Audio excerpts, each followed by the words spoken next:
Oh boy. Where we at?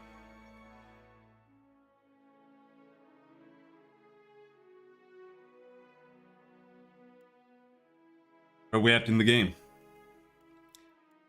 Beast of Winter, Seeker, Slayer, Survivor, the Forgotten Sanctum. Hello, Sandro. How's it going?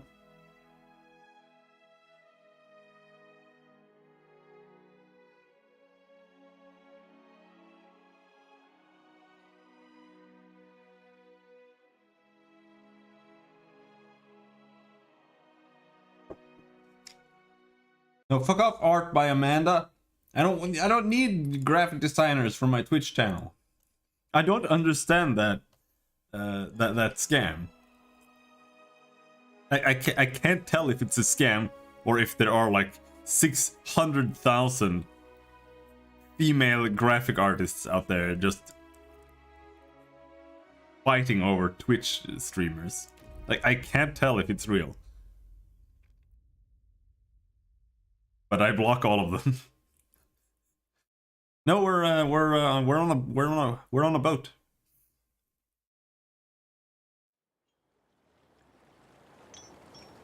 boat.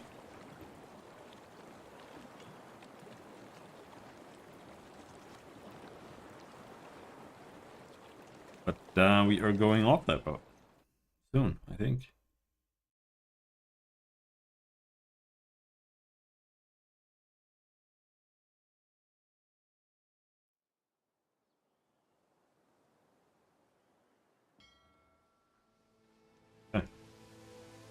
Morale -1.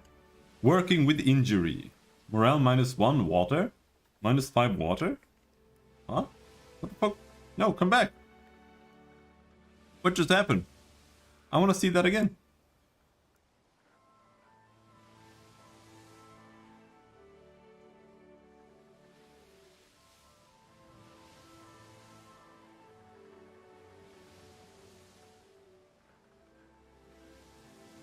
Go get these apples.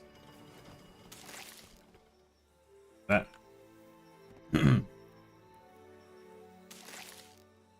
Water.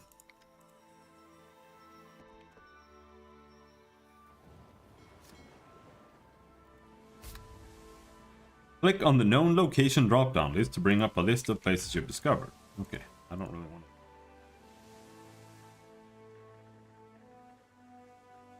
to. The Huaro. Didn't someone mention the Huaro?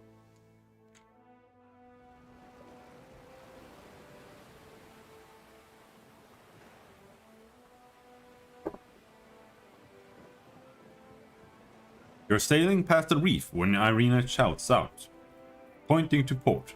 There lists a ship stranded in the middle, perched on a narrow shoal. It tips and rolls with the passing waves. Hanging from its mast is a blue flag showing an image of a crescent moon sinking beneath the waves. Your crew gathers around, murmuring in low, excited voices. Rundum Rigier rushes to the railing. Captain, that's a gift-bearer's ship. No telling what sort of treasures it's got.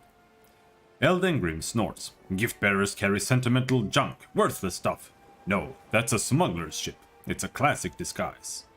Beardell spits into the water.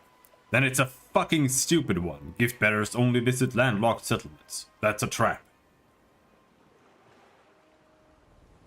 Which has much lower delay? Yeah. YouTube is slow as shit.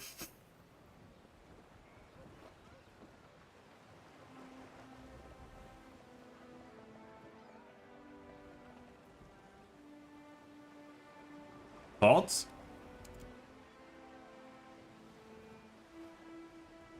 Ain't a trap, Captain. Ship be too smashed to shit for that. Might be too smashed to shit for salvage, too. Seraphin scratches the back of his head as he peers at the vessel.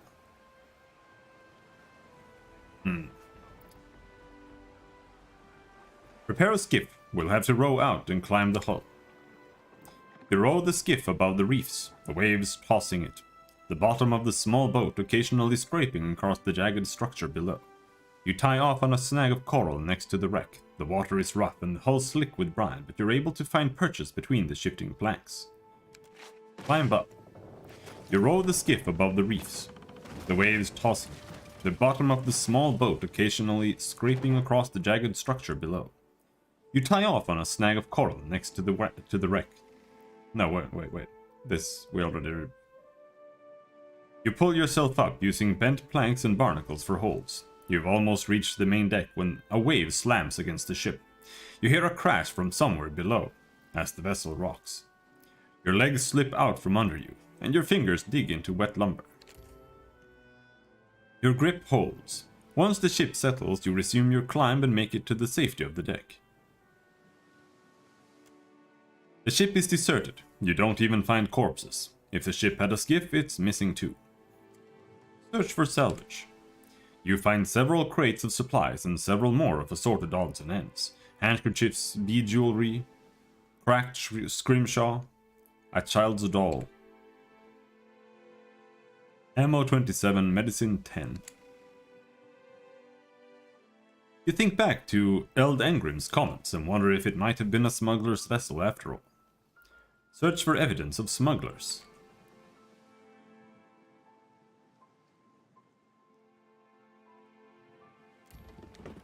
A deer glances around before sliding a crate of junk aside and finding a trapdoor underneath.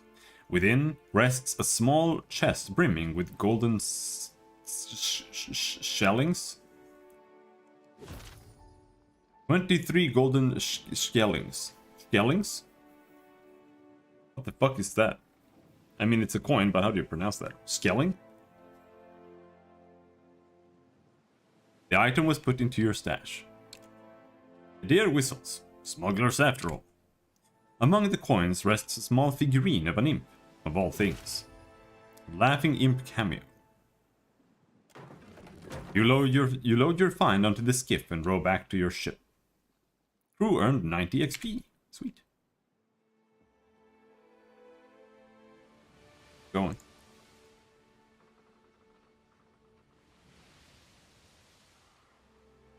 The ring of a bell comes to you on a cold wind. The ring comes again and again, until soon the air is full with the sound of 1,000 bells ringing all at once. You are alone. And then, you are not. An indistinct figure stands before you, flickering between forms like a fire-cast shadow. A fixed, taunting grin. Bottomless black eyes. A yawning chasm in the earth. The aspects of Berith, the Usher and the Pallid Knight, shift in and out of focus. And at their back, 4 indistinct shades hover. You feel an eternity stretch out behind each of them, reaching back to places so distant and yet so near you cannot comprehend their size. The shifting image of Berith settles on the aspect of the Pallid Knight. Watcher. Her voice is the discordant clangor of gongs struck out of time. I tasked you to discover Aethys's intentions. Tell me what you have learned.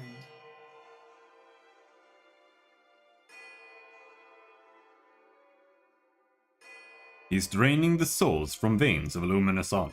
The Pallid Knight knits her brows. He does not seek to return to the beyond? Intriguing. Her sickly pale skin pulls tight across the bones of her face, as if the shell of this aspect does not quite fit the impossible creature it contains. The figure nearest Berith dissolves and reforms in the image of a thin-lipped ancient crone, whose face has felt the melting kiss of fire. The goddess Wodica strides forward. Does Aethys frighten you, Berith? He should. Magran subdued Aethys's influence once before, and yet he returned. From out of Wodica's shadow shuffles a hunched, bald man you recognize as the god Scan. His skin is mapped with swollen lash scars, and breath whistles through the ragged hole in his face, where his nose once was. He does not speak, but stares up at Wodica, with naked loathing plain on his ruined face. Wotica steeples her long, knob-jointed fingers. We must annihilate Aethys now, before he makes a rash decision we cannot easily annul. She casts a sly look at the pallid night from the corners of her eyes. A moon would do the job nicely.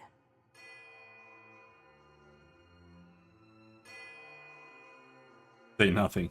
The figure beside the aspect of Berith flows forward in a swirling cloud of ash. The ash falls to the tiles and reveals a molten-skinned woman, leaning on a monstrous, wicked-edged broadsword. Mogren's glowing lips curl in disdain.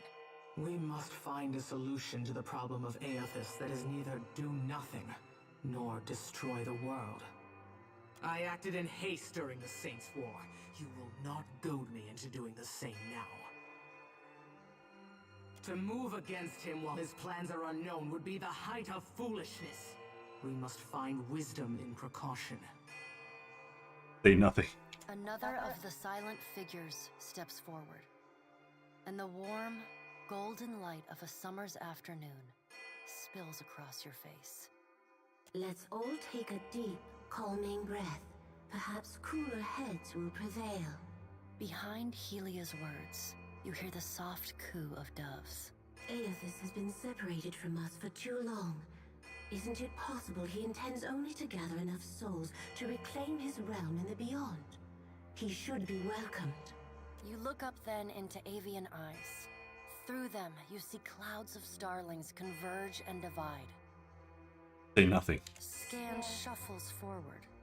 Yes, yes. We should welcome Aethys' return to the fold. His gratitude we can leverage to cajole him into divulging his plot. Then, when he believes himself to be in our good graces, we do as Wotica suggests, and crush him into the earth. Scan licks the ragged edge of his lipless mouth and grins, then turns to Helia. I did not expect such a deliciously ruthless idea from you, Helia. I am impressed. Helia's feathered crest stands on end. You wretched little creature. The pallid knight gestures for silence. Aethys cannot be killed, but he may be subdued. Yet to do so will take immense power and time. Both stand in his favor. Mogren grits her black glass teeth. That is why we must ascertain his plans before he has the chance to put them into motion. She begins to pace. Her steps leave little trails of fire in her wake. Mogren stops and balls her hands into flaming fists. Even if we manage to destroy his current form, there is the possibility he could return, if he has not already absorbed all of his children. Wotica waves the gods to silence. Aethys gathers strength. His strength is a threat to us. Her voice takes on a sharp, almost panicked edge. There is no sensible answer to the question of a resurgent Aethys, other than decisive, final action.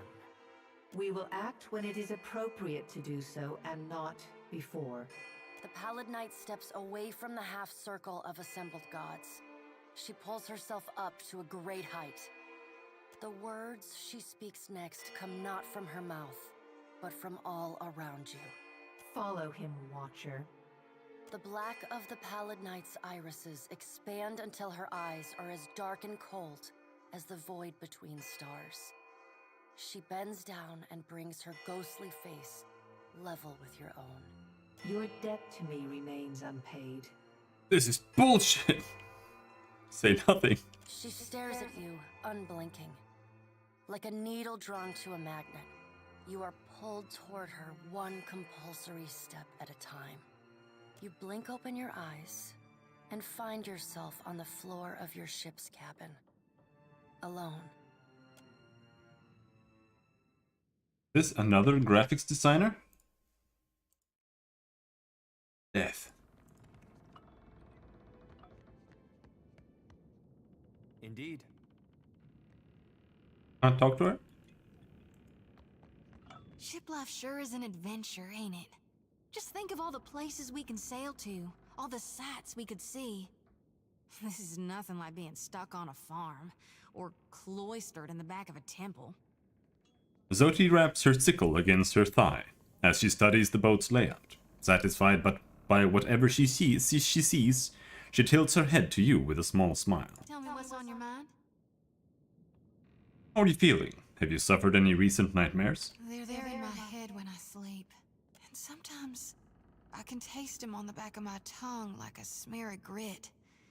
Happens when I take in a particularly volatile soul. What are you going to do? Go madder than I already am? I don't rightly know. It's not like I can turn my back on my duty to my god, even if it kills me. That's all for now. You need me, I'll be 2 whoops and a holler away. Wish you kept the crew as shipshape as the Defiant. Hey, I'm just waiting for you to fix your leg. Like, how long is that gonna take? No offense, Captain, but your gunners can't shoot for shit. Thank you again for maintaining my story in front of Vanessa and the others. He gives you a grateful smile that fades almost as quickly as it I appears. didn't enjoy deceiving them, but it seemed simpler than the alternative.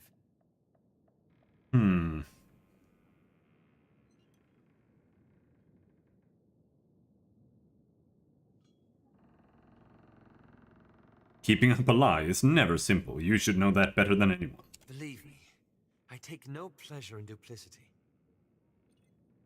No, Alf, you've gotten rather good at it. I've certainly had my share of practice these last 5 years. What exactly were you doing out here? After we parted, I set out to destroy the leaden key. The faint trace of a smile forms on Adir's lips. Anti-leaden key. It's controlled us for too long. I wanted to free Kith from it. So for 5 years, I've been tracking down leaden key circles, searching for the places where they operate in secret. He knits his brows. Trying to undo them.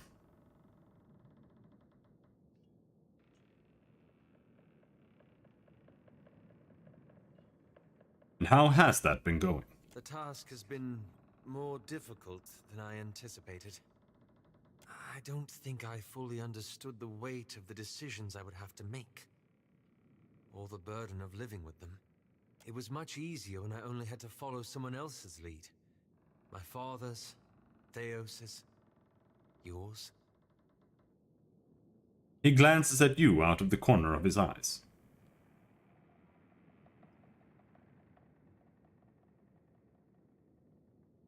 I'll have to stand on our own eventually. I know, and I have. He laces his fingers together, a familiar look of anxiety working its way over his face. After we defeated Theos, I thought the hard part of undoing his work would be tracking down the Leaden Key's members and operations. But Perhaps this would be easier with an example. I went to a village in Old Valia, a run-down backwater of a place. Centuries ago, the Leaden Key had intervened to end some heretical cult. The details were lost, but what had endured was a practice of ritual bloodletting. A gruesome, pointless tradition. At every full moon, the villagers would feed the soil with their blood. No one, young or old, sick or hale, was exempt. what did you do? The village priest administered the practice. Grim old fellow. Reminded me of Theos. He raises an eyebrow at you. He was a tyrant.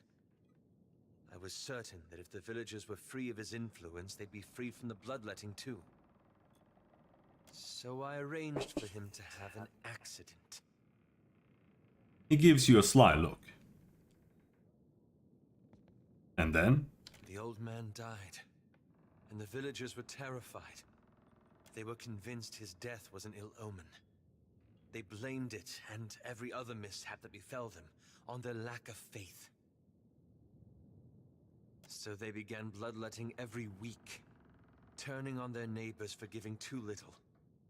His lips twist as if the words themselves have a bitter taste. Instead of a handful dying each year, a few perished every week. He's worked the edge of his sash into a tight knot. He clenches it between pale, rigid fingers.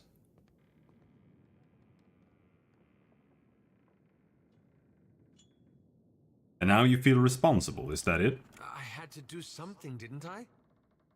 He turns to you with wide, anguished eyes. He pauses again, untwisting the sash at his lap. I keep wondering what I might have done differently, or how I could have known better.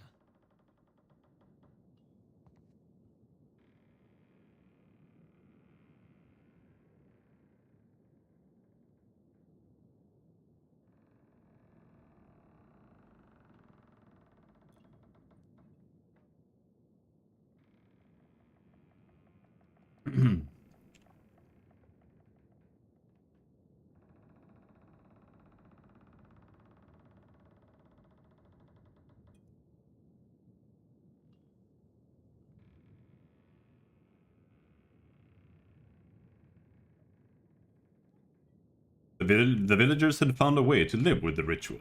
In time, perhaps they would have changed it on their own. Perhaps so. I should get some rest. It's been a long day, and you've given me a lot to think about. Wait, you still haven't told me what the Animancers have to do with any of this. Ah, that. He massages his temples. I'm looking for an old Leaden Key sect. I've found several references, but He breaks off, shaking his head. I want to be sure. Please, let me go over my notes again. Then I promise I'll tell you everything. Isn't about your notes, you're second-guessing yourself. Again. You know me too well.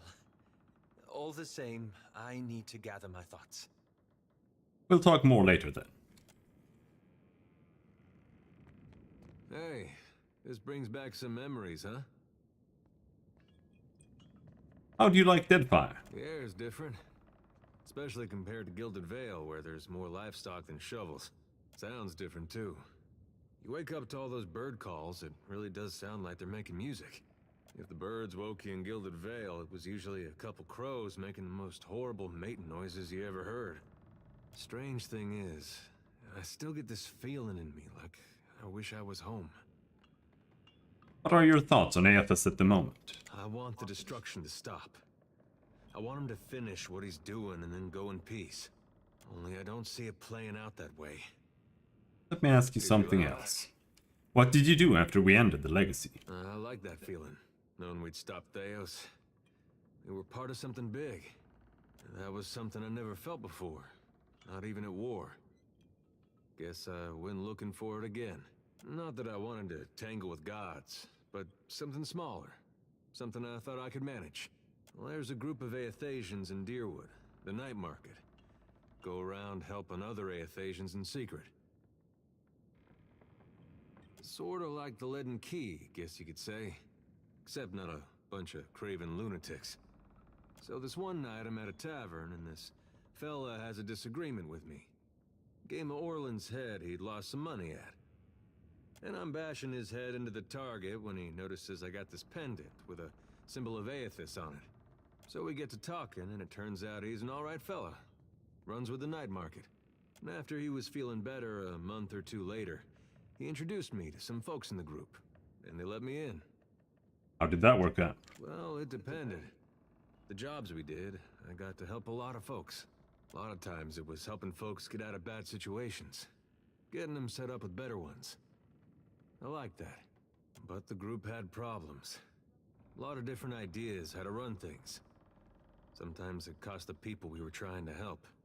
And I don't know if that was something we could have avoided, or if it was the cost of trying to fix things.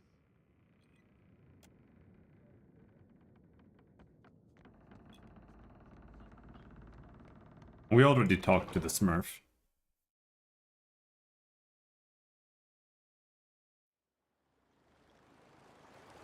Better keep going.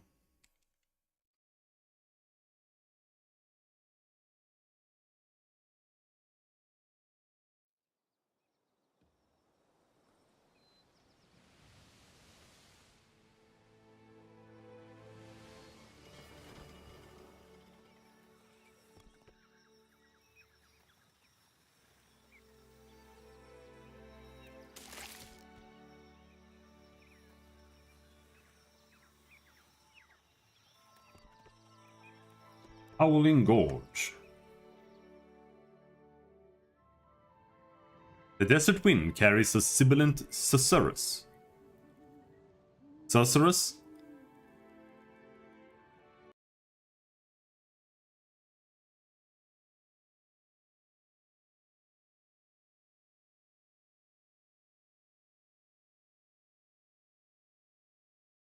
No, not a susurration. A susurrus.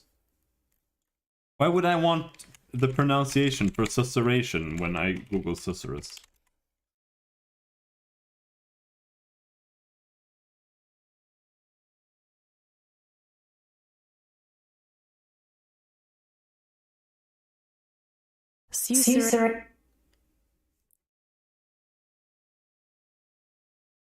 I hate volume. Susurration. A susurrus? Is that how you pronounce that? A susurrus?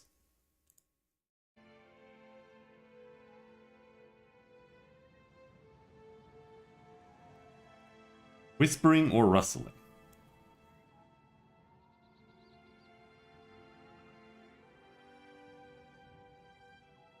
The desert wind carries a sibilant susurrus to your ears from the canyon ahead. What's a sibilant? What does that mean?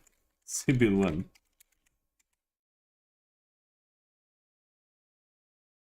Making or characterized by a hissing sound.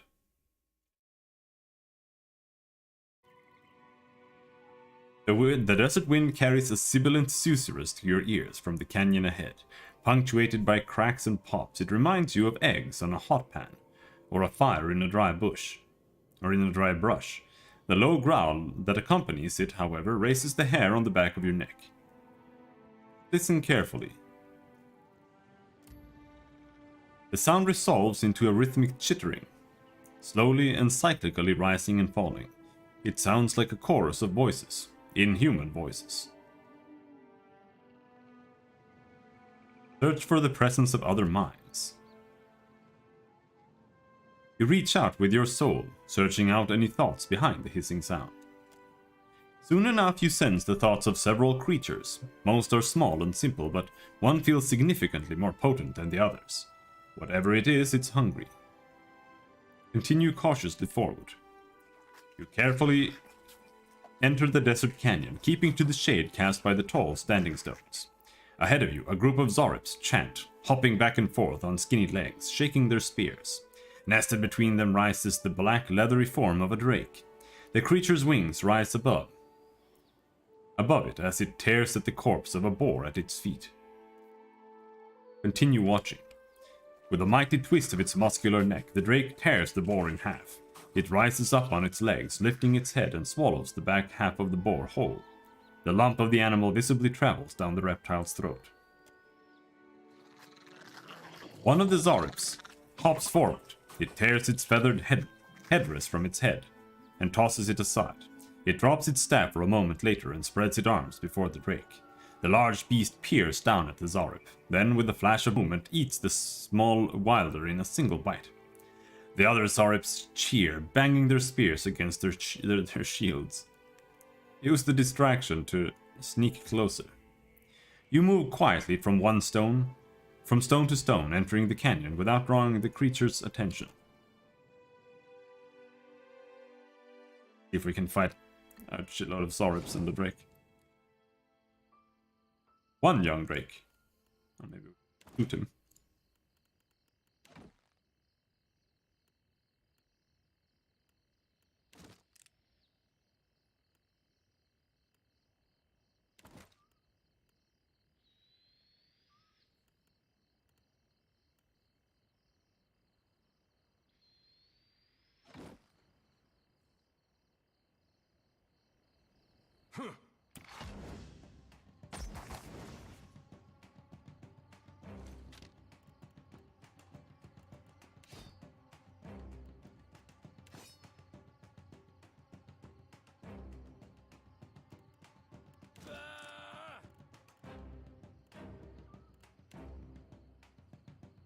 Do the usual blessing,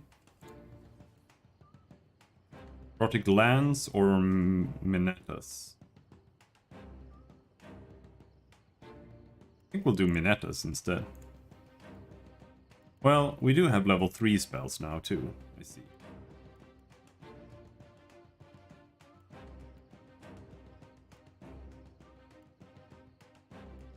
This is a level 2 spell anyway. Alright.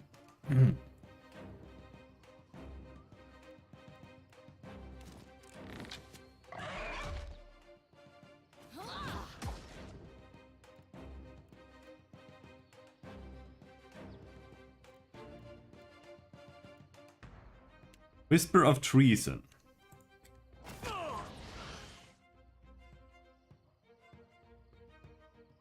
Feels like wading through mud.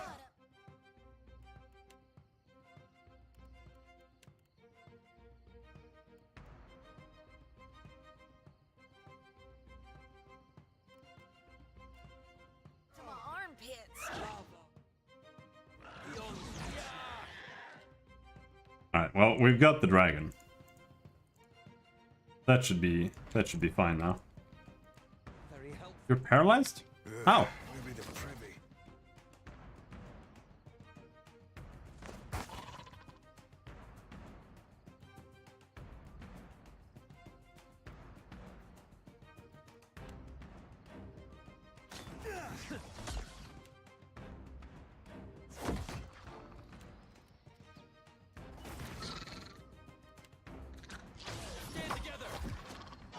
Reduced healing? Oh, that's from your... Oh, yeah. Holy shit. Okay.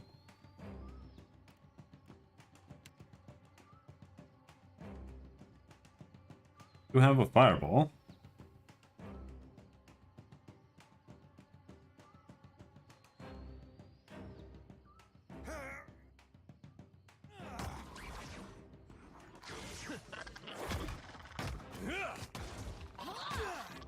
Dude, what happened to the fireball?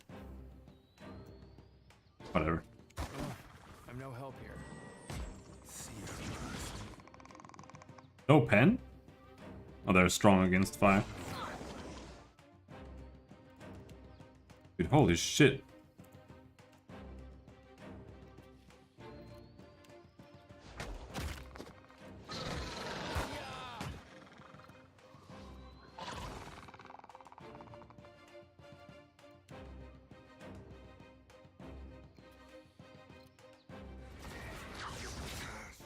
Doldrums here.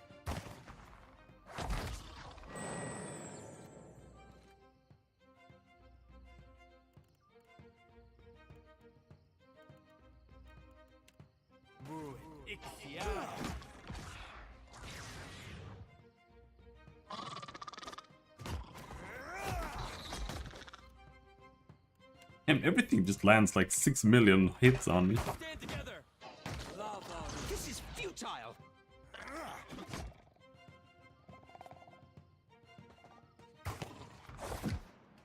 That's it.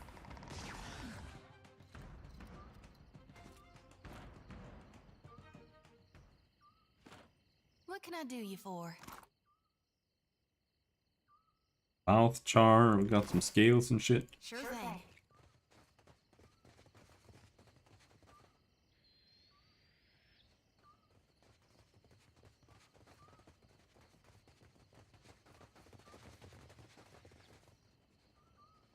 I think there's anything here though.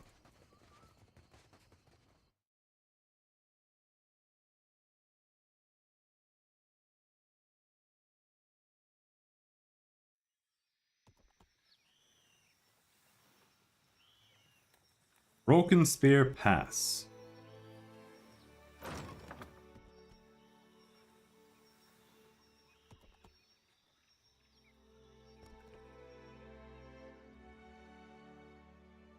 Bones crunch underfoot. Strewn across the sand are skeletons half buried in wind-blown dunes, or lying bleached and baking in the sun. Their corpses still wear the tattered remnants of their clothing, their packs tangled in their limbs. Worms circle like vultures high above you. The sand is strangely lively here. It dances as if caught in a breeze, but there is no wind to stir it. Several piles of grit rise above the dunes in suspiciously orderly mounds.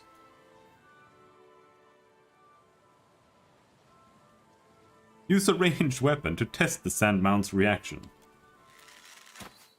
The mounds of sand wisps itself into a small storm. It rages across the dunes, and its outburst awakens the mounds of sand beside it.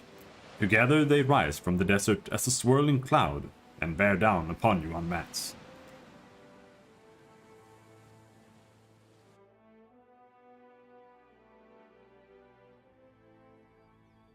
You've got drakes too. Sand blights and worms. Right.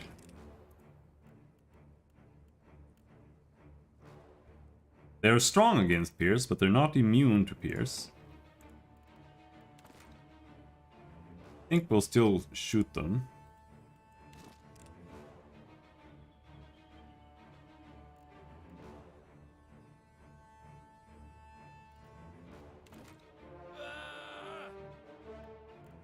Well, in my case, here I think we'll use spells.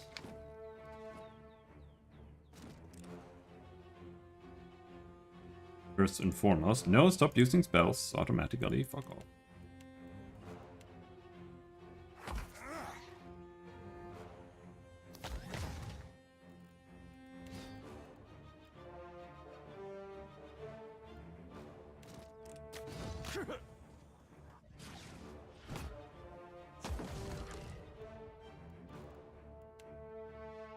Pressing.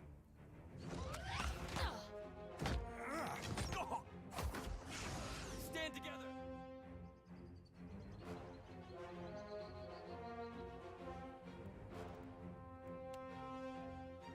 What does this look like? It doesn't show how it bounces. Well, no, it does. It shows one bounce.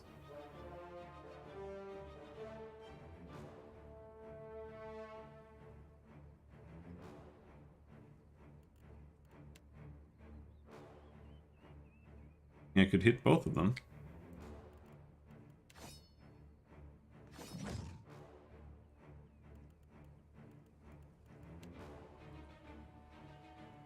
Okay. And then the lightning just goes somewhere. Sure, it won't hit us.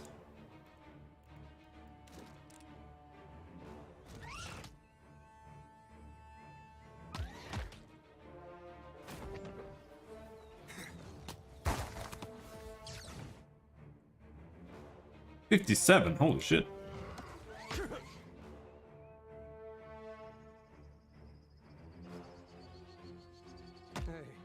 Oh, We had some good times.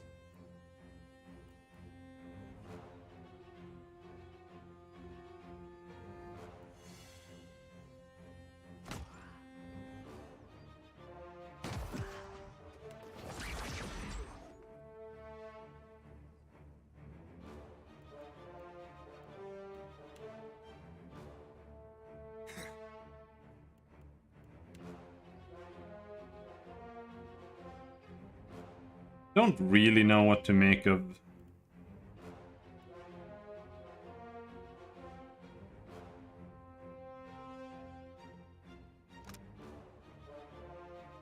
Fracted.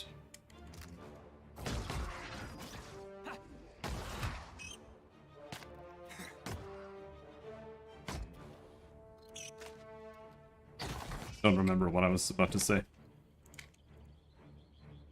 Oh yeah, I don't really know what to make of monk abilities. I don't really get them.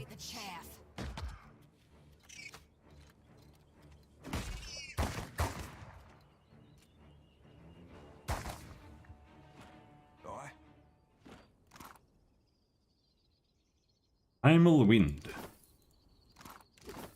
Stuff. Random Dagger. Grants lesser lay on hands. 1 per encounter. 12 health restored per 3 seconds. 5 seconds. Happily.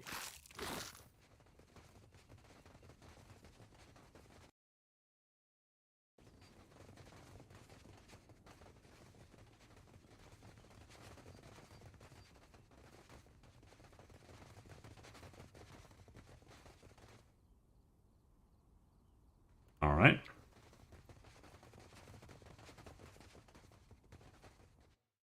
I wonder if you... Well, I assume you can have 3 wounds.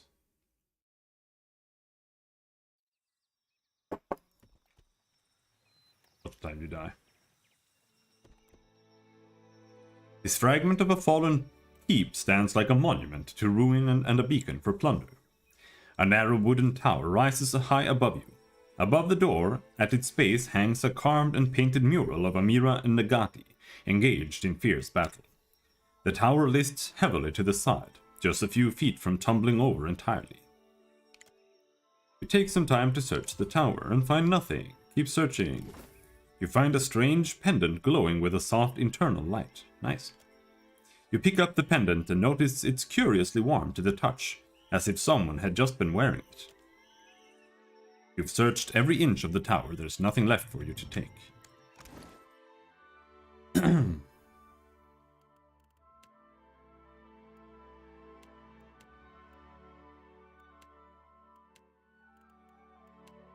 Okay.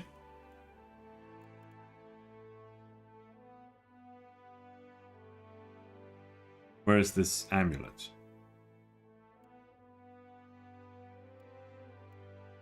No amulets here.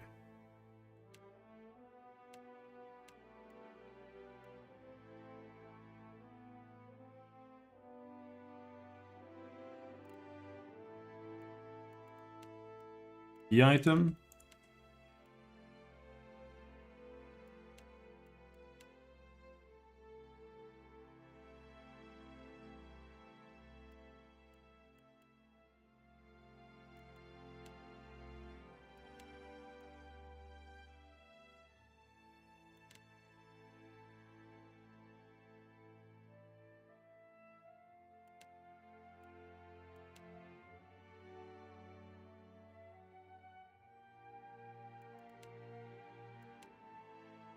There's no amulet.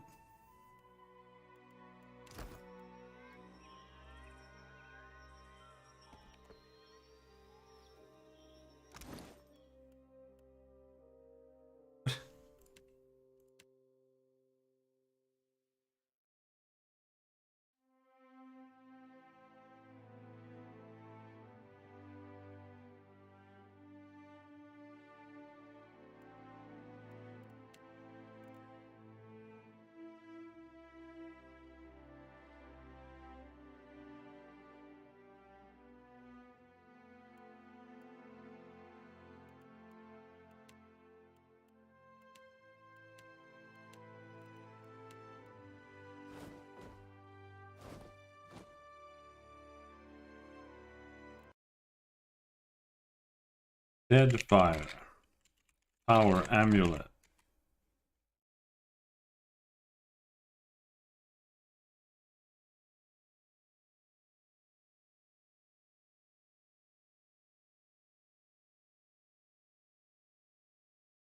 Ruined tower pendant.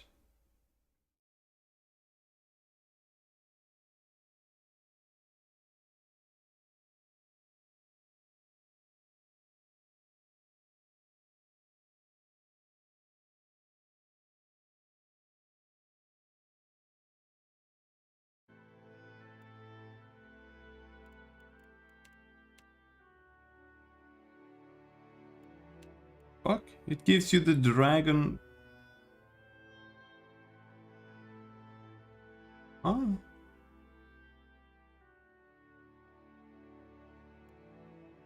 Hello, Todd.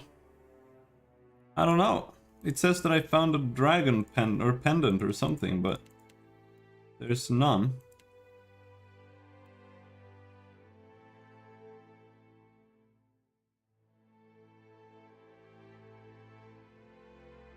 First time it gives you the dragon pendant.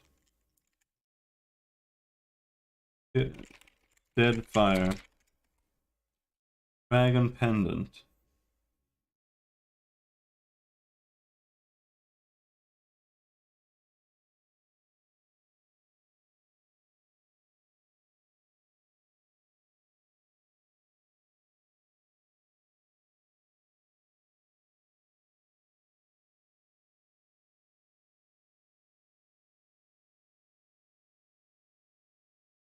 It gave me something, but...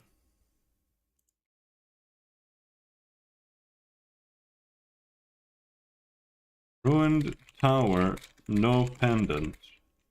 Deadfire.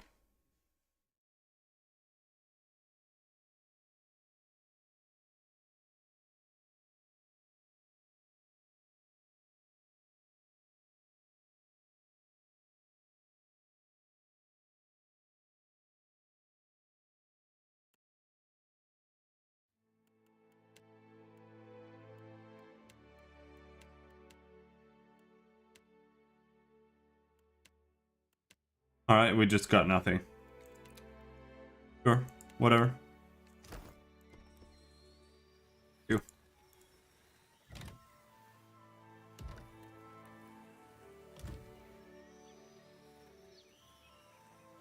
Cavern of Zaur Tuk Tuk.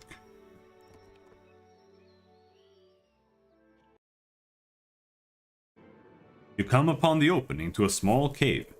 Putrid gusts of hot air burp from within. From deep within, and you hear the faint chitter and hiss of Zarips in earnest conversation. Enter the cave. Your boots crunch through a drift of brittle bones as you creep into the Zarip lair.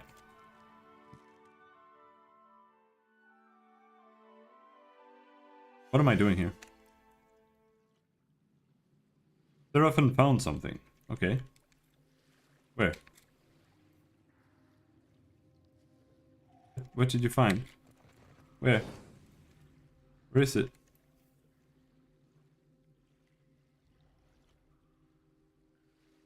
How can you find something when there's nothing here?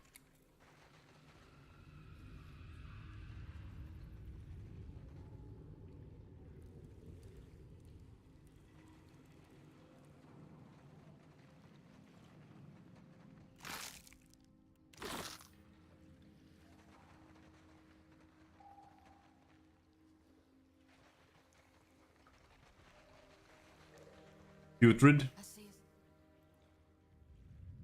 a soul in the darkness, one ready for raping. War Chief Rauki. Barrel. About those barrels there.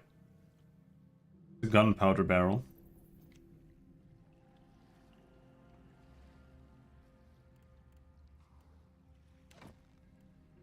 Wonder if what happens if we do that.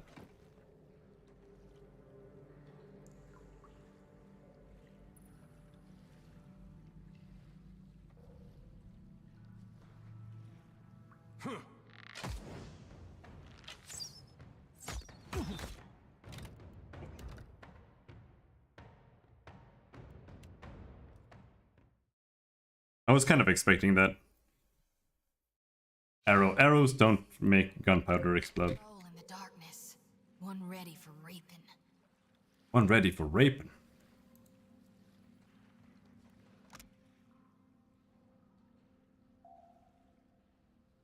Noise extremely loud. That's fireball. Yeah, what's the range? So we can throw it there, but it depends on if they hear me.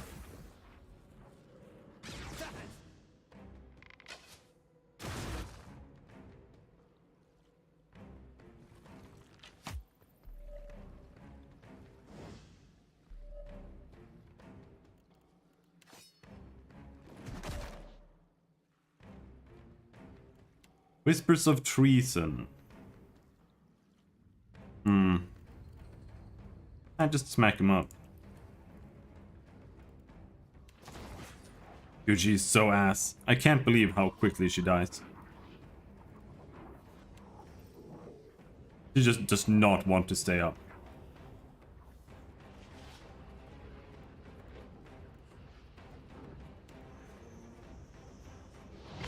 That's not very helpful.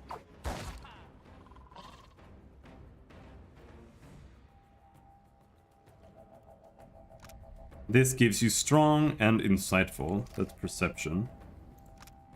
Insightful there. Resolute means less hits taken. But +5. I don't even know if that's worth bothering with.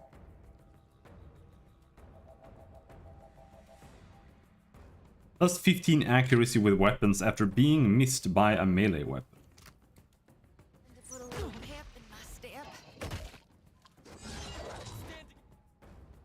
Paralyzed. She's dead.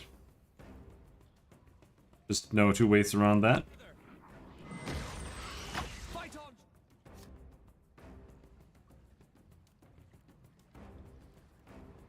Goatee.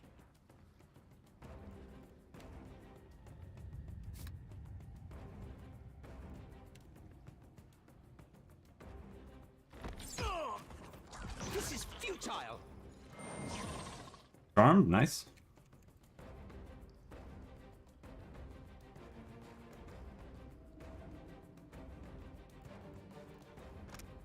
No pity for the lost. Foe AoE distracted.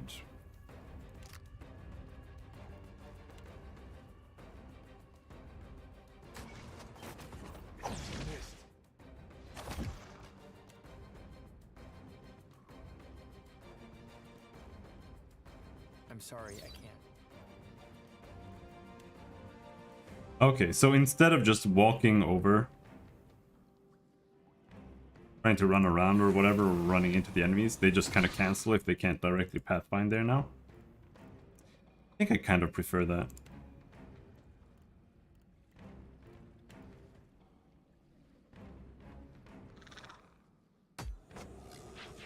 It's no use.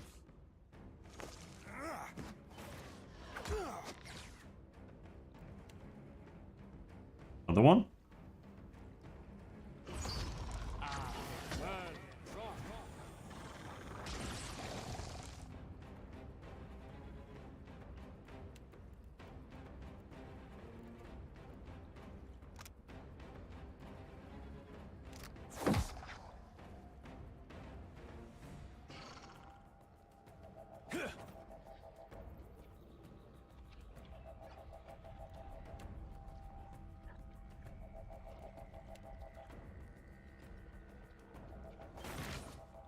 There, now we get our spells back. No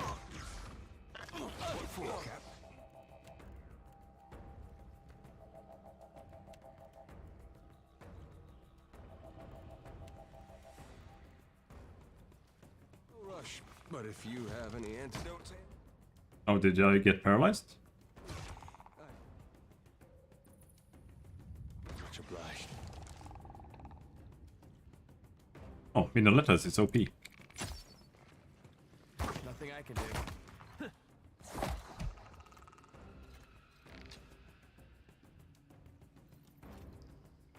This is kind of weird though, like... I don't understand what dual wielding this does. It's like he goes in, but he... No, I don't get it. Of course. Like, if he's at range, he just keeps shooting with the blunderbuss, but otherwise... What does he do with the blunderbuss in melee? From between the bars stares a frail and sickly Zara. It shrinks when you near, pressing itself into the furthest corner of its cage, trembling. Around its neck are the remnants of a bedraggled feather crest. Paint is smeared across its face, but the paint is old, flaking. It hasn't been reapplied in some time.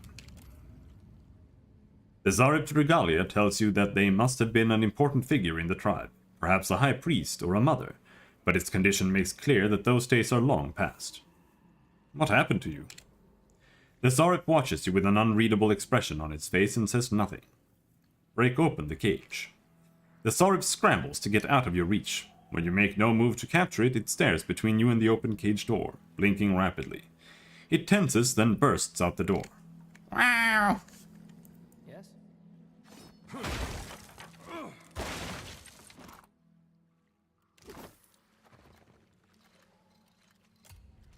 The Zarep watches you intently. Who locked you up? The Zarep scuttles behind you and grabs hold of your leg.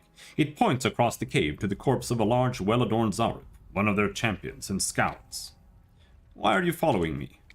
The Zarep tilts its head slowly and blinks. It narrows its eyes, like it can't quite figure out what you mean. It glances back at the cage you freed it from, then stares at you expectantly. Do you always follow your leader around? The Zarep clings tightly to your leg and refuses to let go. You want to come with me? It stares up at you, unblinking, and finally releases your leg. When you make no move to chase it away, it hops up and down excitedly. The faint trace of a smile forms on Edir's lips. Mother Sharprock is now available to crew your ship. What the fuck is she gonna do on my ship?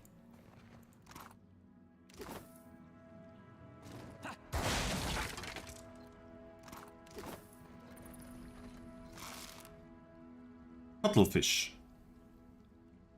Ship crew morale bonus. Nice.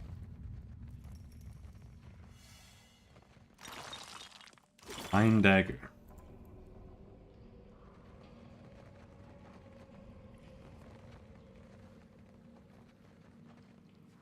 We see whatever it was that we discovered here.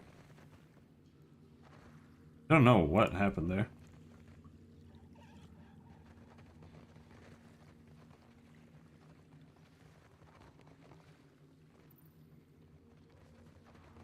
It's like there's a secret or something below the UI.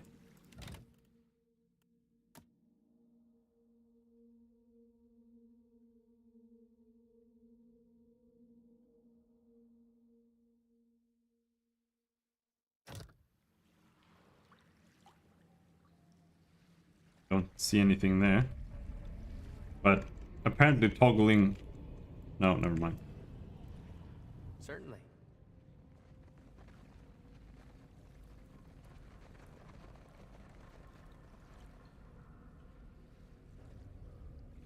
Oh, whatever.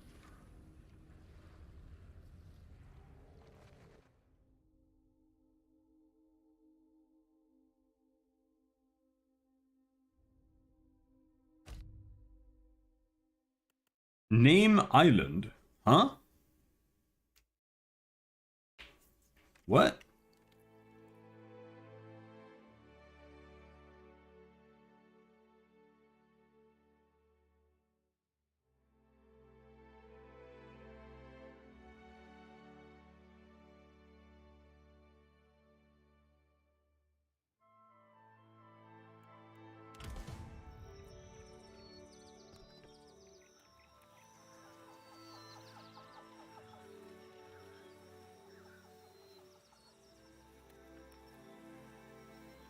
That's how you name things, by the way. You either name them like after yourself, your mom, or just literally what it looks like or what's on it. That's the proper way of naming things.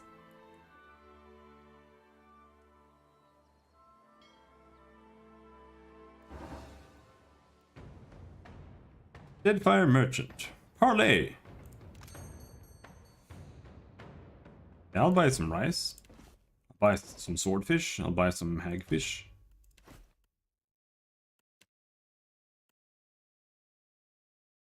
How much money do I have? 2,000. Sure. Ale, water, rum, grog. Arcanist ball. You can keep that, huh?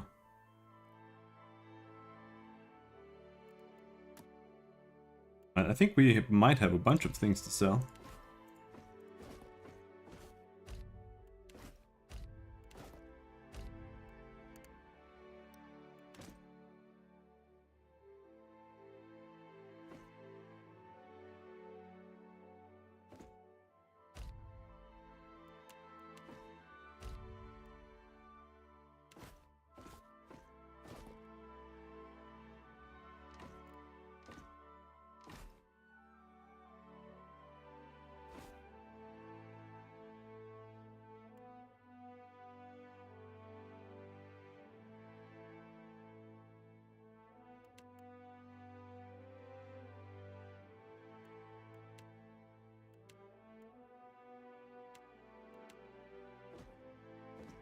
Like traps.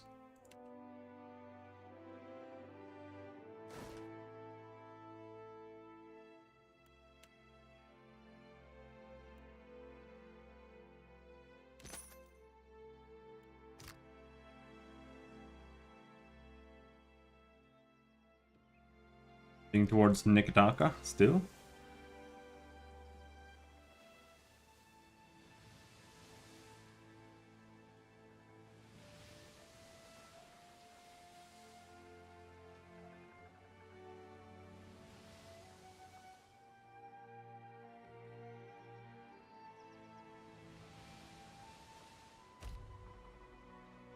A lethargic, misshapen bird drops a damp missive onto the deck. To Robin, captain of the Defiant. I know what you're thinking. I have too many lovable cats, dogs, pigs, birds, and pigs. Like you, I once thought I could take in stray pets, care for their needs, and shower each with equal affection. But we limited beings have only so much love to spread around. Unpleasant, unfair, unfortunate. That's why I took it upon myself to optimize affection and curtail my creature care. I bring you the Critter Cleaver. The Cleaver is a handy ethics-free apparatus yanked from a genuine Engwithan dig site and restored to glorious functionality.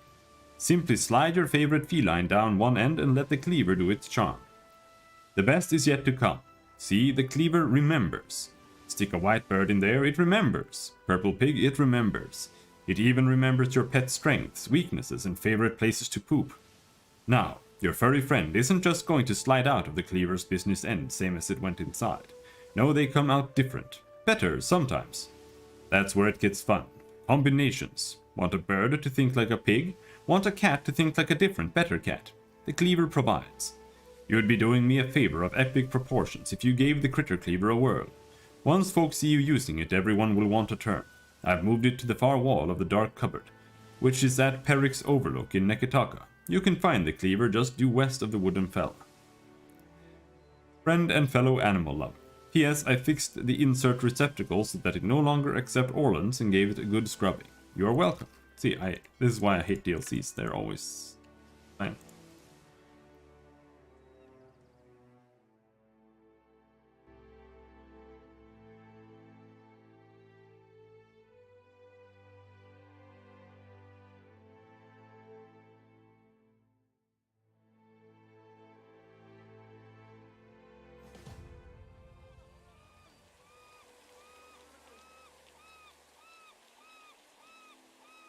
Nekataka, Deep Spring, Bon Prima, 2828. I assume that's an F.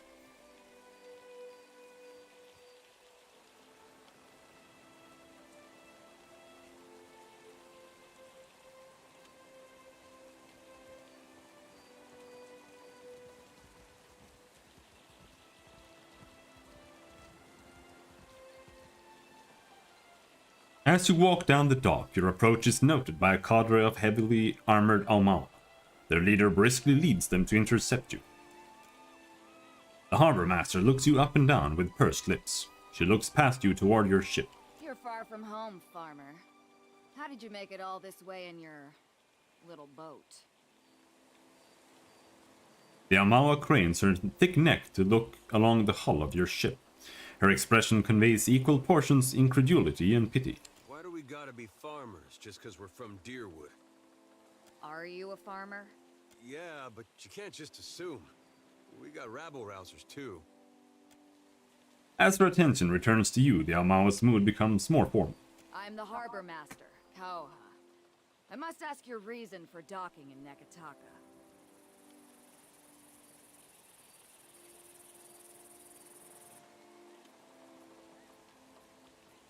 I am following a giant made of Audra, and I need to see someone in the palace about. The harbor master chuckles to herself, as do the women and men behind her. Yeah, you do need to see someone, truly. I think it's the animancers in the spire you're looking for. To help with your head. She taps her forehead 3 times and casts a glance back to her companions. The assembled guards roar with laughter and clap the harbor master on the back for her joke. Deep within you, you feel an uncomfortable roiling. You can't be certain if the sensation is physical or spiritual, but it immediately induces nausea and fills your ears with the sound of blood rushing through your head. Cutting through the din, you hear a familiar woman's voice speak. Each word comes slowly, falling with what sounds like the chiming of a small bell. Show them. Show them what you are.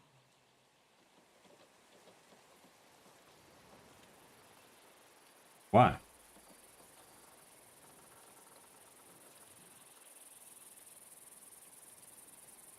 When the voice actor can't say their own character name naturally, it really hurts. Well, how do you know? How do you know how they pronounce their weird-ass names?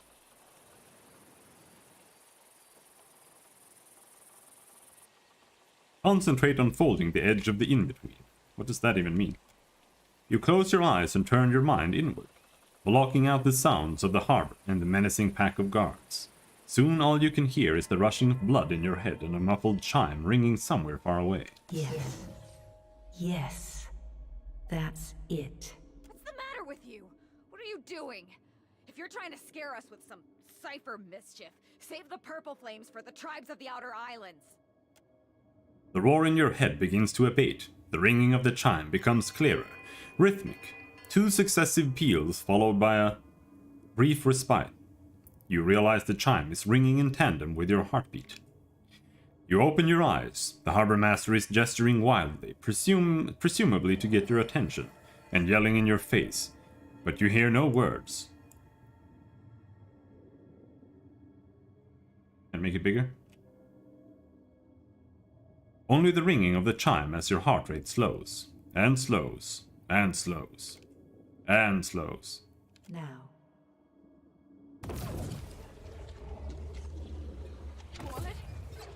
What is this?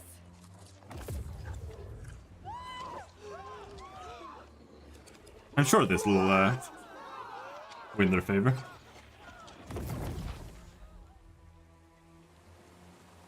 So much for discretion. What can I do?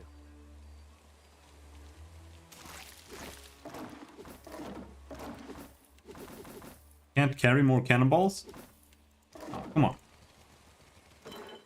Maxed out on cannonballs.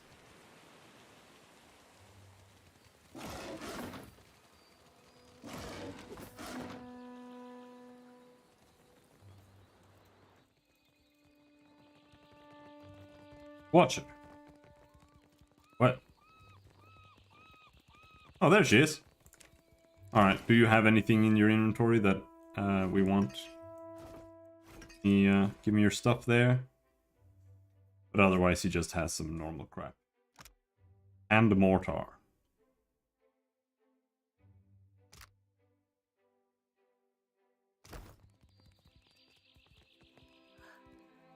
Watcher. Tiverus. Is it really you? Holy shit, her portrait is absolutely horrendous. What did they do to you? Hey, I know those feathers. Pallegina. It's been ages. But what's happened to your armor? You two know each other? I mean, I wouldn't be jealous if you did. Loti's eyes flick back and forth between you and Pallegina. She bites at her bottom lip, but says no more. She has a problem. She is obviously a psycho. Know this last Cap? Oh, weren't aware you favoured feathers. Pallegina's mouth hangs open in shock. Though her hair and feathers have the same immaculate grooming as when you last saw her breastplate's 5 suns have been carefully scratched off. She looks down at the armor and back up to you with a pained glance. I'm sure that even at Cadnua, you must have heard what happened when I returned to the Republics. I did. I'm sorry things didn't work out for you. She glances away and gives an appreciative nod. You can see the muscles in her jaw clenching as the seconds pass. The Republic survived. That is the most important thing. And here the company's business seems to be getting on fine without my interference. Are you working for the Valiant Trading Company now? A pathetic laugh escapes her lips. She turns her gaze down, shaking her head. No. No company associated with the Dukes will employ me now. I get by working as a ship guard. At least I can be among my people, even if they look down on me.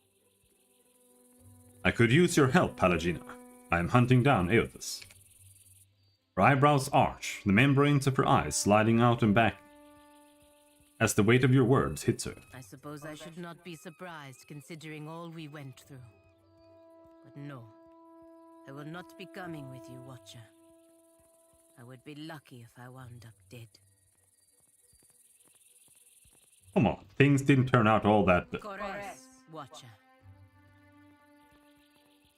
A valiant farewell, literally a contraction of go with the gods.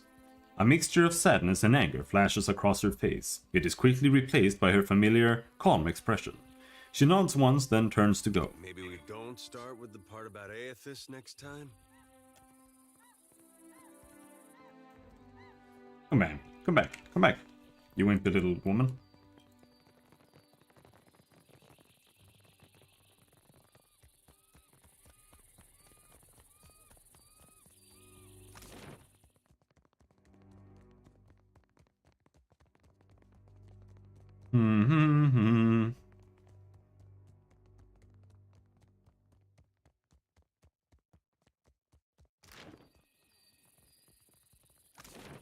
You know what? Before we go anywhere... The Wild Mare, that sounds like an inn.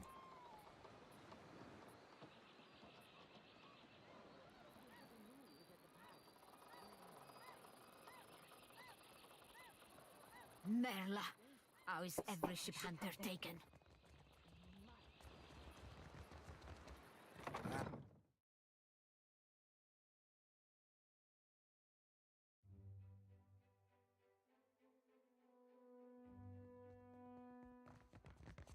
Do you enjoy coin, my friend? Can you lift a sword? Hail and welcome to the Wild Mare, friend. A jovial man at the bar grins and motions you closer. His arms are corded with thick muscle and cross-hatched with scars. Now, what can I do for you? Tell me what you have for sale. You see anything you like, you let me know. Backstage storage room. Private dance room. Lasts for 1 rest, plus 1 casts with level 1 spells, and plus 1 all skills. I like that.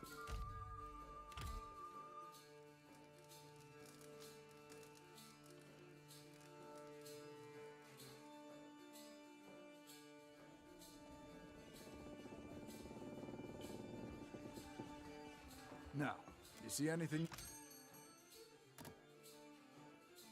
Crew members.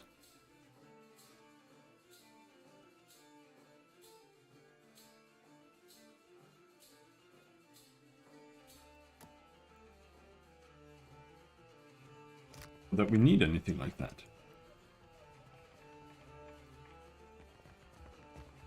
You must gather your...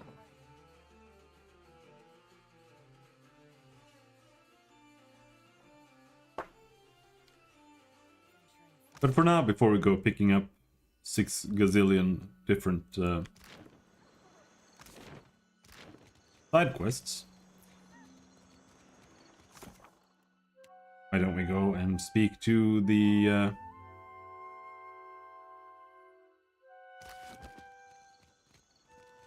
person we're supposed to go and speak to? Shh. Keep your voices down.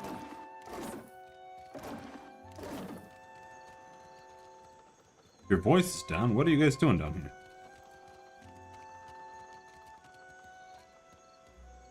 Spare a coin? Spare a coin? You want something? Really?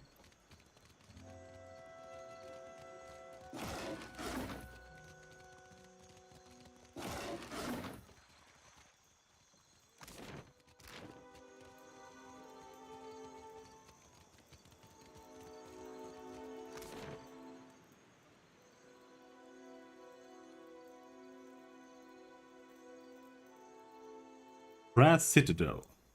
So we need to go to the Serpent's Crown. If we go east, we have to go there. So we want to go here. The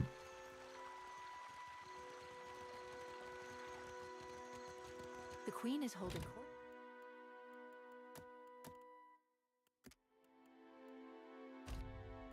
With the Valiant and Rowattians. How long before they're killing each other? Wager on it? Where is my postinago of a brother? You there?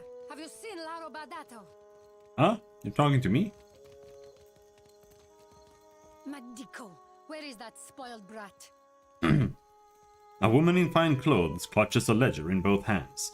She searches the faces of passers-by, settling on yours with an uncertain frown. Are you alright? I'm trying to be the responsible one in the family, and it's a heavy burden. Laro is past due for a company meeting.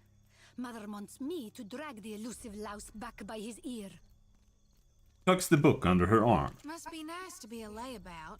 Uncle Engbert would have tanned my hide. Fuck. I am angry and jealous in equal measure. You'd think this district was a maze, the way he manages to hide. She glances over your shoulder and sighs, then looks back at you with sudden recognition. The spirit magnet. Sientere, that I did not recognize you. What? If you desire to get in the graces of the Valiant Trading Company, we can help each other. What sort of clout do you have with the trading company? Mother's bank commands the wealth of the Deadfire campaign. Nera absently pats the cover of her ledger. Could I persuade you to watch out for Laro? I'd pay generously for your trouble. Study her hands. What?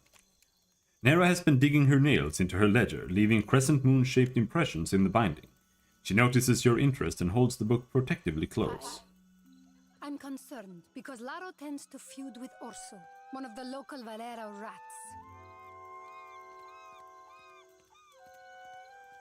What did you mean by Valera rats? The Valeras, a brood of sea vermin playing at nobility. She hefts her ledger as if to bring it down on a pest. We squabble and compete, but Laro, the postinago, takes it too far. Literally the Valiant term for carrot, but conversationally meaning idiot.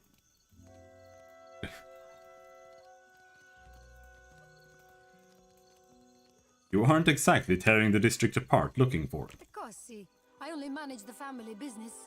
She takes up her ledger with both hands, holding it like a shield. Better to ask why Laro isn't sprinting back to look after his birthright. Well, if I happen across Laro, I'll let you know. Would you? I'll be waiting at the estate in case he happens to return. Nera thumbs over her shoulder. Laro and his miscreant friends carouse at the tavern, the falls above the Adra Mill, and the southwestern bridge. If you see him, tell Laro to get his good-for-nothing ass back home.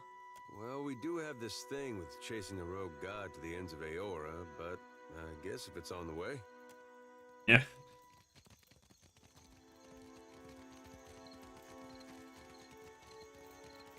Have you heard about the commotion at the palace? Of course. Something about Luminous Adra. A giant made of Luminous Adra. All I know is that they're all at each other's throats up there.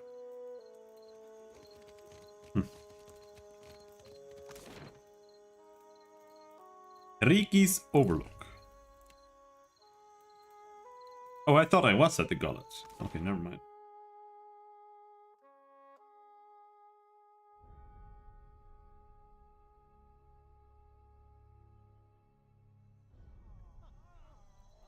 Riki's Overlook. You ever thought about changing the color of your fur? Merkberries will stain your skin for weeks. Oh, think I were born blue, eh? Think being this pretty come natural? Well, dang, Seraphim. I never knew you were so fancy. Yeah, but mayhaps I'll be giving them Merkberries a go. Ain't never been maroon before.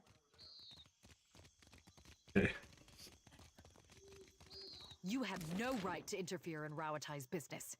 Hawana culture isn't business, you company drudge.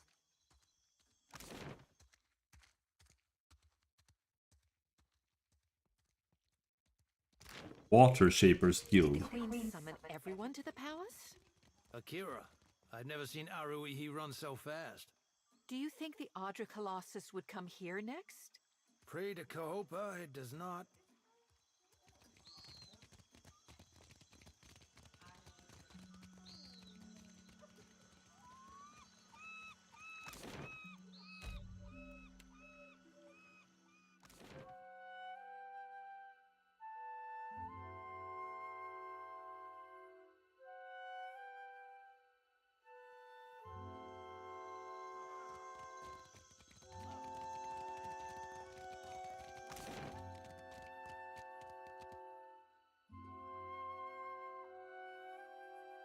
Kahanga Palace, Lady Epero's estate, Muhai's estate, Takano's estate.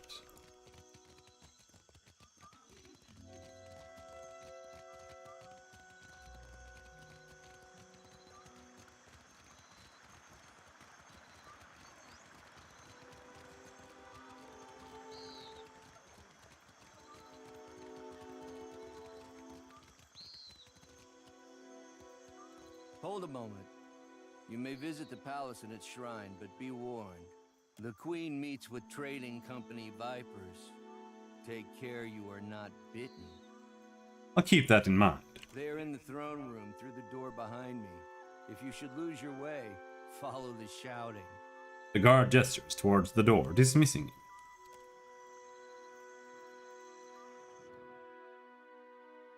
You're just walking into the palace, nobody gives a shit.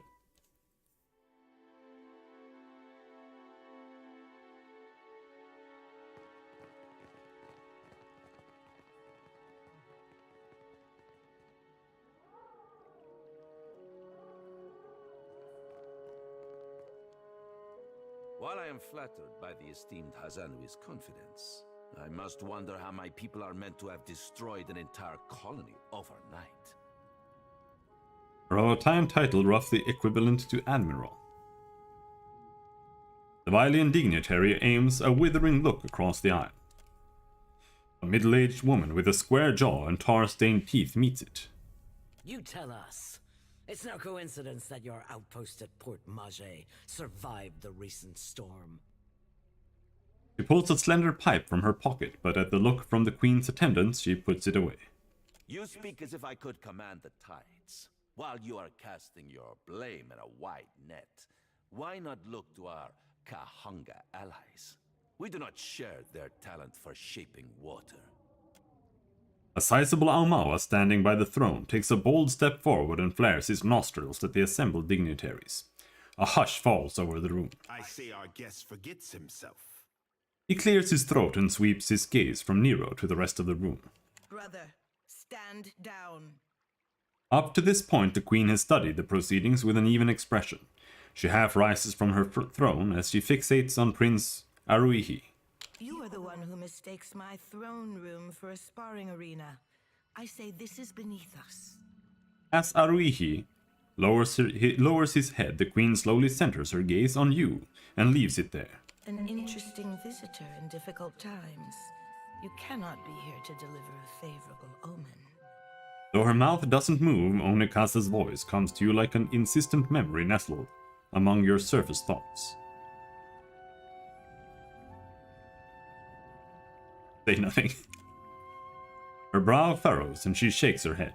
This one is a watcher blessed by Tangaloa. I suspect that many of our questions about Hasongo will soon be answered. Tangaloa, many Huana worship Bareth as Rikuhu, the twin eel god that represents the cyclic connection between overworld and underworld, life and death.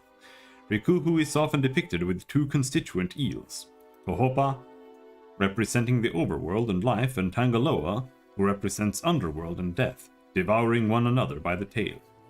In Huana folklore, Kohopa and Tangaloa were born before time existed, and each had an insatiable appetite.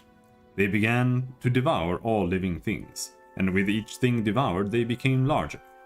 When there were no living things left to eat, and the two eels were so enormous as to encompass all existence, they began to devour one another.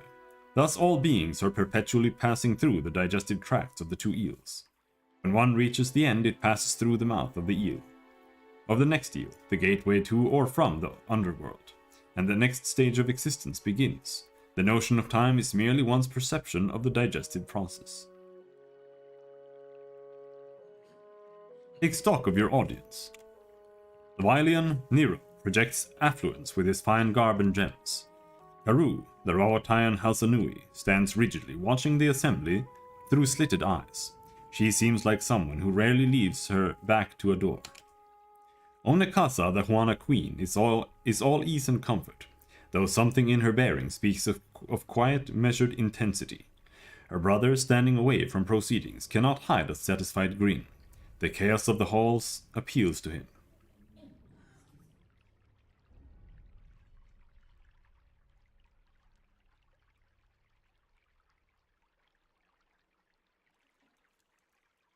I come with a warning for the Queen. How quaint of you to point this out in a room of warmongers and conspirators. Her mouth spreads in a knowing smile. You have the ear of the throne. Speak on, then. Onekasa leans forward in her throne. I know this one. His parlor tricks frightened 10 years of every sailor in Queen's birth. Raising her hand for silence, Onekasa looks to her brother. He approaches and they exchange a few words, too quietly to hear. She lifts her gaze to you once more. We assembled to discuss the darkening of Hasongo, one of Rawatai's colonies. Watcher, it seems you have the floor.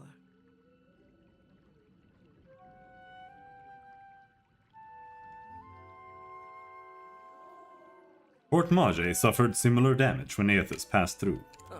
What sailor's tale is this? There's no sane explanation for what's been happening. You keep waiting for one, it'll be too late. Does tilling the soils of the Eastern Reach drive all men mad? You sound as crazy as the Dawnstar Dreamers.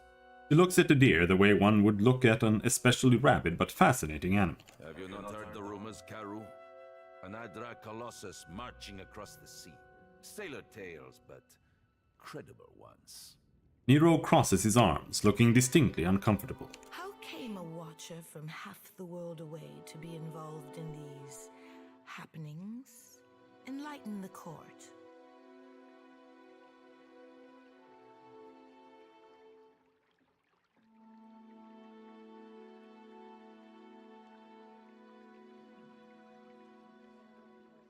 I kinda don't want to tell everybody that Bareth has sent me to do this.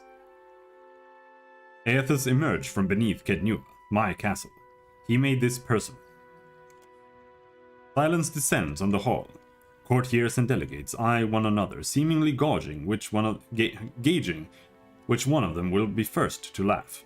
A stern look from Queen Onekasa turns every questioning glance to stone. Tracking down a god who stands as tall as a mountain. A fisherman with poor eyesight could do this. My priests will trip over their feet to interpret his divine plan. Watcher, can you cut through the din and tell for what he comes to the Deadfire?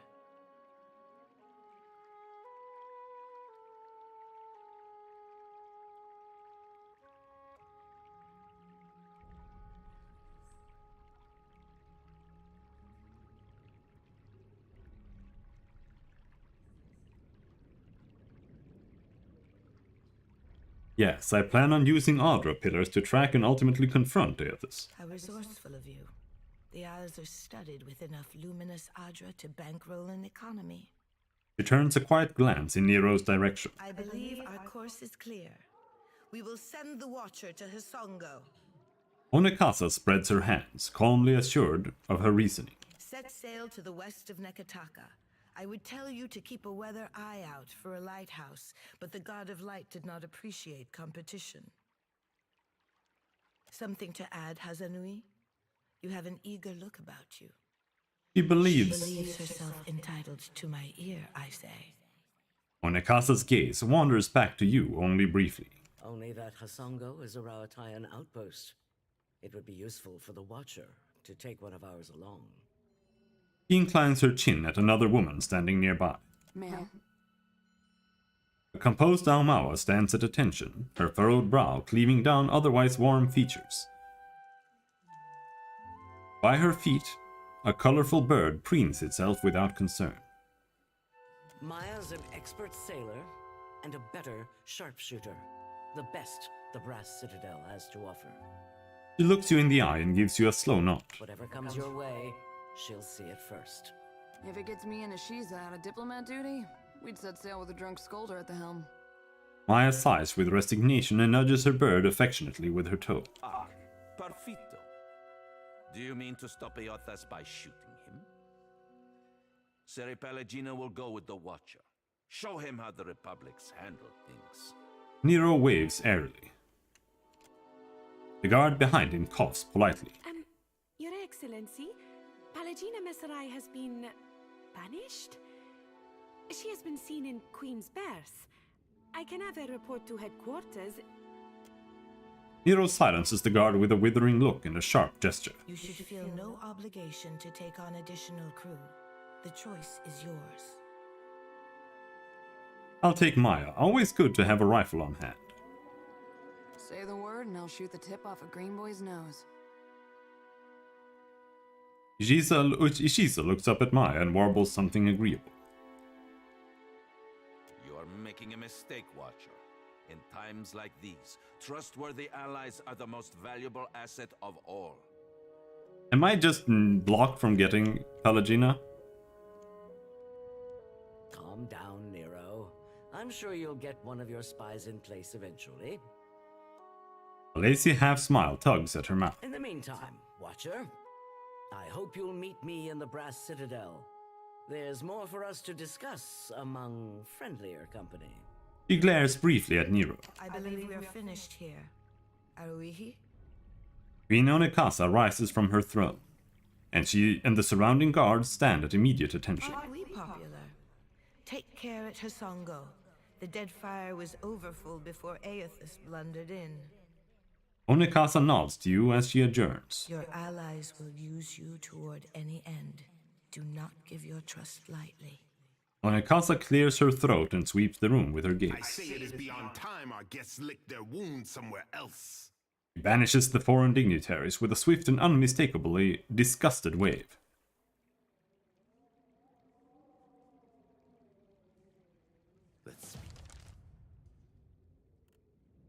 Ranger or Scout Ranger or Geomancer Ranger Wizard.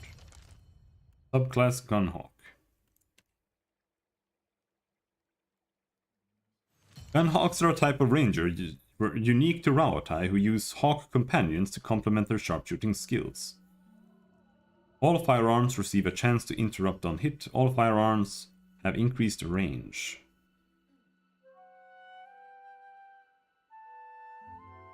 The ability to fly grants birds a natural ability to avoid engagement entirely.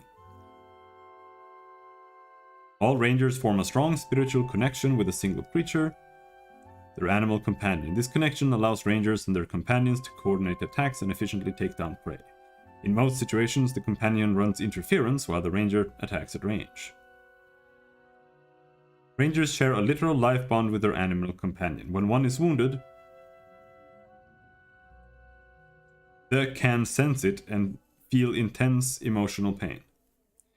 If a ranger or animal companion are knocked unconscious, the partner suffers from bonded grief, affecting accuracy and other stats until the downed ally is revived. If a ranger is ever killed, the animal companion immediately dies from grief. I like the immediately.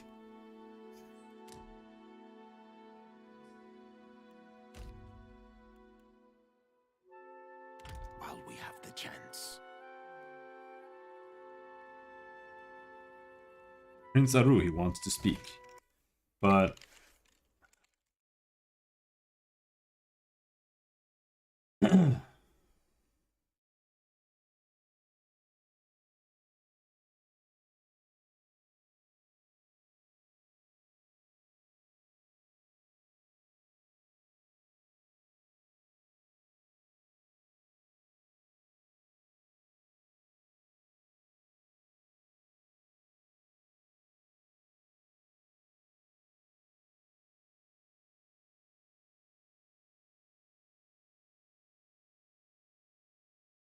okay.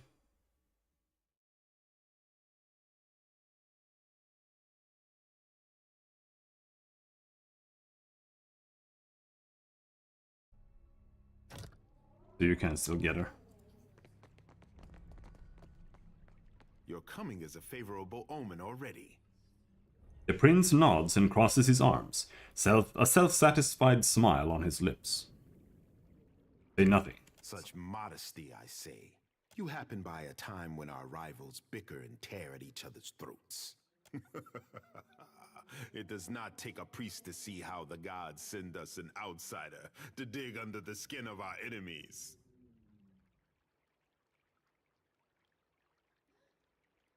You never know, I could be a bad home.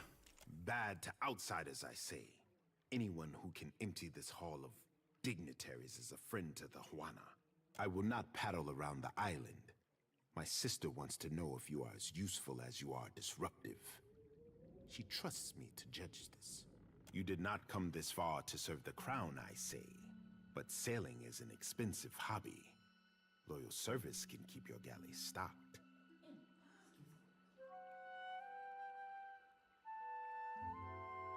What kind of loyal service did you have in mind? My sister keeps a tight grip on Nekataka, but the filth of it drips down her palm and into the gullet.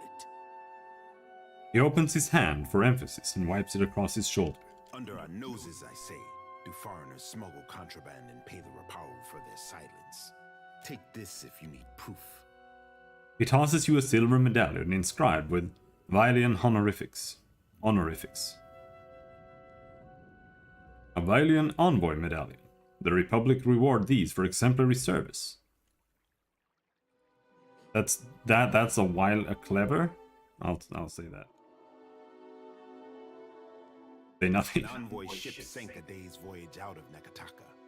He wore that on his breast. I like say nothing. My guards recovered it in a raid of the gullet. This confirms my suspicion. Nekataka has a pirate problem. Haruihi's upper lip curls with distaste. Smugglers and thieves cluster like rats in Delver's Row, a growth in the bowels of our city. You think pirates raiding those Republic's bastards be the source of your people's agony? Wonder what the gullet folk would be thinking of that, sir. Anyone who preys on my people will know Onikaza's justice in time, I say. Haruihi narrows his eyes at Seraphin. I want someone to peddle the medallion to the black market, earn the trust of these pirates, and learn how supplies come into my city. His gaze rises to meet yours, cold and calculating.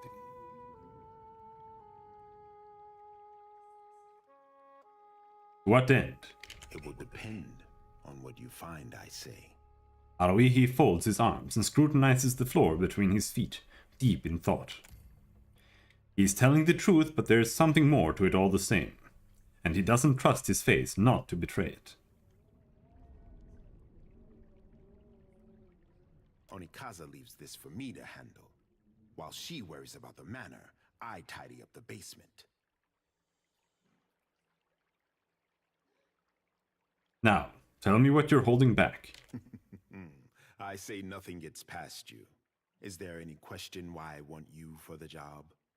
Haruihi chuckles to himself. If we dealt only in pirates, then I would put a trusted agent in rags and send him down hiding in a food wagon. But Akira, I have reason to suspect our problem goes deeper than we know. For this, I want an expert. Akira, a Huana term of agreement and emphasis. When you travel down the mountain, seek Takehu in Pariki's overlook. He is a godlike, one who the people look to for hope. Prince thumbs his chin and smiles. Ingati's chosen knows of our troubles. He could also use a lesson in Raparu modesty. Won't a godlike draw unnecessary attention? Juana look up to Ingati's chosen, even as he looks down on them. That sort of attention opens more doors than it closes, I say.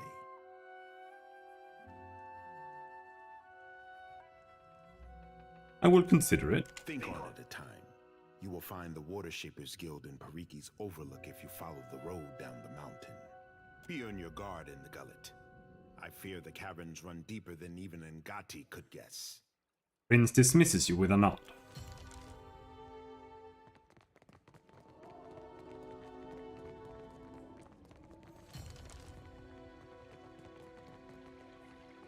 Fish. Happily. Water dances in graceful circles around this coral sculpture. You must gather.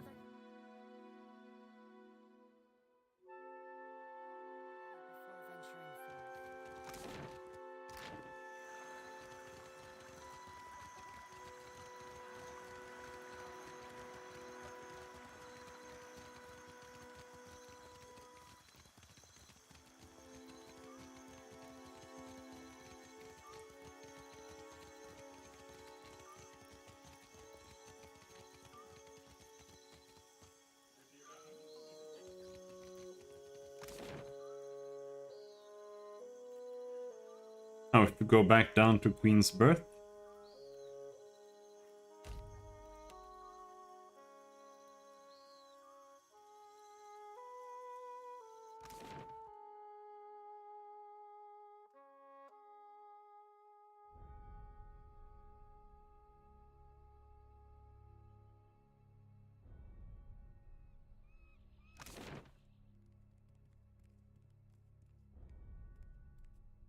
Hylian Trading Company headquarters.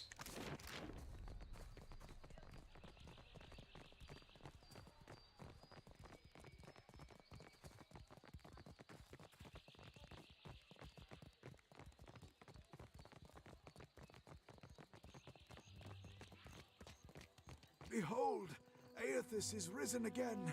He is glorious in form and purpose. Who did? Gone shepherds us all, traveler. Seek out his temple along the sacred stair, that thy path shall be made clear. Maybe I will.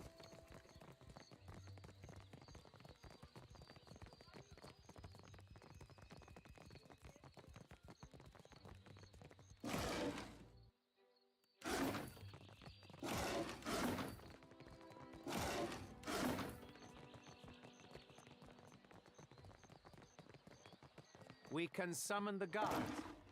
Want to be difficult, amico? Kindly leave. If Luca doesn't see reason, the Duape will lose their lands. For their sake, I must... That's enough out of you. Good day.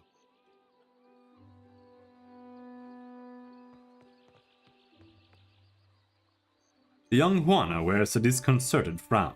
He meets your approach with the flicker of a welcoming smile, but it dies down quickly. Please, I must ask a favor. He shies back from making eye contact, keeping his head lowered.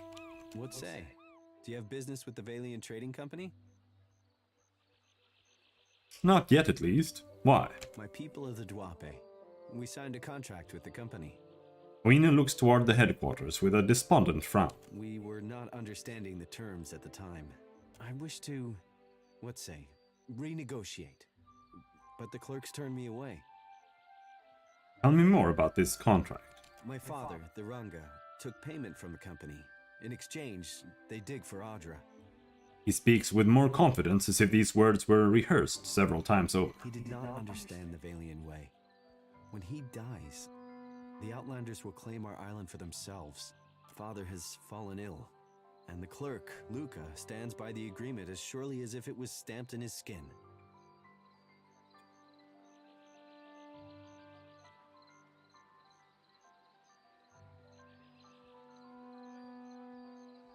So what's your plan? I made my appeals to Luca, but my words were as stones dropped down the deepest well.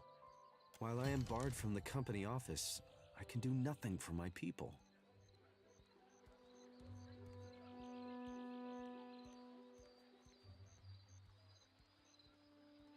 Why did they kick you out of their I office? showed Luca a new contract, yes? Fairer, more agreeable terms. Luca called me a criminal and summoned his guards. What did you mean by a new contract? A man in the gullet offered to assist me. He carried papers, ink, and wax. He helped to write a new contract in the Valian way and to fix the correct seals. Luca, I say he did not like this. He took my contract and forced me into the streets. Pretty sure you were given a forgery. I do not know this word. I would fix, but Luca will not give me the chance. Negotiating with outsiders has not gone my way. And if I take a look at the new contract? Luca has it secured in a chest. Tangaloa's jaws such trouble for parchment, I say. I'll meet with this Luca. Maybe we can arrive at more agreeable terms. Akira, my thanks. I will remain here by day until justice is done. First of his concerns are quickly overshadowed by a broad smile.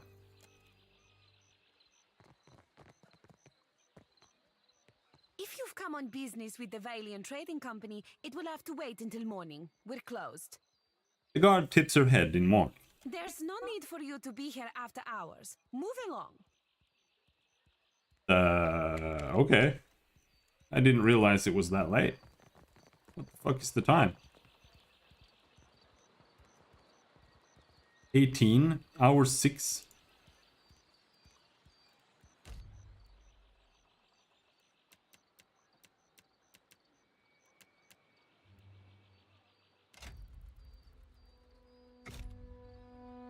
Yeah, the guards went in.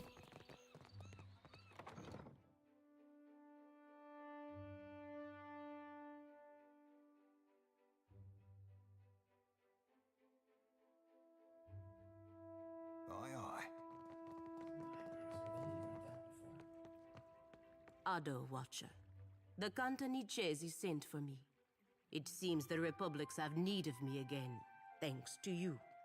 It is difficult to read her expression. The corners of her mouth briefly twitch into a smile, but there is worry in her eyes. Do you have need of me? I will always have need of you, Palagina. I suppose. Good. She nods sharply and steps forward. Okay, so why were you so upset before then? Preview ability tree.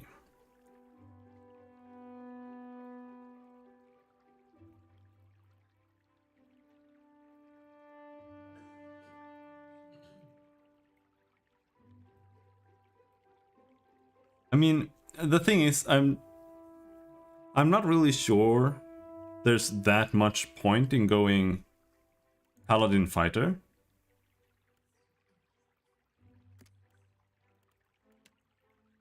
Because what you get from Fighter is... I don't know, man. It's like some knockdowns and stuff.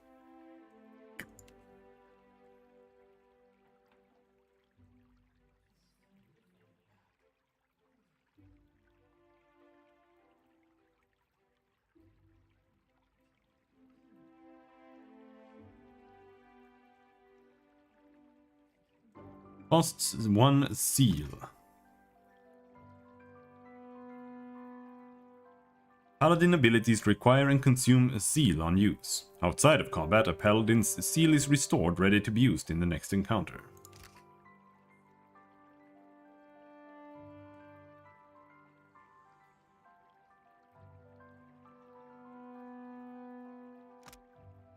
Aligned foe AoE costs 2 seal. Cast time 3, recovery time 4. Holy shit.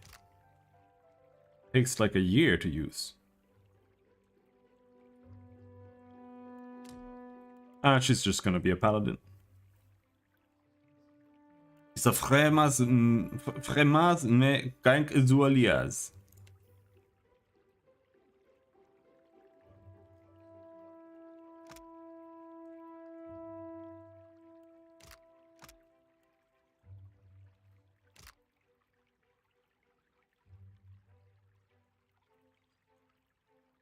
Okay, so she can only have that, I think.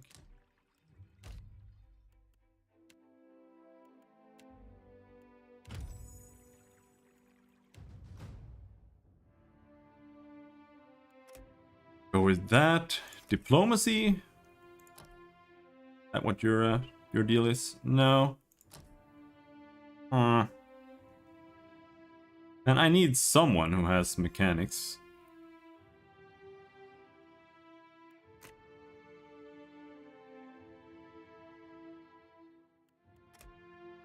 Gonna have to be her. Yes.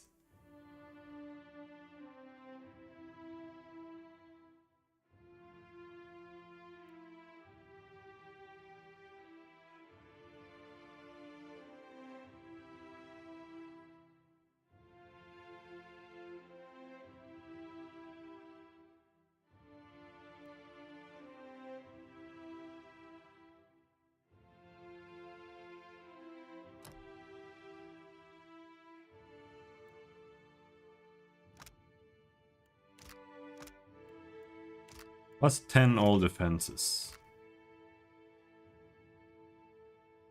And suffering damage, gain a stacking bonus to damage dealt on your next weapon swing. Fast runner. Lay on hands.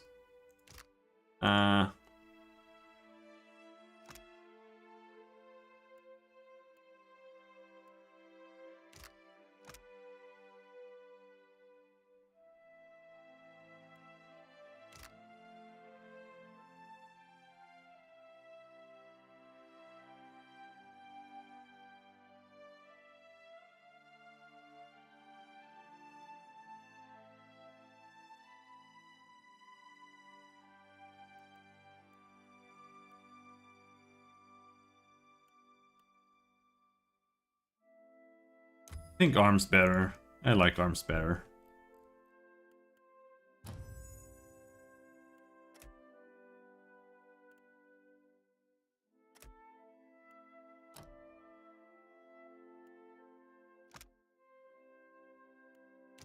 The aura is good. There's very little reason not to take the aura. Weapon and shield style. Allied AoE per kill. Plus 12 all defenses for 10 seconds. Plus 1 armor rating for 3 seconds when damaged.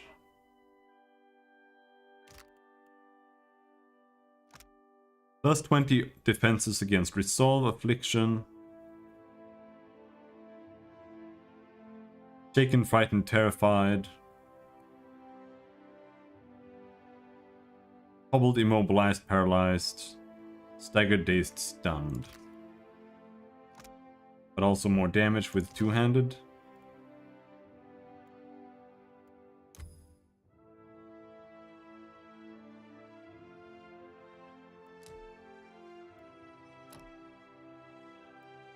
More diplomacy. More mechanics.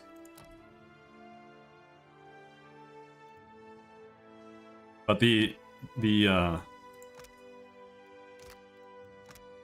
one, this is just really super strong.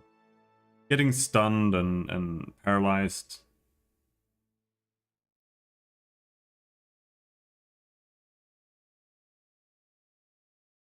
Just really awful. Take that.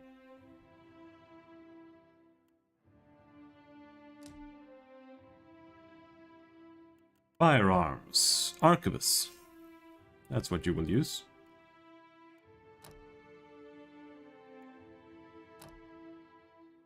Diplomacy. Mechanics. Glorious beacon. Bathe yourself in holy light, blinding enemies in the immediate area. I kind of don't want this. It was so slow, dude.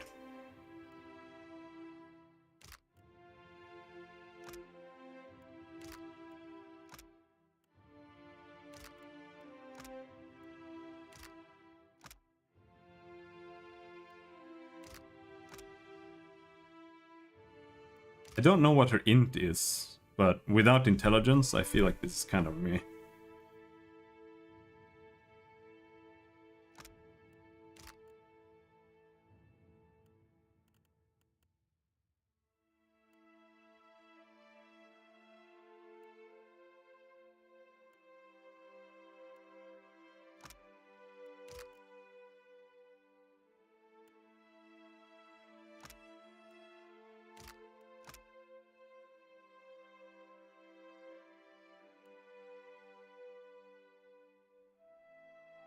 Here, all party members get bonus burn damage.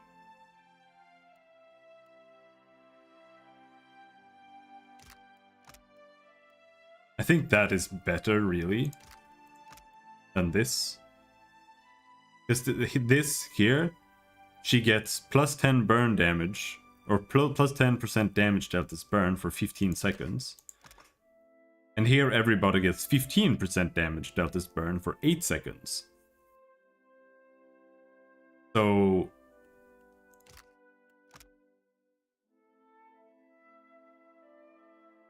I assume that she also gets that.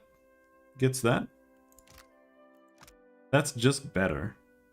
Because this is less damage for 15 seconds.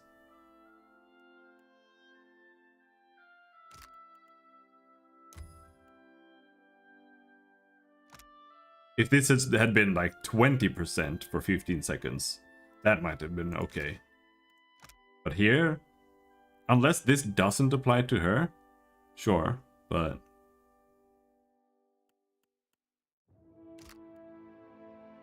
Take that.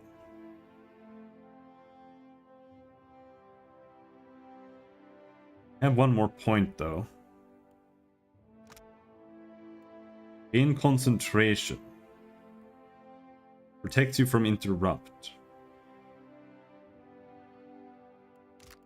That good? Like, is that even good? I don't know. Plus 12 all defenses for 10 on kill. Is kind of interesting, to be honest.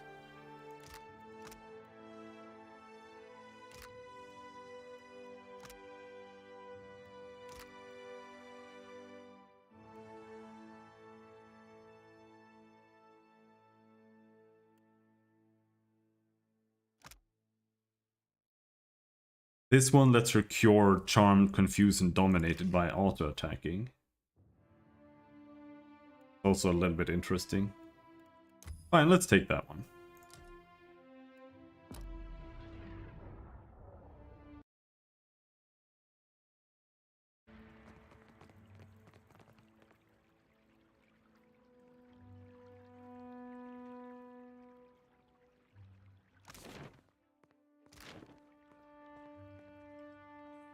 I'm here.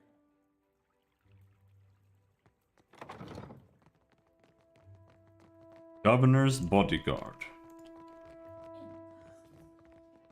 What am I even looking for? Governor?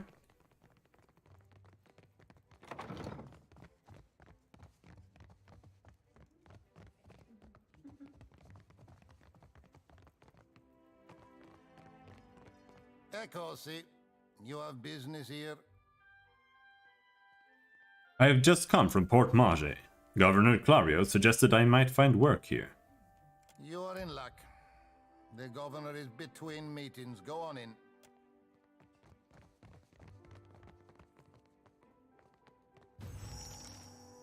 Did I just level up by talking to him?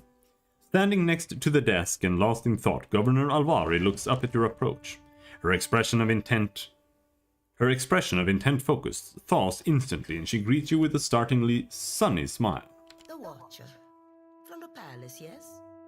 You made quite the impression on the Cantonese. He went on for ages. Welcome. Make yourself comfortable. I am Lueva Alvari, Governor in Residence of the Valiant Trading Company here in Nekataka. What brings you to my door?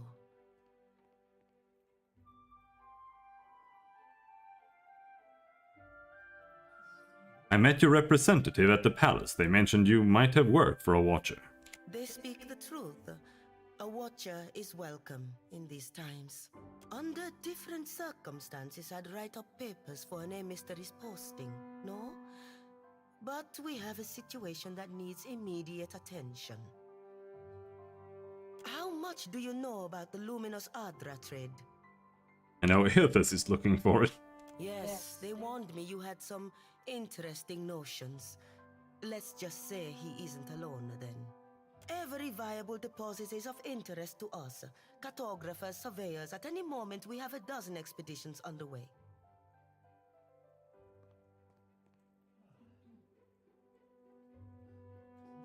Some weeks ago, we received word of a large quantity of luminous Adra on a distant island. Pukukohara. It is not charted on any of our maps. However, Pukukohara is said to neighbor the island of Tikawara, and we've already made contact with the natives there. We dispatched an expedition to Tikawara with instructions to locate the Adra site and determine its value. Our people have neither returned nor sent any word on their progress. Alvari spreads her hands in a gesture of helplessness. We are too long delayed, and someone must finish the job. A Watcher can determine if there is essence in the Adra, if it is worth the trouble and investment to remove it.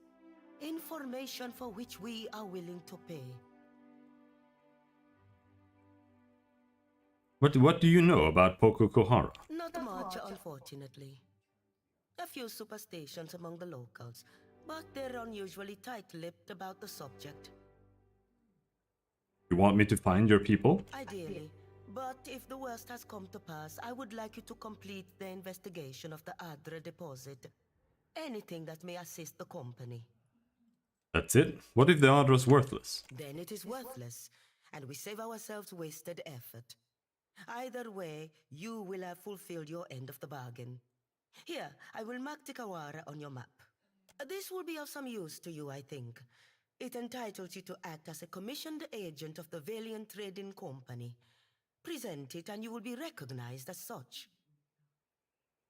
Alvari presses a document into your hand. Until then, I believe we're finished. Return here once you have word of our agents and our prize. Oh, and take care upon the open sea. There are greater hazards in these waters than a few pirates. Level up.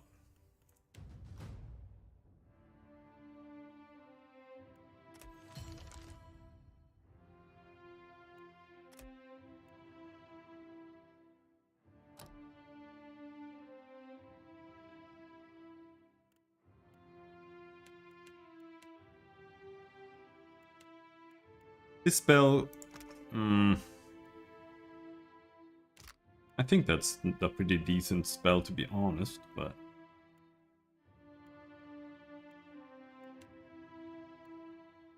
I still wish I could get rid of this spell. God, it sucks so hard.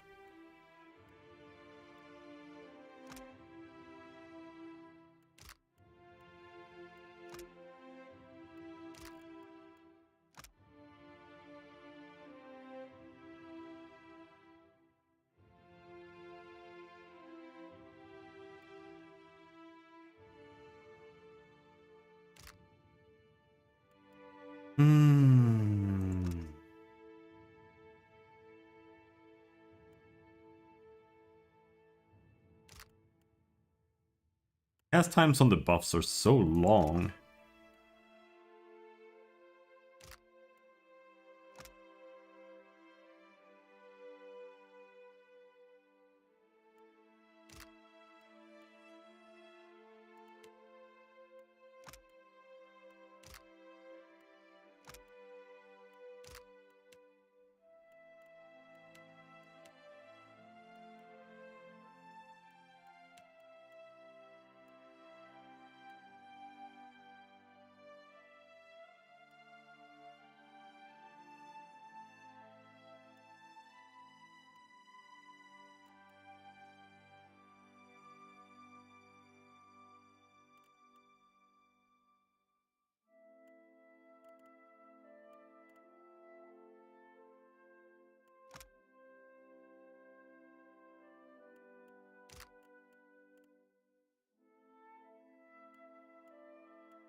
Aren't any buffs, really.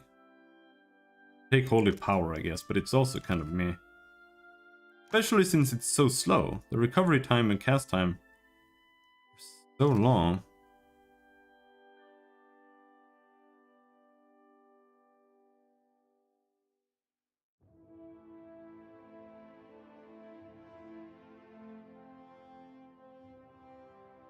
I don't know, maybe you can boost the power on them so that these inspirations get stronger.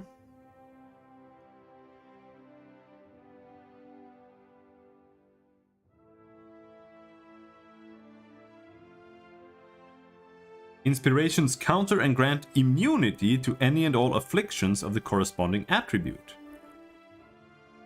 E.g., the smart inspiration cancels and removes the confused, charmed, and dominated afflictions. Oh, okay, that's kind of interesting. That means taking this is actually it actually removes debuffs and stuff too. That's kind of interesting. So this isn't entirely useless then. I wonder what afflictions are constitution. Yeah, take that then.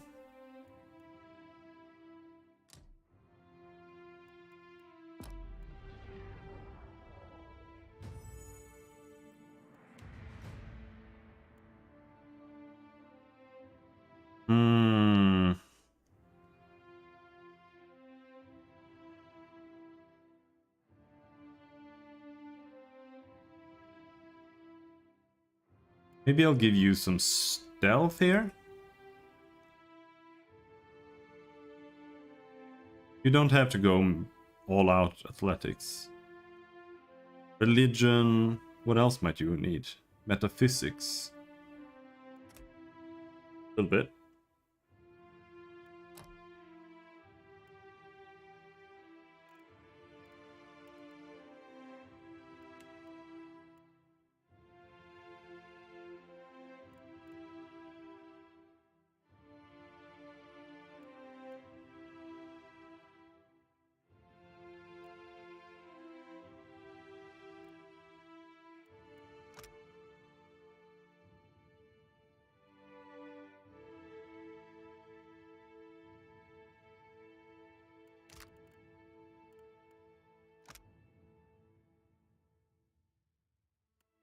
I kind of want to give her Pillar of Faith. Pillar of Faith is really nice.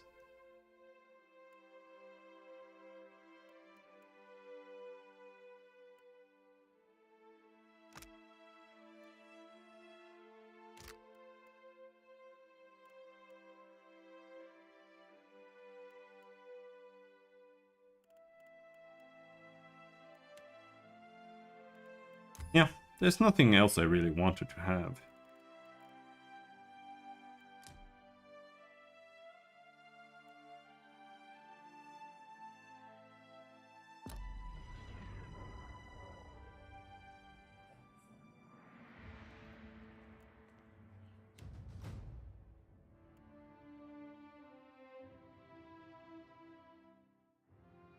Oh, Destiny.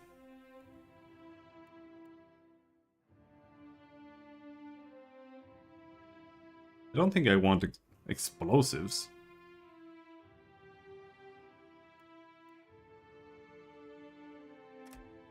Let's get more Arcana. Though, he needs to learn to lie.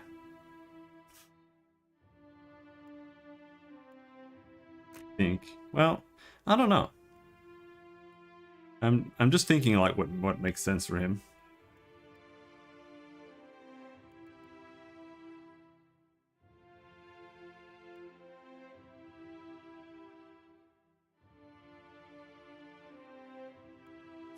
You could use some more insight.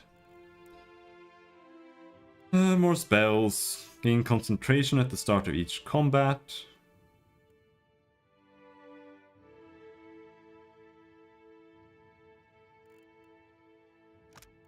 Wonder...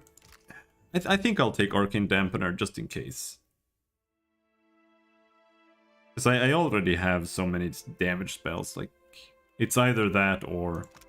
Expose vulnerabilities, but it doesn't seem quite as good in this. Minus 10 deflection is still pretty nice, but... I didn't use Arcane Dampener even once in the last game, but... It might be more useful here. Yes.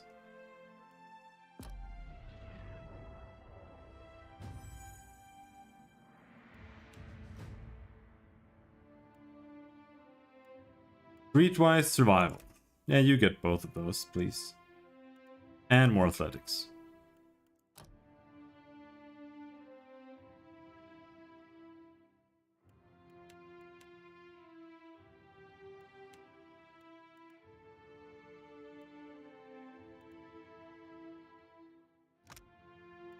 Termination. 30% of grace is converted to hits with proficient weapons. That's pretty good.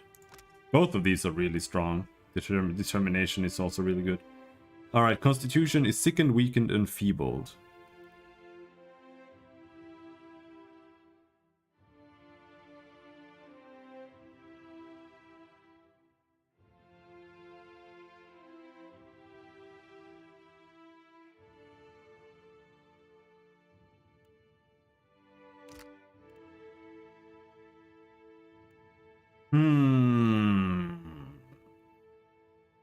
But when it comes to Adir, I'm still kind of more interested in him being kind of tanky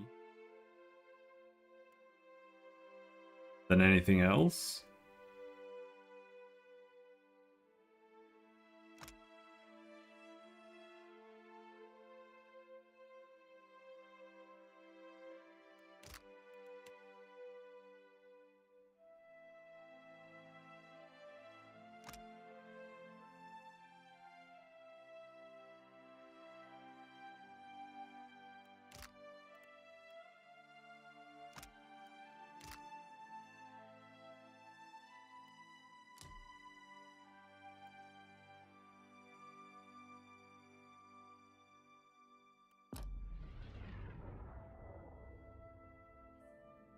Oh,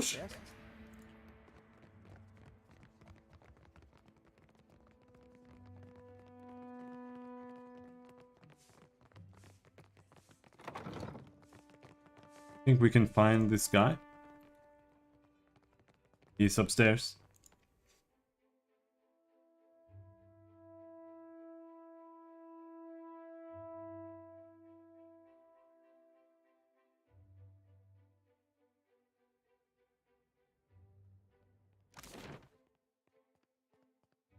Director's office. What am I looking for? The assistant?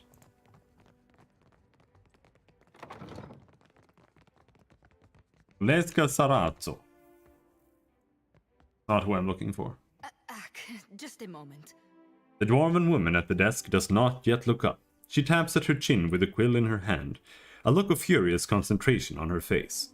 After a few moments, she scrawls something down in the ledger in front of her. There we are. So, did Alvari send you?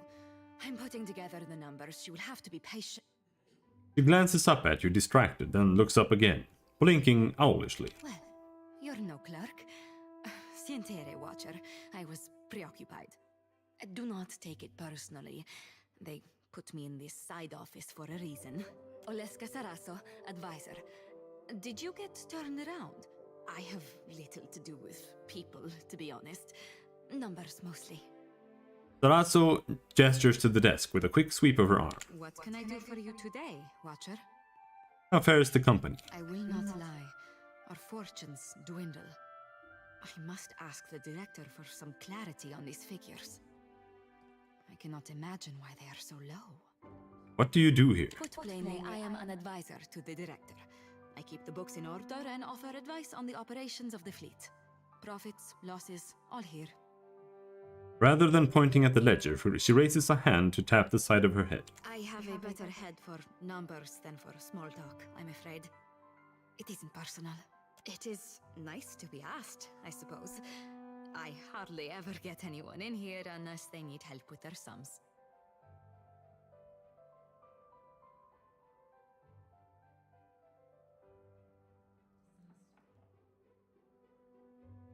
I don't see why. You probably have the most important job here. That is true, but hardly anyone says so. Sarazzo smiles an earnest, amused smile that brightens her eyes and puts color in her cheeks. I have been lucky to reach this position. I enjoy the work, and it is clear that I am needed. Being useful. It is a good feeling. Can I ask you some questions? I can spare a few moments.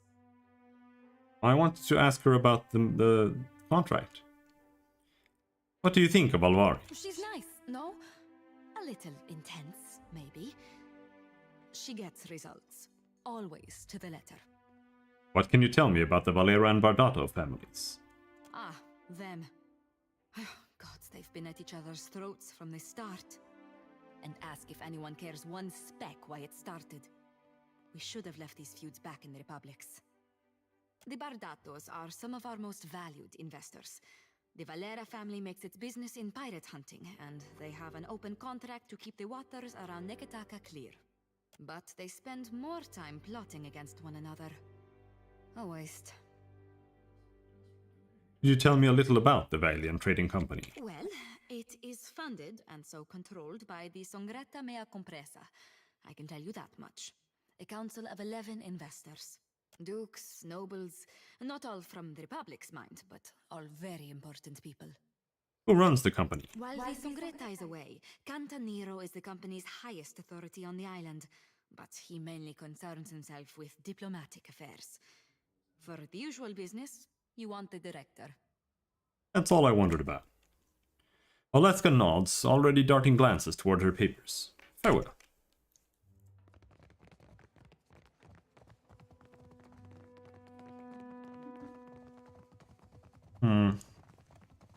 Well, I feel like we should probably go and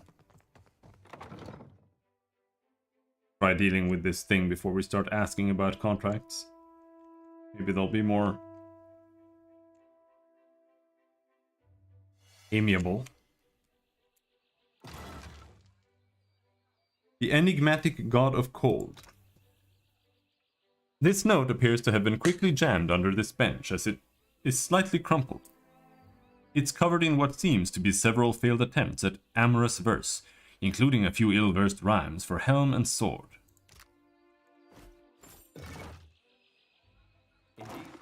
Lost dog? Doggy? Whoa, Toby, we just picked up Toby. He's at the roof of the Violin Trading Company. I'm sure nobody owns him. He just got lost up here. We just stole Toby.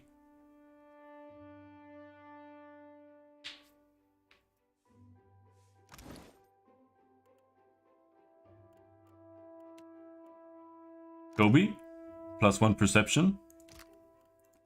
Cat gave you that too. Switching to Toby. At once. Right, what is my setup right now? She is not quite a frontliner, so she'll join in afterwards.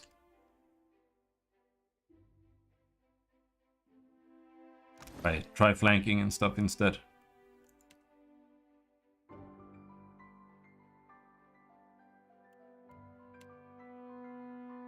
Even though her armor is pretty much the same as the rest. And her defenses are better than Palagina's. And she has more health than Palagina. So I don't really see how she is a worse frontliner. But she just dies instantaneously. I don't get it.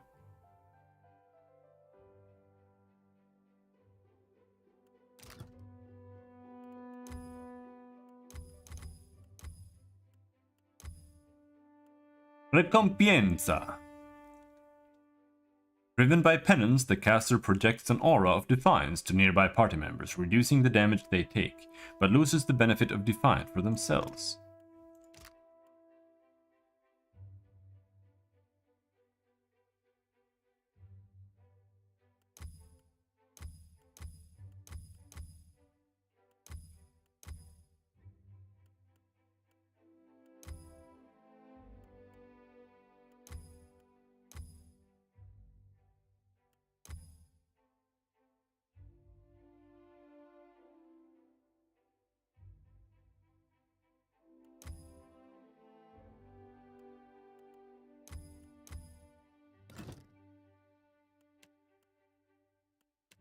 Dog is still barking, by the way.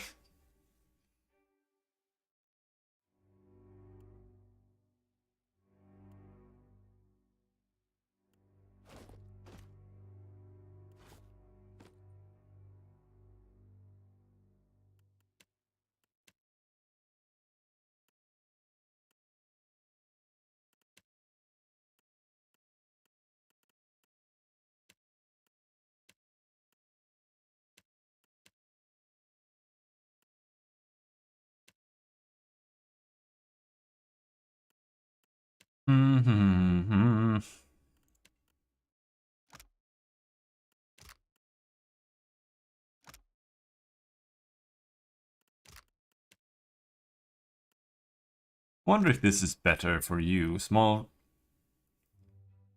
deflection 4, deflection 8. But this one's fine, so it's actually got deflection 6. Bonus defenses against gaze attacks. +1 enemies engaged. I mean, for now at least, it's better. Great.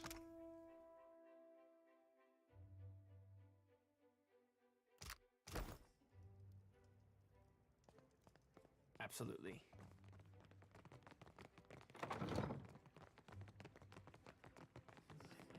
There's Luca. Alright, we can try talking to Luca now.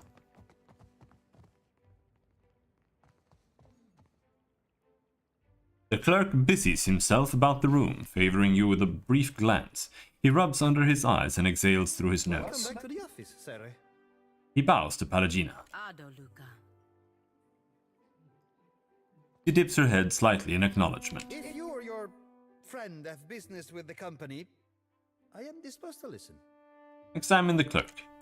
Luca's shirt is spotted with a number of faded purple stains that you recognize as droplets of wine. Someone has tried unsuccessfully to wash them out. Noting your interest, Luca tugs his jacket closed. The servers at the tavern are clumsy. Most clumsy indeed. He clears his throat and fans his neck. What is this place? Stumbling from the street, I see. Luca sneers and surveys you with a patronizing look. This is the heart of the Valiant Trading Company. You would know that if you had a reason to be here. From her office, Governor Alvari carries out the will of the Songretta Mea Compresa. We clerks are the fingers of their long reach. He clutches his hand over his heart and bows sharply. I spoke with Tawinu outside. You have a claim on his tribe's land. A lawful claim, I might add. No matter what the native says to the contrary. He showed up with a forged contract, as if I wouldn't know the difference between our paperwork and theirs. He gestures dismissively out the door. Tawenu is lucky I only seized the forgery. The galley is too good for his kind. There must be some agreeable way to sort out Tawinu's problem. Your villager friend would do well not to stand between the company and our prize. The company is allowed to solve problems as we see fit. And right now, Tawenu is a problem. Besides, lying is second nature to the Ranga heir and his ignorant cliente.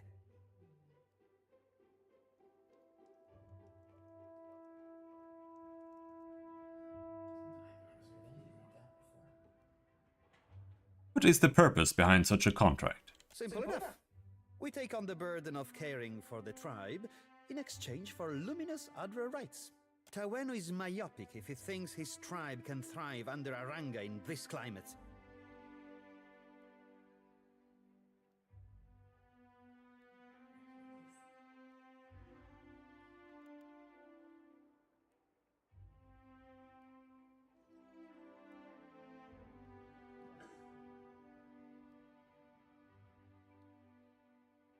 You know, I can always just sit on the office stoop and tell passers-by how the company conducts itself. I see. Luca glances away. His gaze wanders anywhere but your direction. The company would appreciate it if you kept our affairs as discreet as possible. He clears his throat and passes you a pouch of coins. Now move along. I have larger matters to resolve than the fate of one insignificant island. That was not what I wanted. I didn't want your money. I didn't want your fucking hush money.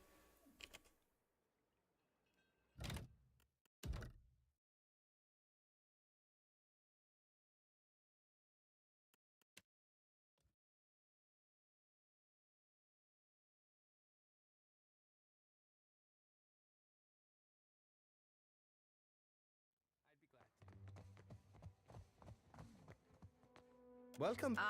If you or your Examine the clerk. service at the tavern are club stumble. This is from we clerks are the show Tawenu is lucky. I only seized the forgery. Besides, lying is second nature. Simple enough. Tawenu is myopic if he thinks his tribe can thrive under Aranga in this climate.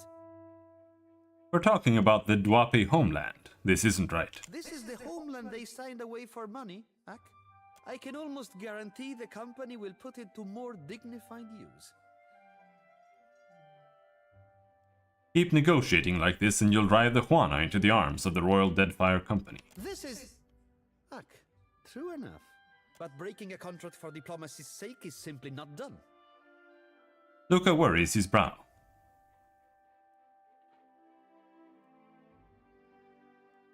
The company loses nothing by letting go of an island they never had. I would be remiss to uphold one contract to the detriment of our operation. Go on then. Some of us have more important duties. Okay, there we go. That made more sense. Didn't like that option at first.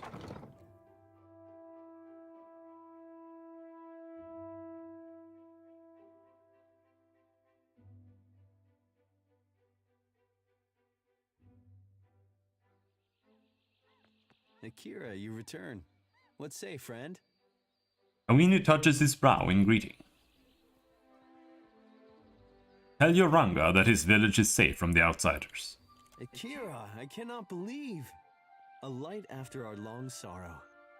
His smile broadens, and Tawinu slaps your shoulder with encouragement. My village is modest, but I came prepared. I set aside a few gems for trading. They are yours by right.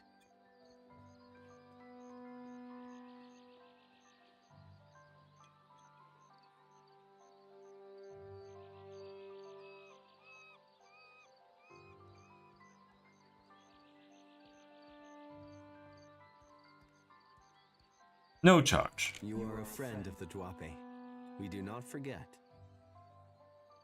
Tawinu smiles, rolling his shoulder with the ease of one who stands suddenly taller. It's weird, like you don't take the charge, you don't get anything at all. But if you like boast about how you taught them a lesson, the trading company, you get like bonus reputation, but whatever. Oh, you leveled up again? I must say, our adventures together have been a welcome change of pace. What made you think of that? He laces his fingers together as he considers your question. When we first met in the Deerwood, you were struggling for your sanity. Now you're fighting for your soul. He pauses. I can't imagine the weight of that burden. And yet you've borne it, and more remarkably. You seem to be holding up pretty well yourself. I'm glad it appears so, though I'm hardly in the same position as you. He gives you an almost pitying smile. The gods have sent you after Aethys, and every power of note in Deadfire has their own plans for you. He tilts his head. That puts you in a position of incredible influence. Paladina tips her head up and smiles. Like these intercessions from the party members, it's so weird. I think that they, like, when you talk to them, the idea here is that they've got, like, their own reputation, like, net between themselves. So whenever, like, Aloth says something dutiful, someone who likes dutiful things get, you know, better reputation with Aloth, for example. And I don't know if certain party members are like incompatible because of that or what. I'm glad you don't take your responsibilities lightly.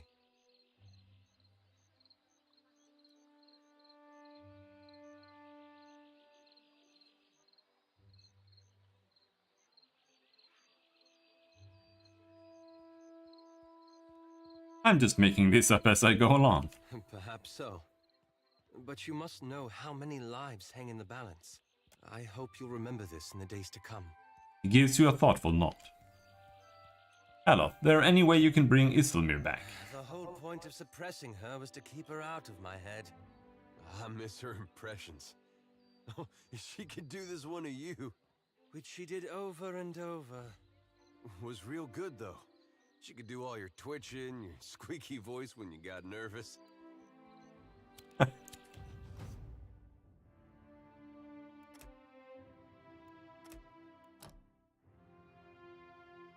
She's been on boats for a long time and learned how boats work. That's why she has a lot of mechanics. That's the only reason I can come up for.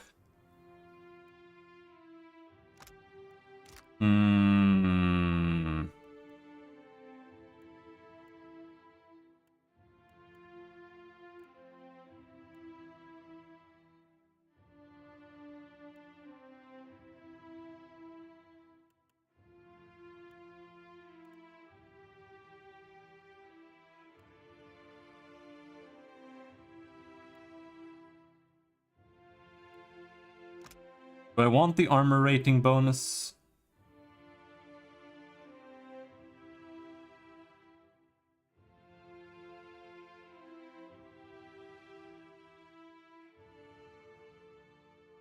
Because just being one armor rating above is 25% damage reduction.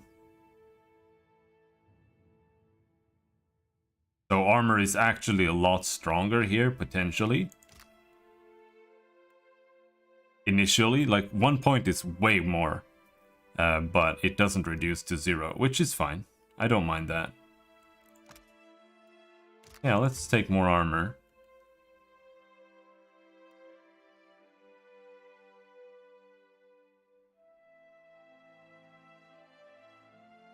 Most weapons seem to have 7. That seems to be the norm. So if you can at least be above 7, much as possible. I think she has 7 and 6 for like slashing.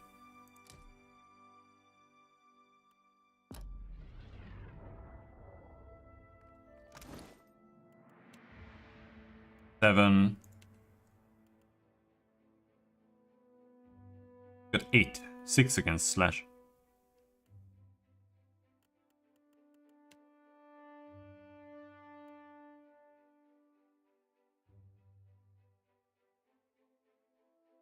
Still got his Saint's War armor. It's crazy.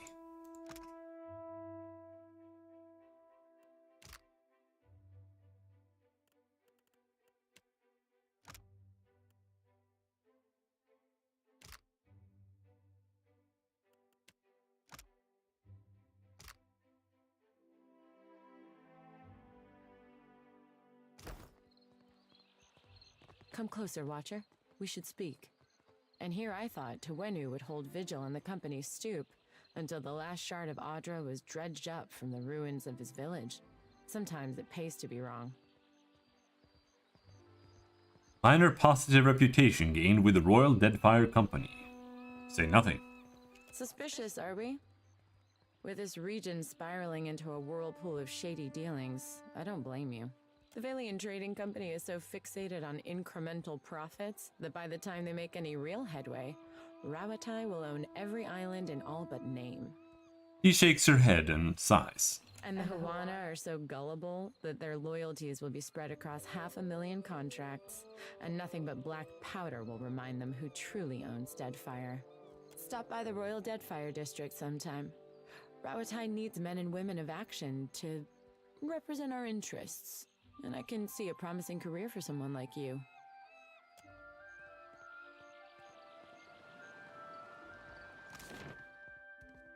Cobbler?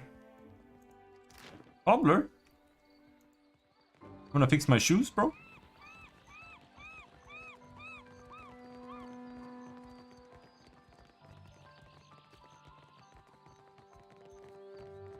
In the market for decent footwear?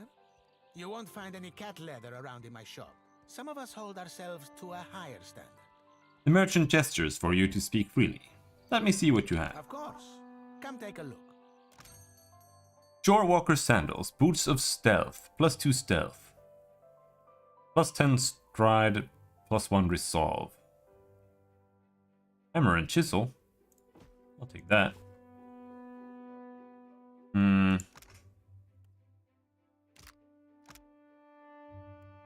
Stealth boots.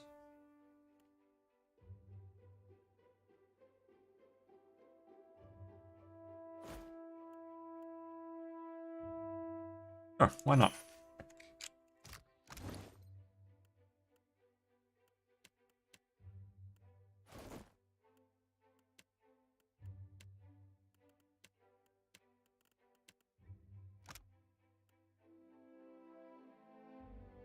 Right, we're here to look for a Principe flag too in the black market. Bardato. So let's go look for that girl's brother. Maybe he's at the tavern. Or he might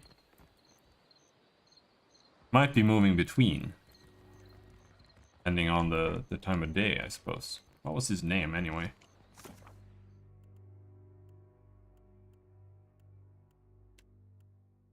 Laro Bardato.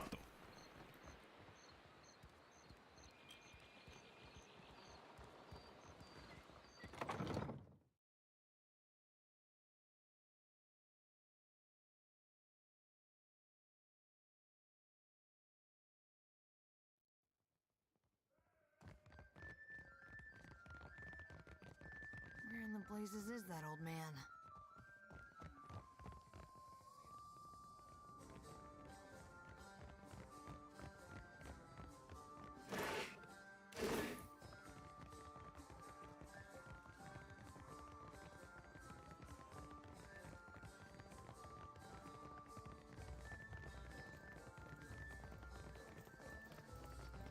floor?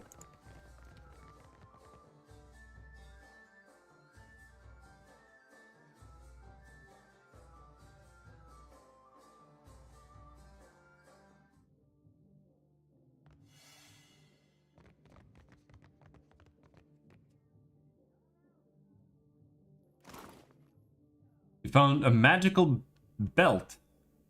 +1 survival. In the couch. Yes?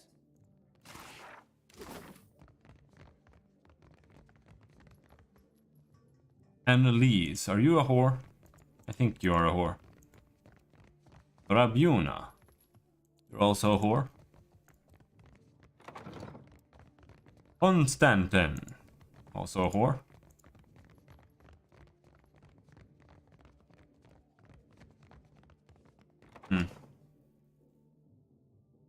Doesn't seem to be here. She said you could find them at the tavern.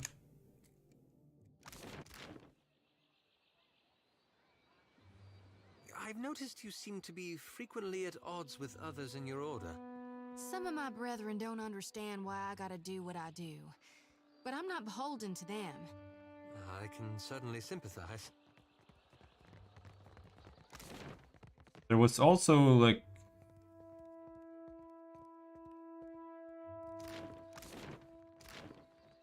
bridge to the east bridge.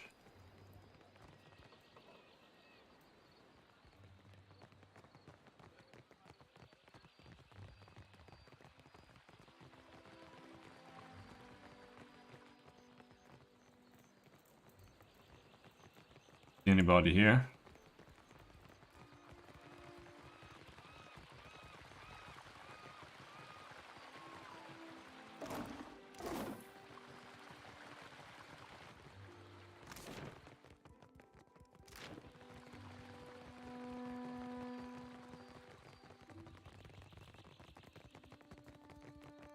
Aethys, light of spring, sun of the world, thou givest me life and purpose.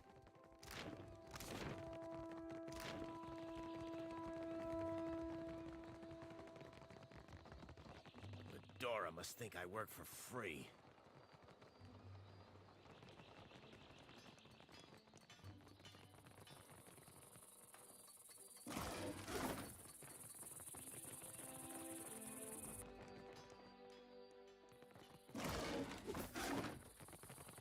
Neglected dog. Got 11.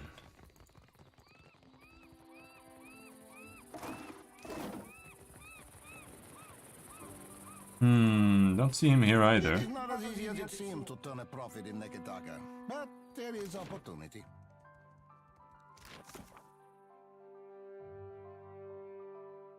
Hera wants him found. The tavern, the southwestern bridge, and behind the district's waterfall. Oh, there? Southwestern bridge, that's over here.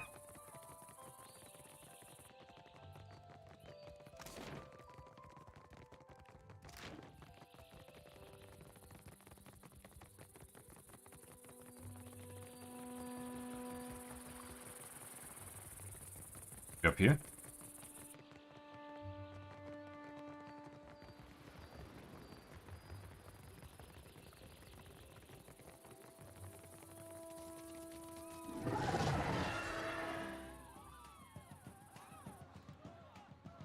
Okay. People, angry monsters.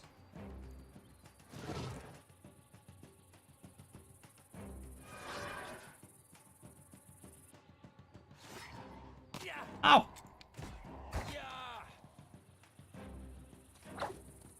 Yeah, no, I can't use this swing camera. It's too annoying, especially in combat.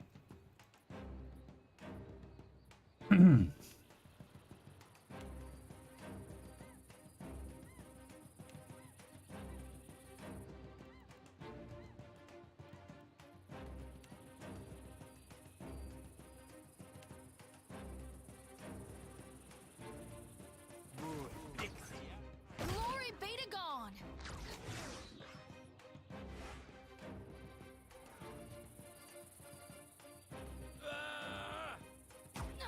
Oh, what are you doing?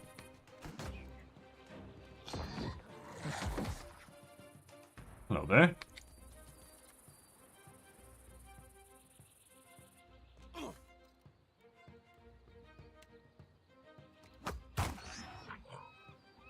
Does this work?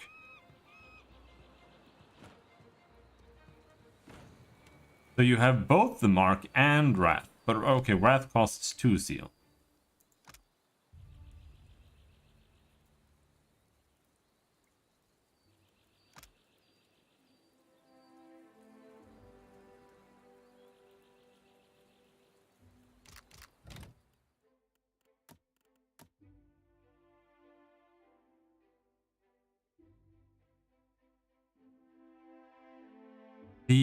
The descriptions are way worse in this game.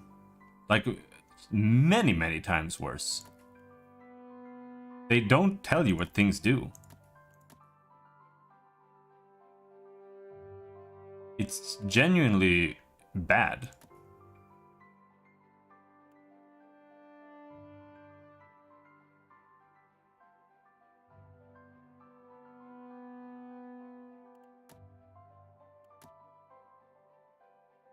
Oh, there's no advanced tooltip or anything. Like here, for example, Sworn Enemy. Granting a damage bonus against the target until combat ends or the target goes down.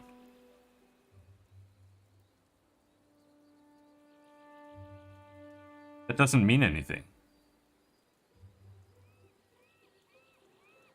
What's the damage bonus? This had a damage bonus in 1, and it showed what the damage bonus was. But here it's just nothing. And it's kind of pathetic.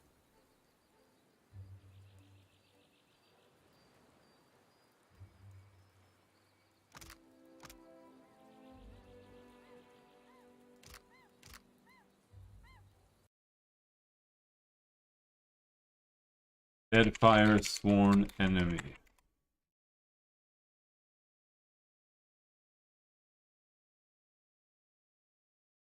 %20 more damage to marked targets. Wow, why was that just not in the game? Weird.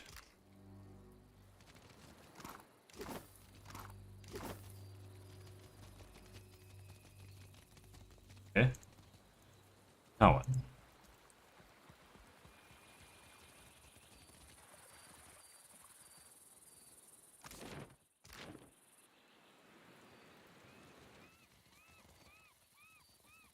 Like I said, I don't know if they wander around. But I guess we'll go and check here now.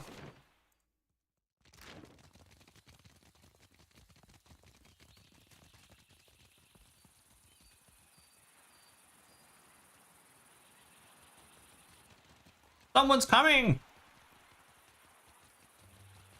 You both attest that you have made all possible efforts to come to a peaceful... The woman trails off as you approach, and you find yourself the sudden target of the crowd's attention. One of the duelists reflexively holds his hands over his heart and bows to Palagina. A cozy, fair night, if our appearance offends. Save your breath. I am a sworn brother of the Conch Swirlias, neither available for nor interested in your wooing. He gives Laro an annoyed sneer. Postenago. He doesn't know when to stop flirting. Orso turns his gaze toward you. We have business. What do you want?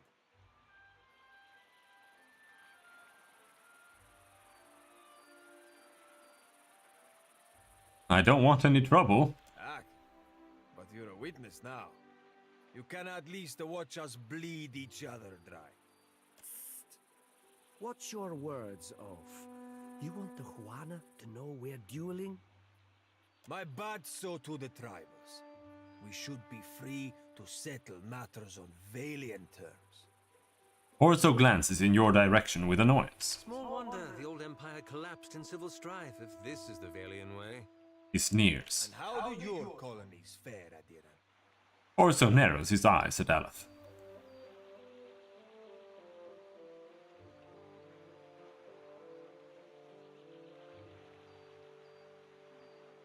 Laro, what say you? We are civil enough to kill each other without making an incident out of it.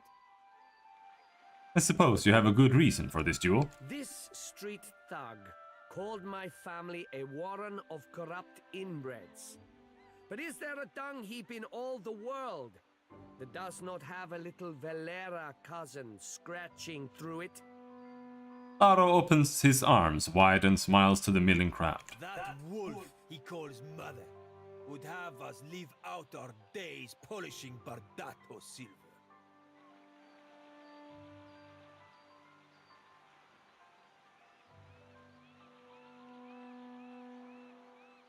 Is this slight worth one of your lives? Ak, this is but one chapter in a long anthology of Bardato arrogance.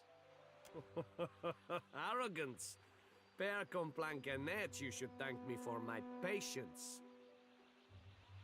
Does this have to be settled by death? Surely there are better alternatives. Nothing less than the total disgrace of the Valeras would satisfy me. Then you will die unfulfilled.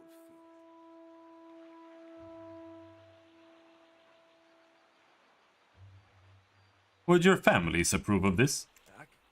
My brother Martino would applaud if he knew. My sister would not approve in the slightest, but this is my duty, all the same.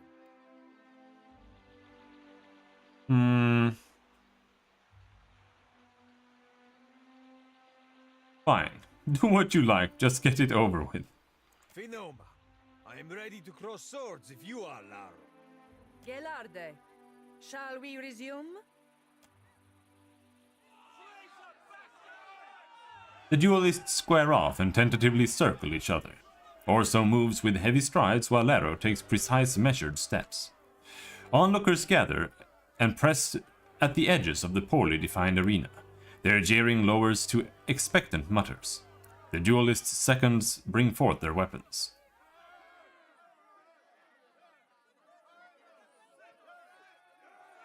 And bless one of them. Take the opportunity to study each of the opponents. You note the sweat on Laro's upper lip, and the furrow of concentration cleaving Orso's brow.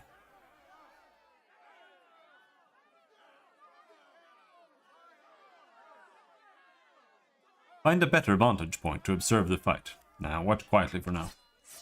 Once the swords are delivered to their respective bearers, the seconds back away in melancholy silence. The duelists cross their swords and bow in salute. The tranquil moment ends with a burst of motion. Despite their differences in size, the duelists seem evenly matched. Orso doesn't settle on established form, but he keeps pace with Laro's aggressive strikes.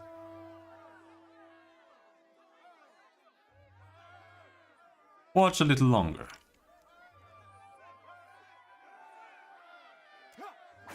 Orso and Laro trade fierce jabs, giving up any pretense of playing to the crowd.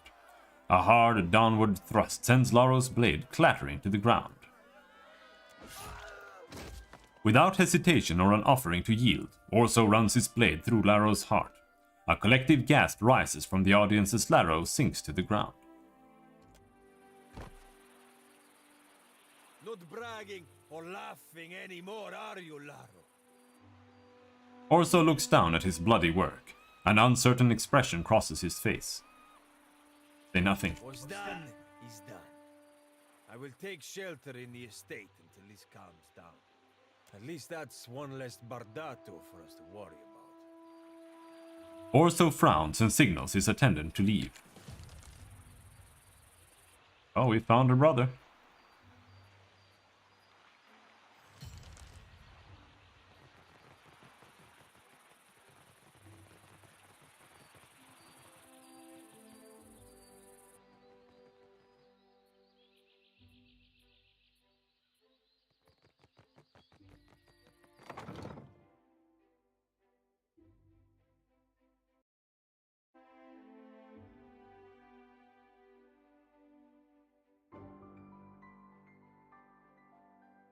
Welcome to the Bardato estate. You can find Etzali in her study. Is that who I'm looking for? I don't remember what their name was. Nera. That's who I was looking for. Laro is is gone, claimed before his time by Valera aggression. Nera clutches her ledger over her heart. Say nothing. There can be no peace while civilized kith turn on each other.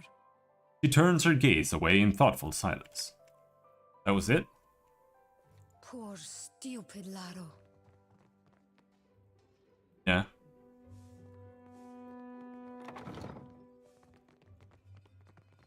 Yeah.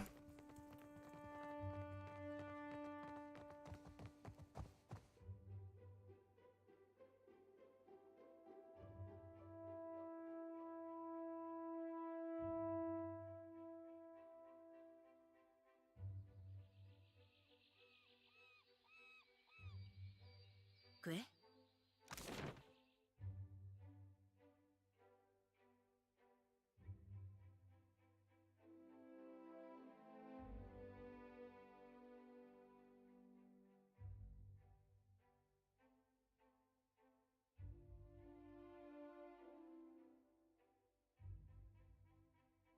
Kansas Map Emporium.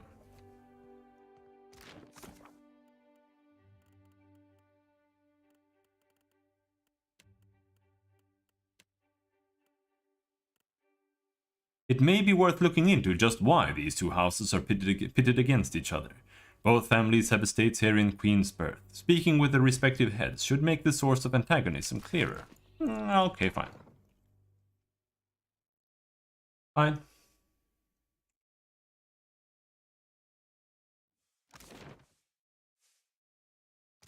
That her study?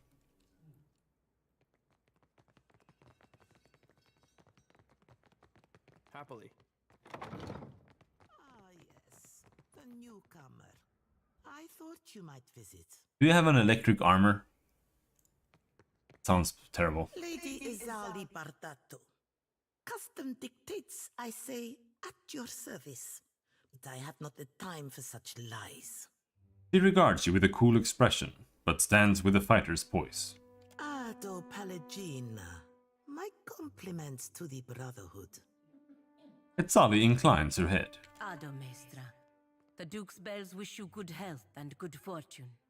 Bows her feathered head formally. If I can make your time in Queen's Birth more profitable, it would be my delight. Etzali refocuses her attention on you. You were present at the altercation where my Laro died. For an instant, her gaze flicks downward, away from you. Maestra, you have my condolences and my regret that we were not able to prevent the bloodshed. Your regret. Do not concern yourself, Serene. I trust you did all that you were able. When Valera and Bardato cross each other, only blood and sorrow remain. Your point. Word has spread fast about the little spectacle at the docks. You've certainly caught everyone's attention. Perhaps the Watcher of Cadnua and House Bardato can help one another. What is it you want? Queen's Beth whispers of a Valera plot against my family. Something grander than pointless duels. You are a newcomer to the Deadfire, uniquely positioned to loosen Valera tongues. She taps her chin and regards you thoughtfully. Zilli Valera strums a lute by the watchtowers. A meek-tempered boy. Fonder of song and drink than the family business. He might spill something of his family's affairs.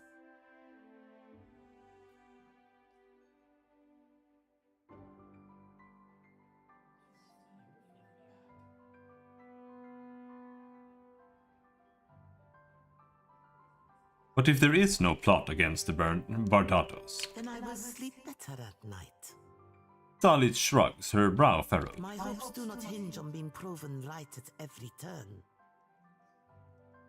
I'll go and see what I can get out of Zilli Valera. Try not to alert the Valeras of our knowledge. That is the point of involving an outside agent. About this feud with the Valera family. You notice something unusual. Your attention is drawn to Etzali's desk. Among the assorted ledgers and documents sits a brass seal, still dripping with heated wax. The drippings have dried into an almond-shaped pattern which resembles the shape of an eye fringed with bird feathers. A nictitating membrane flicks across its surface in a barely perceptible wink. Are you still with me? Etzali breaks your focus by waving her hand in front of your face. She glances between you and her tidy desk, frowning. Say nothing. She nods to you slowly, wearing an uncertain frown. About this feud with the Valero family. Fratello doesn't make my affairs any easier with his wayward ambitions.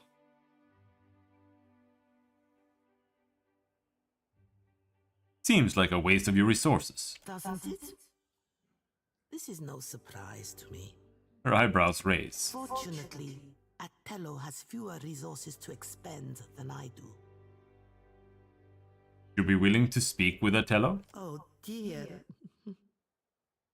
You're serious, aren't you? He stifles a chuckle. You think I'd put myself in pistol range of that old imp?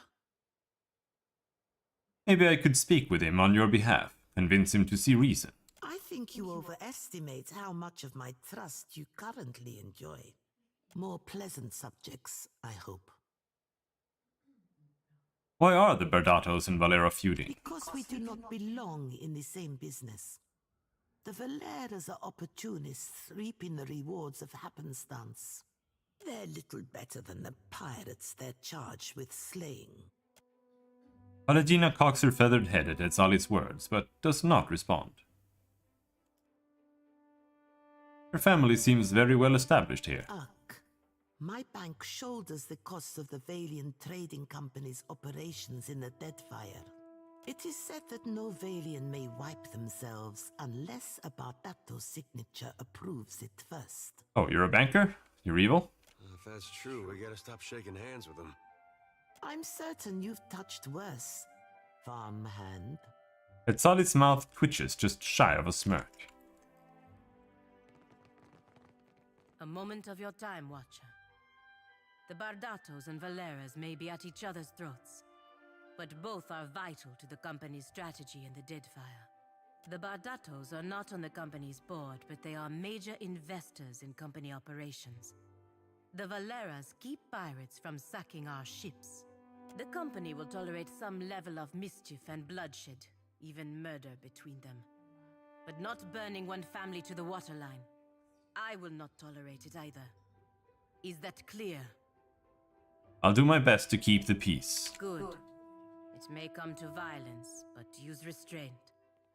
A little spilled blood may cool passions on both sides, but it has a greater chance of inflaming them.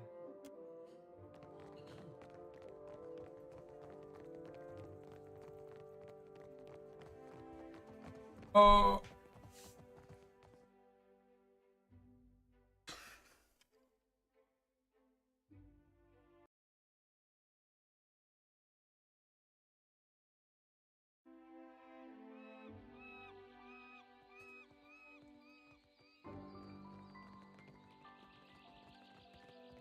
Oh, you have two entrances.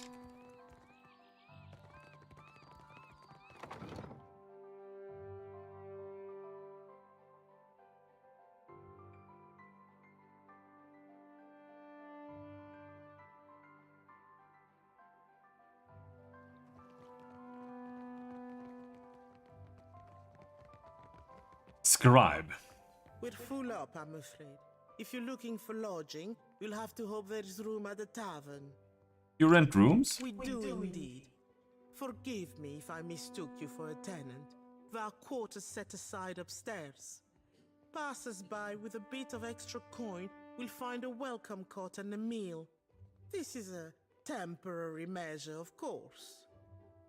She clears her throat and glances away.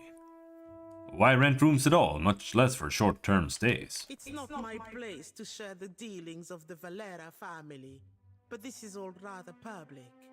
He frowns and glances around the house self-consciously. Suffice it to say that a family in want of coin might find alternate means of securing their finances.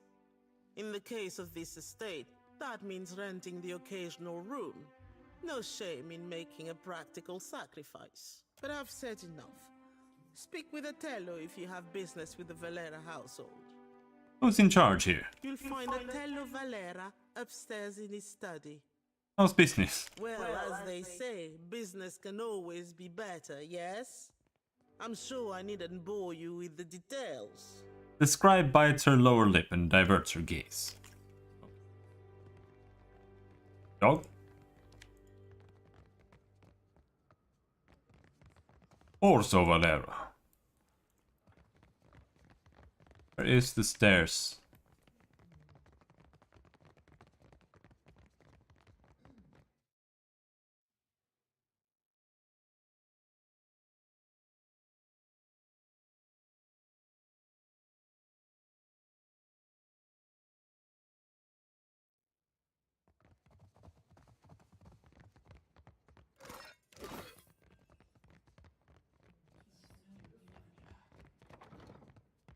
Am I supposed to play nanny?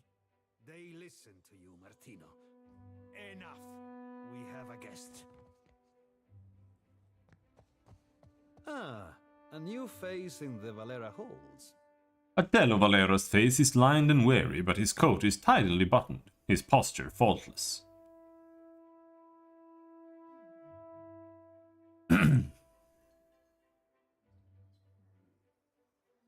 Hey, nothing. He shares an uncertain glance with Martino and coughs into his fist. You've seen how these Bardatos rope us into conflict. It's a miracle that Orso survived this long. Martino has need of muscle and brains outside of the Valera house. I had some questions. I will entertain your curiosity.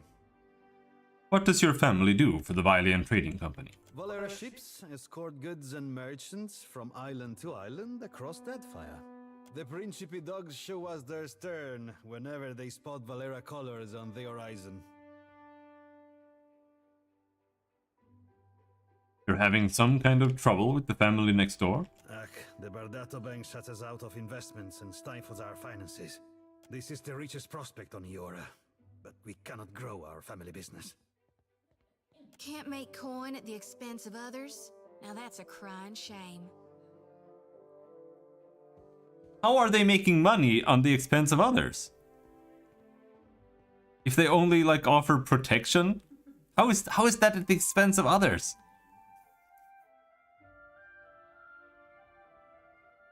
Eyes narrow, the priestess crosses her arms over her chest. If you know a better way of squeezing profit out of these islands, I'm open to hearing it. Ezal is a rich thug, and someday she will get what's coming to her. You mentioned something about a job. Let me take point on this one, Father. Martino pats Otello on the back and turns to you with a more severe, businesslike expression. Some royal Deadfire crews have lately taken to pirate hunting. One such crew has been boasting of their victories near the Wild Mare, singing their Rauatai songs and making our clients anxious. Hunting Principe dogs is our business. With all these problems with the Bardatos, now is not the time for competition from the Brass Citadel. It would be better if they took their business elsewhere. When Otello isn't looking, Martino draws his thumb across his throat.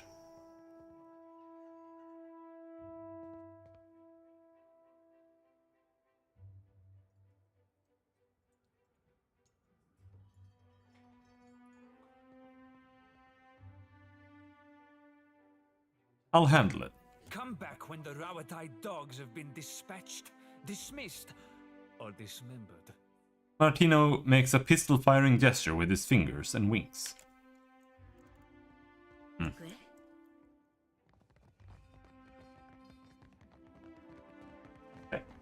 must gather your party before venturing.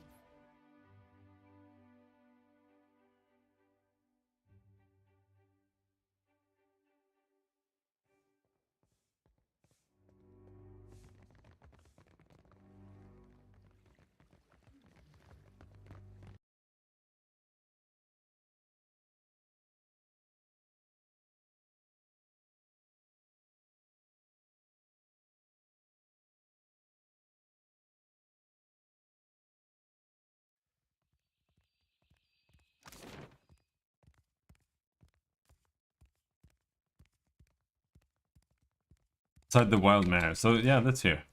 We're at the Wild Mare.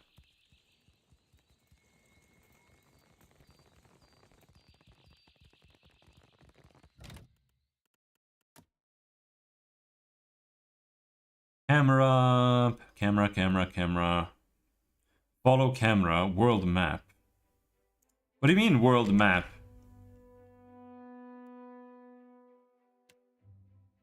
I wanted to follow here.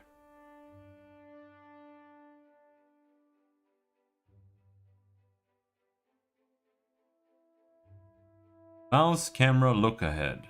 Party, mouse, follow.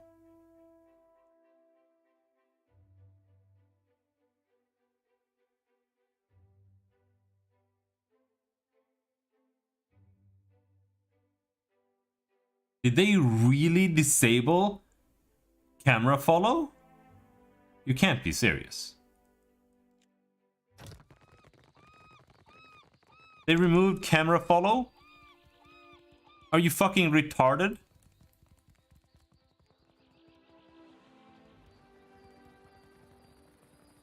They're like, you know what? We have smart camera. We don't need camera follow anymore. And then they don't add a button to disable this fucking thing. Absolute fucking retards.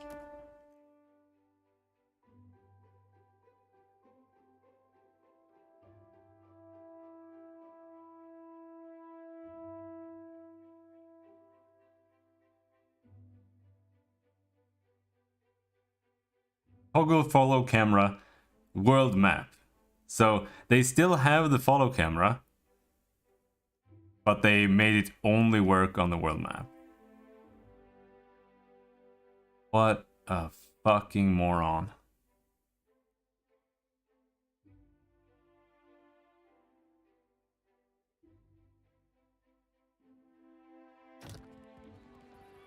Mouse, camera, look ahead. Right. Very strange. Sure.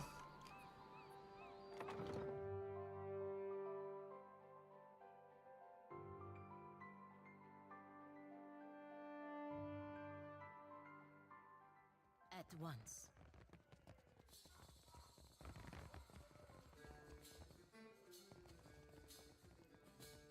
Oh, it's Luca, he's here.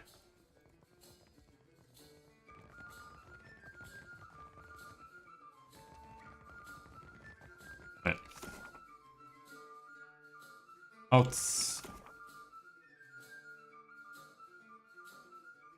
They were singing outside.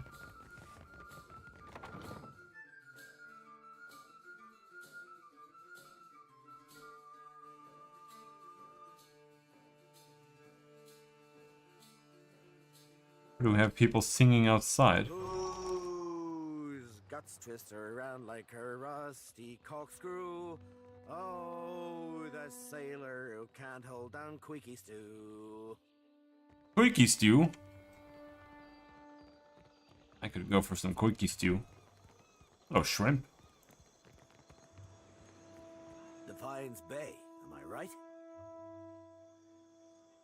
The sizable mouse smiles and claps you on the shoulder, hard. Were you again? I was but a face in the crowd, but I remember the one who walked out of Hadron House alive. He claps you on the shoulder again, harder, and this time you recognize the inebriation behind his enthusiasm. Hadron House.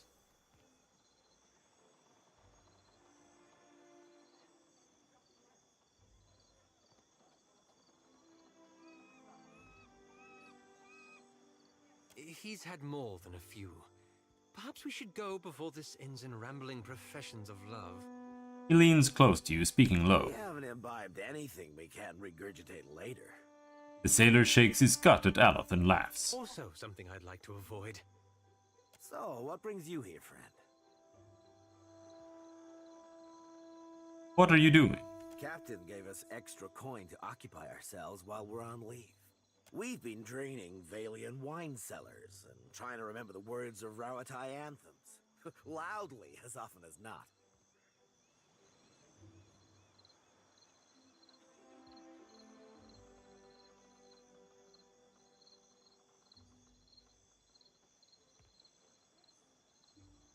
Martino Valera wants you out of Queen's Birth. Valera, one of the stuck-up pirate hunters. We move for no one, friend.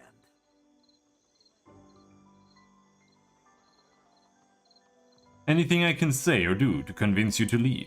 We'll leave when we're good and ready. Valera should get used to waiting.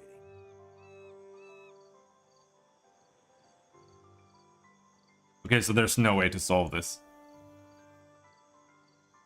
Except for threatening them, I guess.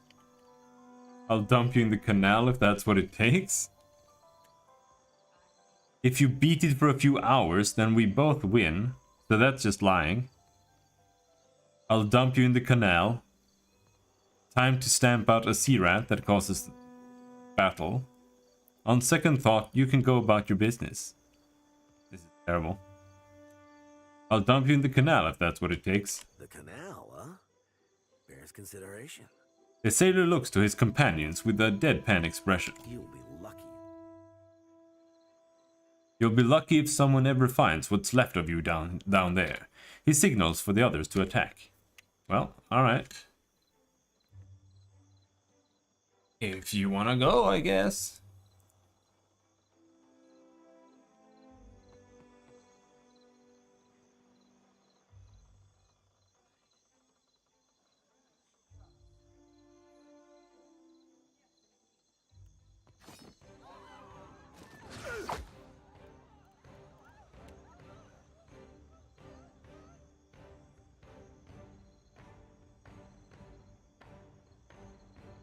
Oh, you can see how much damage you're gonna do, too.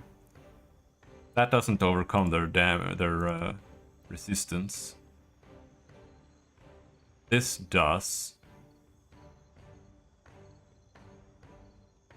Alright. Go with that then.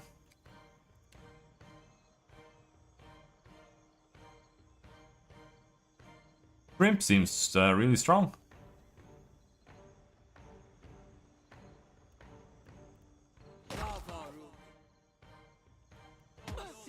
Holy shit, the damage in this game is insane. Nope, wrong.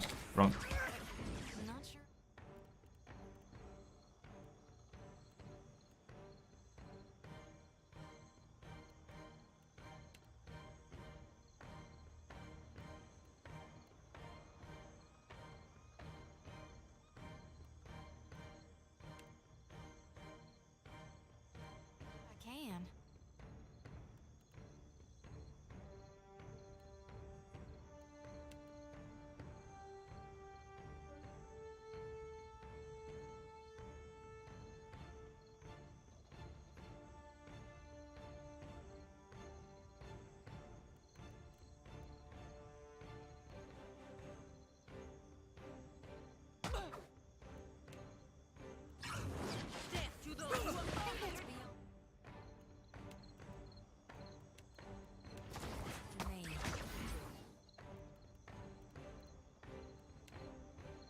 Maybe we can get a Giga knockdown here. Very low chance of hitting though.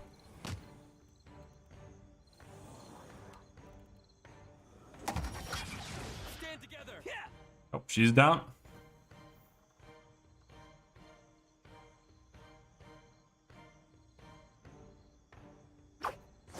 I think the first game has better gameplay. Just because characters don't die like this there. Here characters just die in 2 turns. Because you can't get missed. You can't get missed and everything does too much damage. Like, why does he do 29 damage?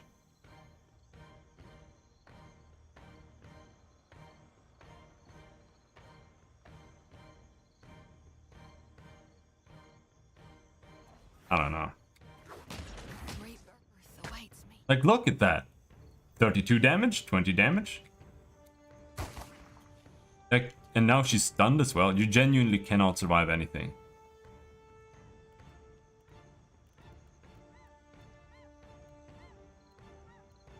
The balance is just really fucked up.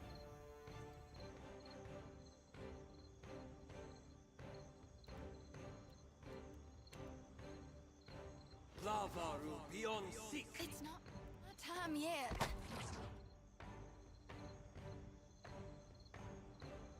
Writhing tentacles.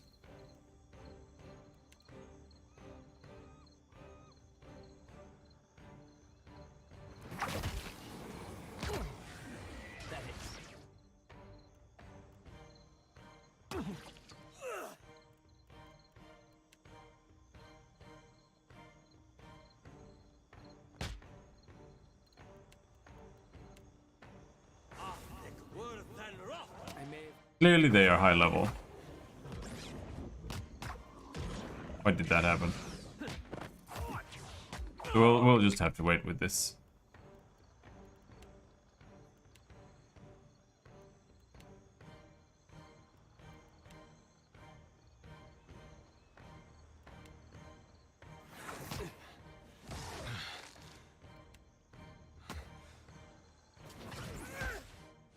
They can't afford another loss.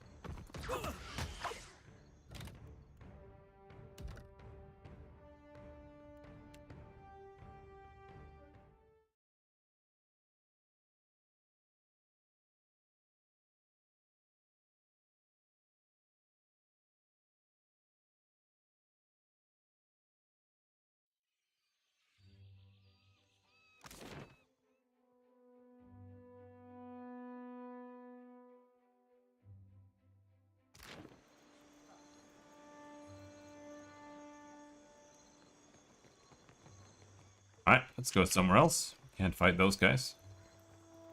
Random fucking assholes. We're level 6. Go into the gullet then, I guess. See if we can do this quest for the prince.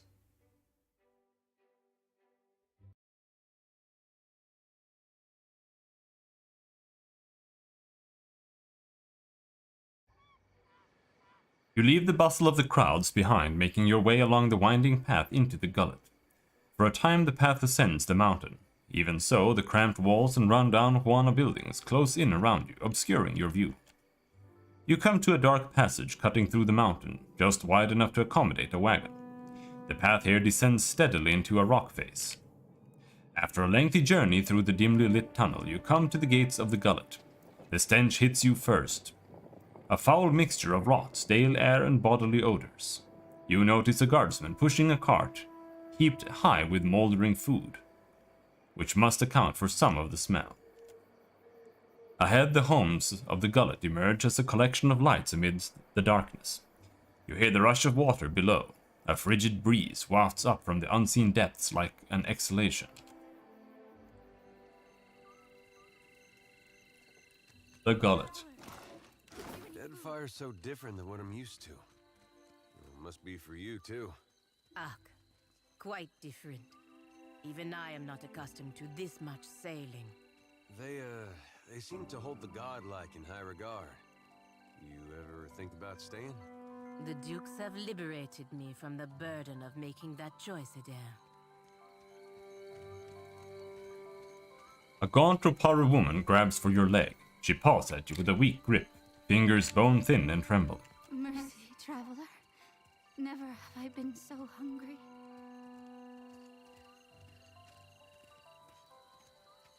Maybe you should seek paying work.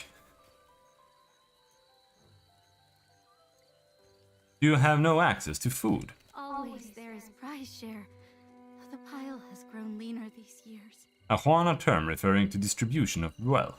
Little falls to our pile that is not rotten or sour from this week and maybe before.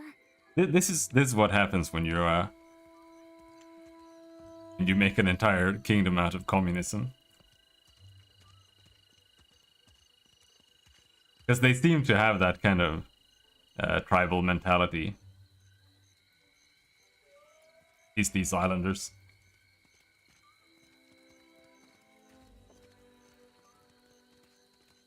Maybe you should seek paying work. There are places that will sell even a vagrant food.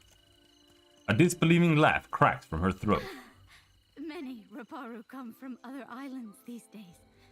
They are strong and capable workers. Not like me, but they too tithe to the prize share. What do you mean? She shakes her head. Forgive me if I say too much. If you would know more, ask Anoi. Our elder listens to those in need, and he speaks. Out of earshot of the guards. He's there. In the house to the right when you cross the bridge. He can speak of the hunger. Her quavering arm points toward the southeast. You can have some food. The woman snatches the food from your hands with surprising speed, eyes darting a glance for any onlookers before she shoves it between her teeth. She gnaws desperately, swallows, chokes, chews again, and speaks with the mouth half full from the next bite. Thank you. I'll share it, I swear. Thank you, traveler. Who's the leader around here? She chuckles darkly. The gullet is a lawless place, forgotten. The only authority here is the Matarus, and they don't work on our behalf. But if it is a wise man you want, seek Anoi in his home. He tries to keep us safe and fed. He does not always succeed, but he does try. Trying's worth a lot down here. Can you tell me how to get to Delver Row? The black market. I have heard of it, but I have never been. I prefer to keep my head on my shoulders, Akira. But Anoi might know. Fucking Anoi. He is blind. There is no part of the gullet he does not see. If Anoi cannot help you, ask after Firna. She's the tavern keeper at the Hole. Her ears hear many secrets.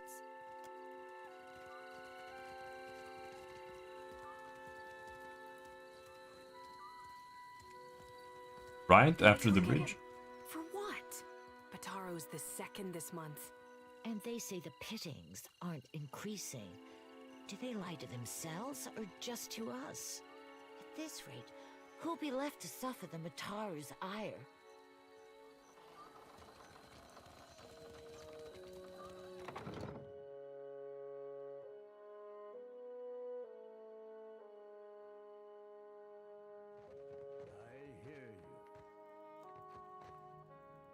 An elderly Roparu man squints in your direction before blinking profusely.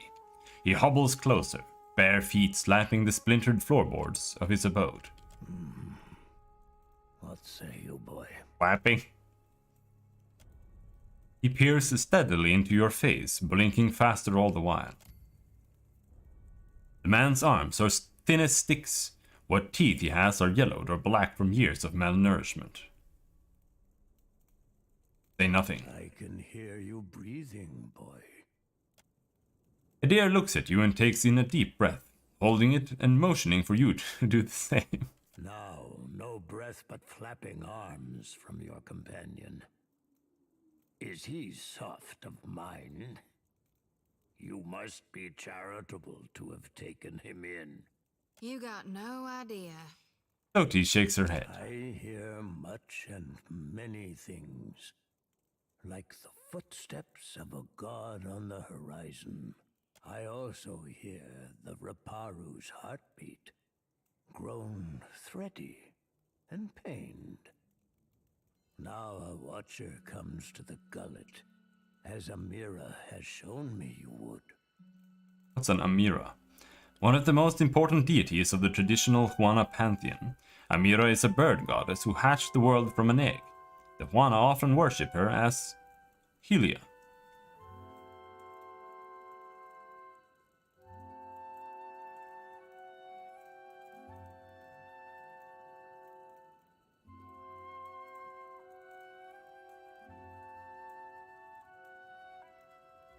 What's causing the Roparu such pain?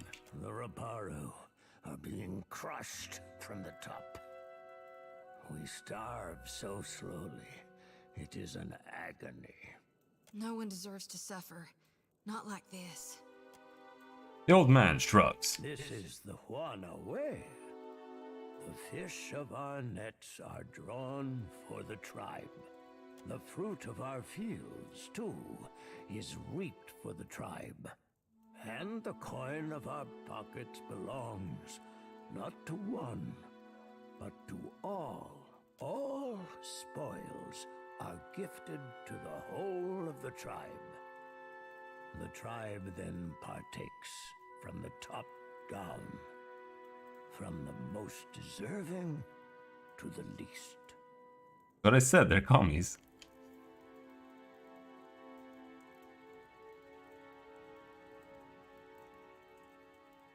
Why are the Roparu the least deserving, the last to partake of the tribe's spoils? The Mataru risk their lives to protect the tribe.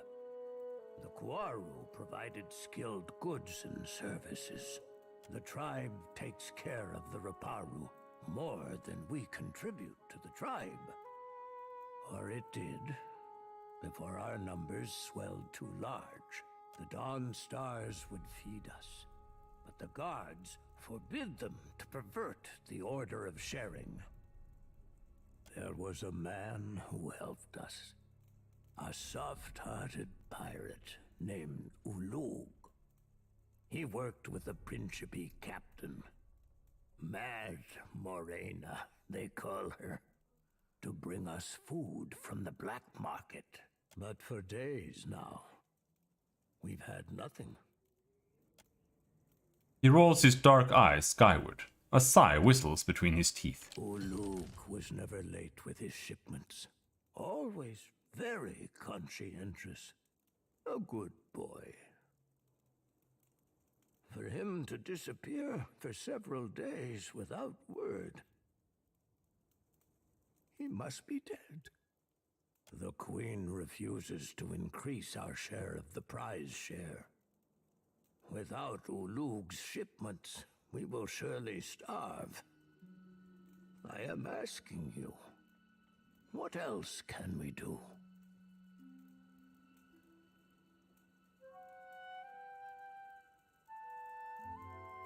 You need an advocate. I will speak with the royals at Serpent's Crown on your behalf. Perhaps you can achieve what those of my caste cannot. Gain us favor with the crown, and always we Roparu will be indebted to you. I'm looking for a place called Delver's Row. You mean the black market that lies nestled in the depths of the Narrows? The guards do their best to stomp it out, but they are a single boot against 1,000 ants. I do not know how to get there, but someone at the tavern might. Farewell.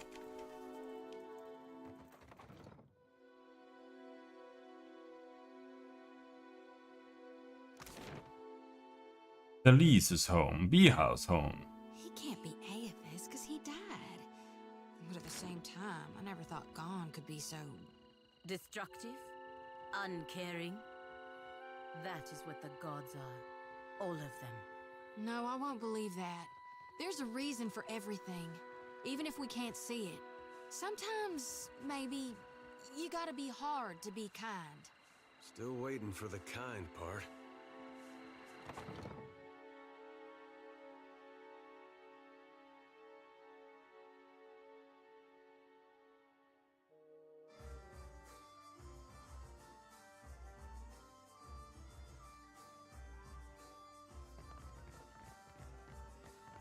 Descanta deri. Huh? Hot wind, redolent of vomit and mold wafts from the hall. Why? How did you hear that about the boss? With my own ears. Dario said there's treasures in that pit. Shh! Have you lost your wits?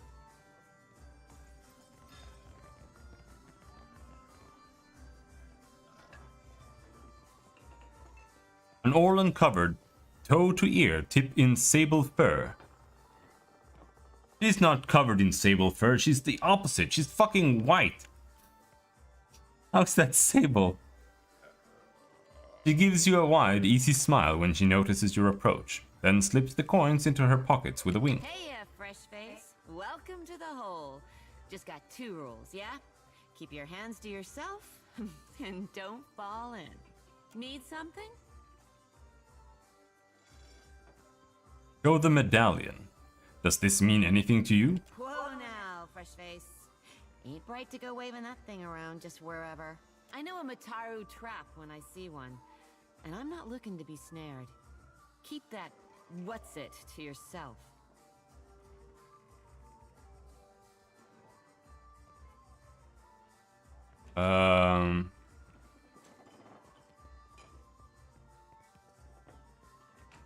Let's discuss this another time.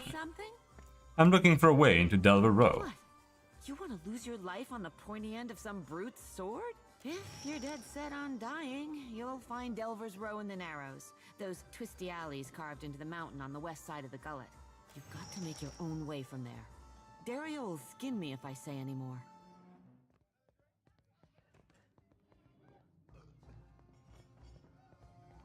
Who's Dario?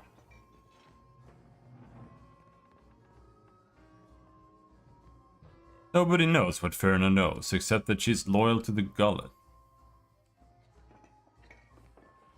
Who's Dario? You stick around the gullet long enough, you might find out. You've got to make your own way from there. Dario will skin me if I say any more.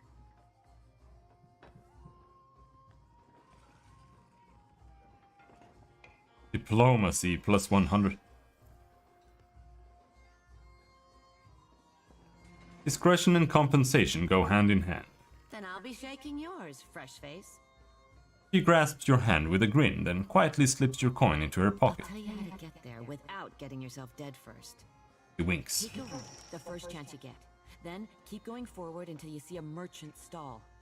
Look close. There's a secret hallway behind a curtain there. That's your entrance.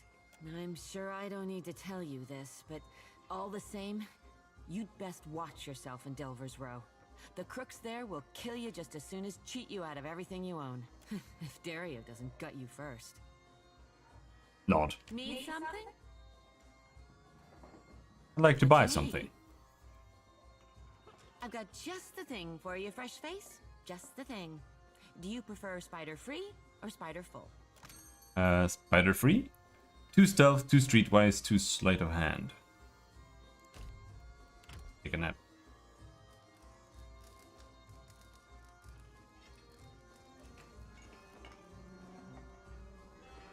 At once.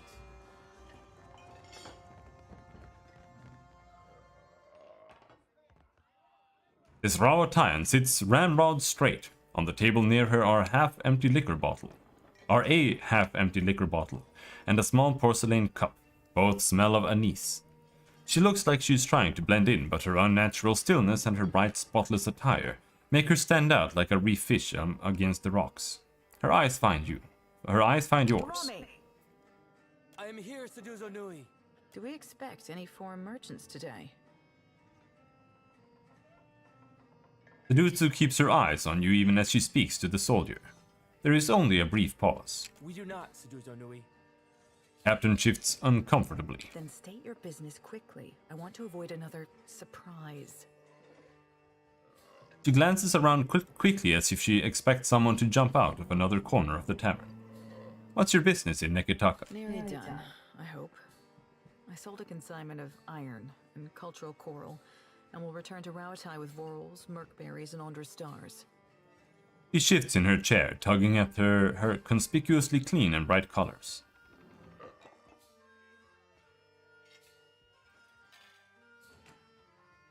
I thought Rawatayans operated out of the Brass Citadel. Most do. She avoids meeting your gaze. Her mouth is pressed into a hard frown. You seem nervous. Does the Royal Deadfire Company know you're trading here? She sets her glass down with a loud clatter.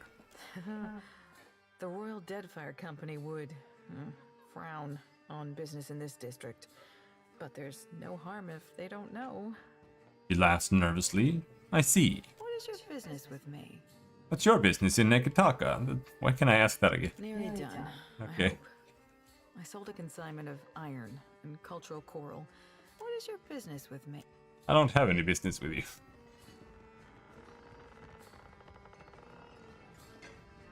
Is there a Vithrak here?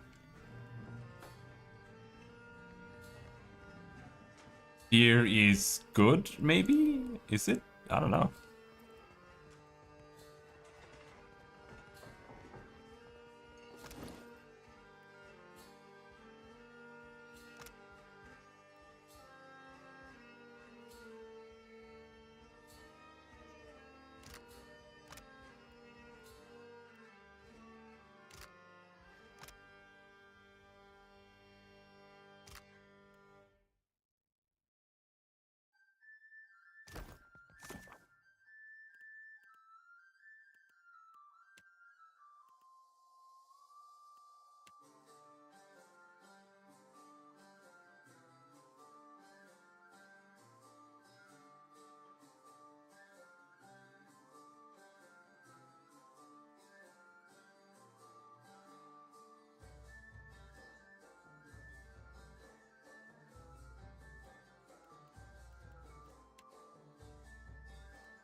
Temple of Gone.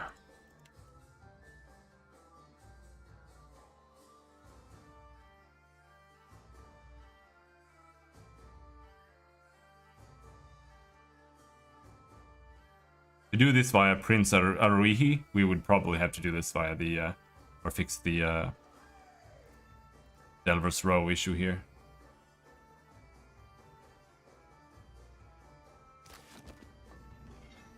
Need something? What you need? I've got you. See if we can sell some crap.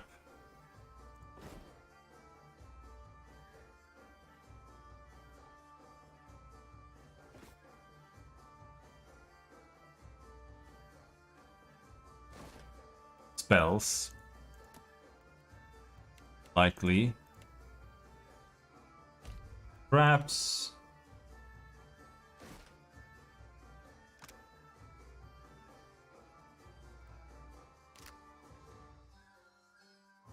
Deadeye. +5 accuracy. Just feel like it might be a good idea to have a little bit of money. You go to a black market. Sigil. Wardstone. All sigils post dangerous magic when they are approached. Wardstones counter the corresponding sigil's magic for the user and all nearby allies. Immunity to Sigil of Nightmares attack.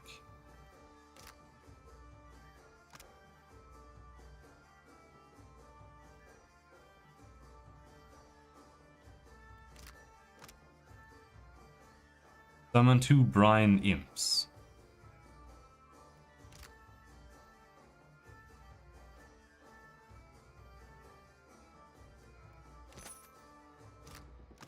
I don't really know what that is. I think we'll equip it just in case.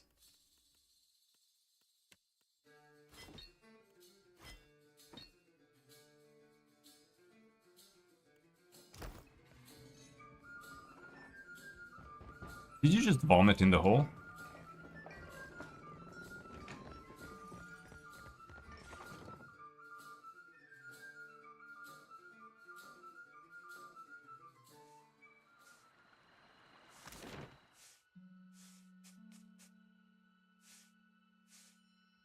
The Narrows. That's where we want to go.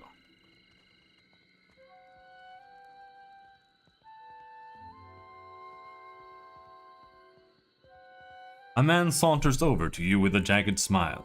He's got a long, crooked scar on his forearm, and he's rolled up his sleeve to flaunt it. You must be new. Lucky for you, we have a special rate for newcomers. A bag of coppers in exchange for your life. He brandishes a knife. One of his companions grins widely enough to show you all his missing teeth. But the way they're all gathered around you, leaving their own backs exposed, tells you they haven't been here long either.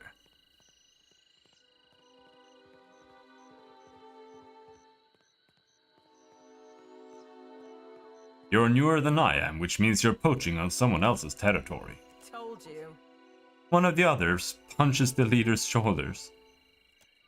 The thugs look at one another and exchange a few panicked It whispers. seems we've made a mistake. Forgive and forget, no? He smiles, backing away. They hurry off and disappear back into the crowd. Yeah, pussy.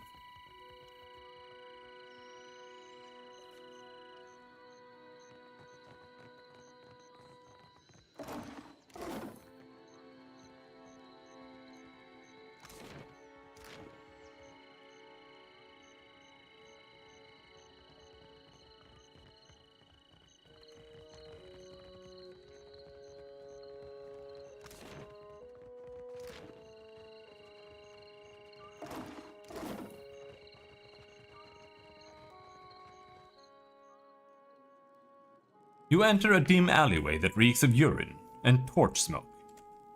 A long passage stretches to your left and right. Shadows move in the guttering torchlight, but they're nothing more than shapes at this distance. The chatter and bustle of the gullet continues behind you. Go right.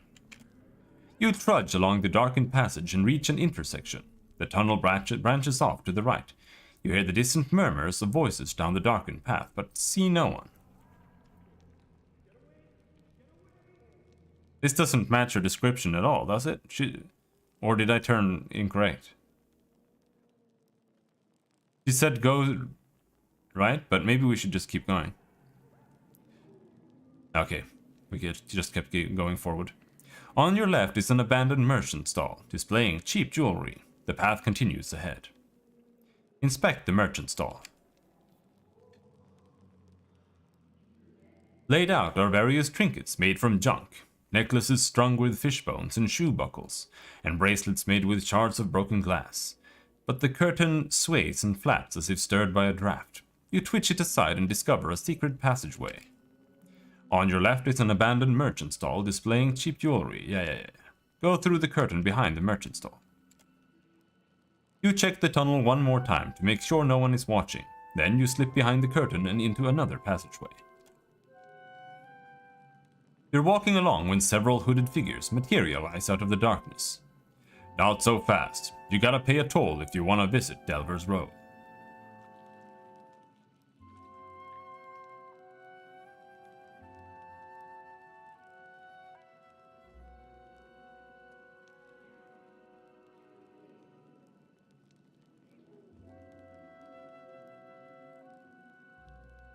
Good folk, open markets are vital to a healthy economy. Would you turn away a paying customer? They look at each other and shrug.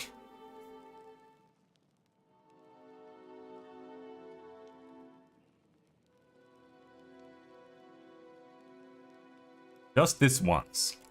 The guards in the tunnel nod and let you through. You continue on and the rough stone changes to smooth cobbles under your feet. Wan lamplight shivers ahead, as yellow and tremulous as fear itself. Before you is a narrow cavern that writhes with shadows and echoes with the music of jingling coins. Enter Delver Row.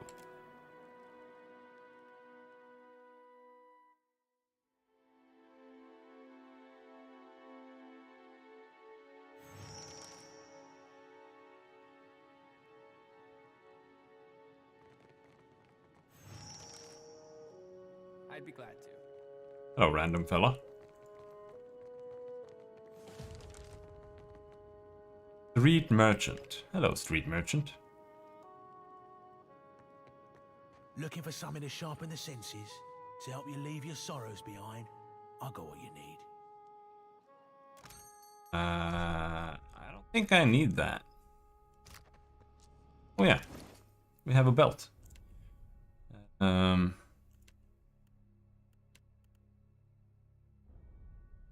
Survival and stride.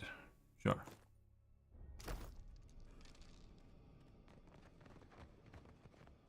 Several paintings look identical, down to the signatures copied in the corner.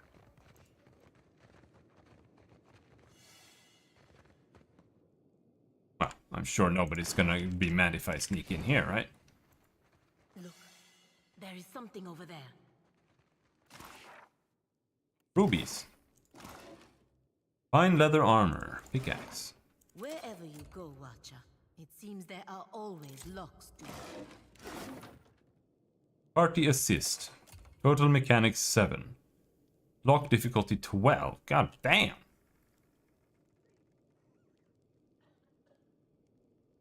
Seven. So I can get mechanics on someone else as well. That'll go together. Might have to do that for a little bit. Ernezzo. Hello, Ernezzo. You are looking for something, amico? Perhaps I have it. Right. Ernezzo has not seen you before. You must be new. New or very good at disguises. The man chuckles. He peers at you through half-moon spectacles. His face is hidden behind a thick but well-groomed beard, and his eyes constantly dart between you and the doorway. But how did you hear about this place? Wait, no.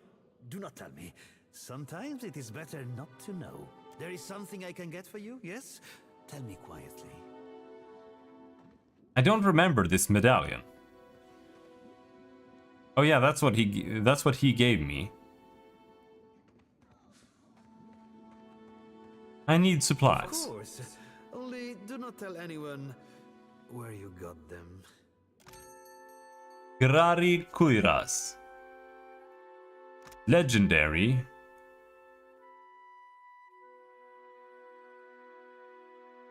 %% of incoming hits converted to graces from weapons. Grari's skin +1 armor rating. Legendary +4 armor rating.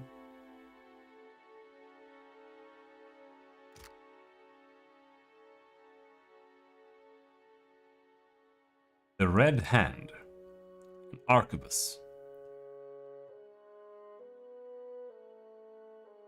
Inaccurate. Blunted criticals. Unfit for melee. Double barrel. Fires 2 shots before reloading but has a reduced range. Oh, this sounds actually really good. The range is good. Like, range is really good, but I feel like it kind of loses its purpose after the initiating shot. Because I've got a pistol and it's like you can't really do anything with it until they move in.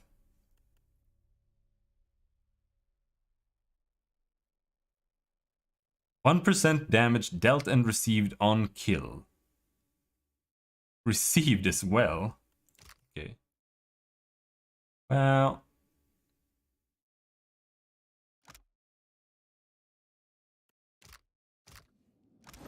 Anyone need fine leather armor? She does not have anything in particular. This is still only 6 armor.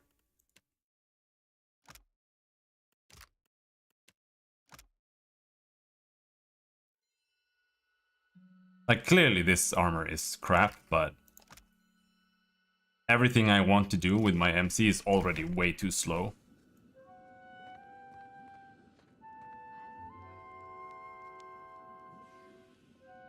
There is something I can get for you, yes? Tell me quietly. Actually, I was wondering if you were interested in buying. Show the medallion. A moment. He raises a lens to his eye and appraises the medallion, turning it to inspect its edges. This is a rare treasure, one for which certain people would pay a small fortune. I must ask, how did you come by this?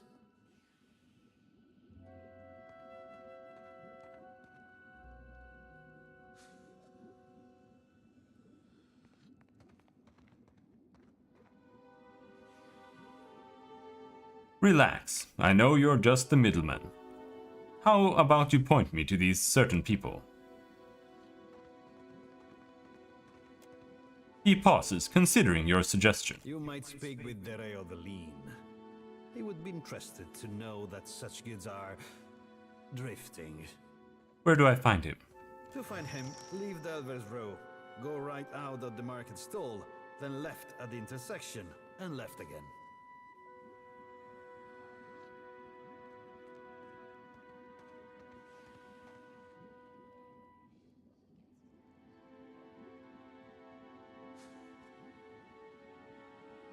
Go right out of the market stall?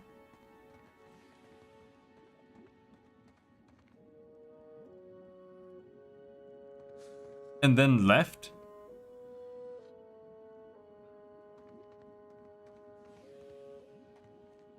Okay, that means, yeah, okay. You have to go right out of the market stall, forward and then left. Then you exit. So we go to where we went forward and then left and then left. Okay. But you did not hear it from me, Aimiko. Was there any other business you wish to discuss? Absolutely. Oh. Still looking for a flag. This grizzled old Aumaua woman looks like she has been left in the sun to dry. Her skin is so worn and weathered, it's hard to tell her wrinkles from her scars. You need a blade or a bludgeon or some sturdy armor. Umani has what you seek. The old woman gives you a grin that multiplies the wrinkles on her face. Show me what you've got. Old Umani stock is tested in the hands and throats of the fiercest sorts in the gullet. Never will you find a better selection. The Undying Burden. +1 athletics, grants second wind. Not very interesting. Or maybe it gives you another charge of second wind, because that could be kind of cool. Incoming weapon damage is reduced as health is lost. Max 10% damage reduction.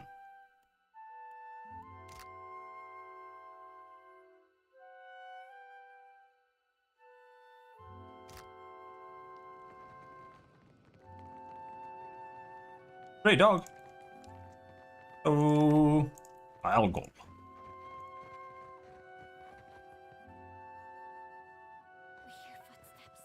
Something approaches. Yeah. Spindleman. An object found. Yeah? Where? Which one's the hidden object?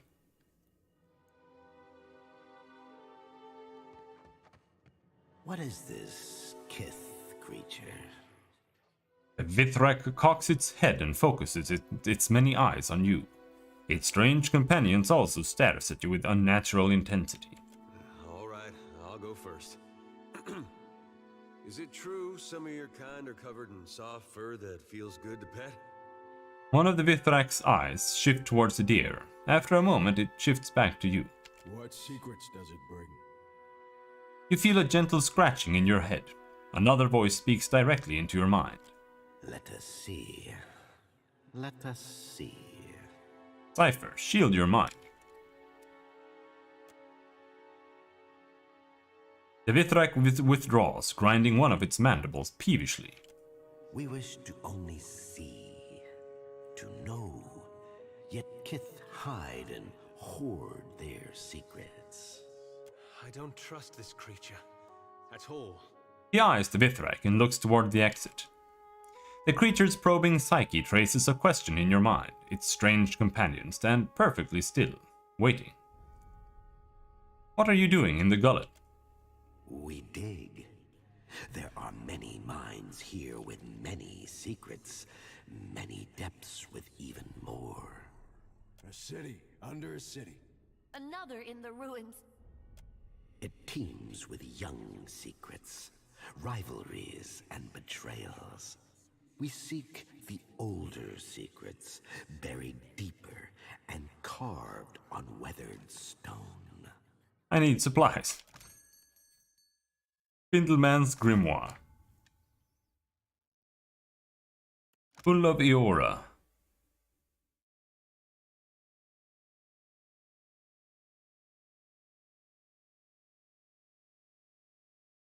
Oh, it seems just as useless here too.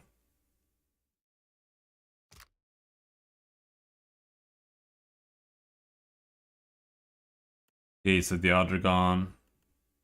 Kakaroth's Freezing Rake. Arcane Cleanse.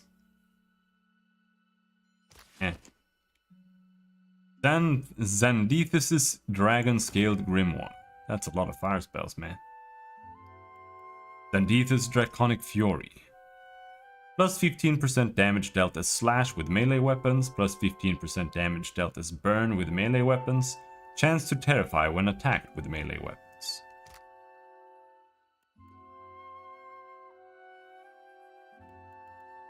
Meteor Shower, Major Grimoire Impart.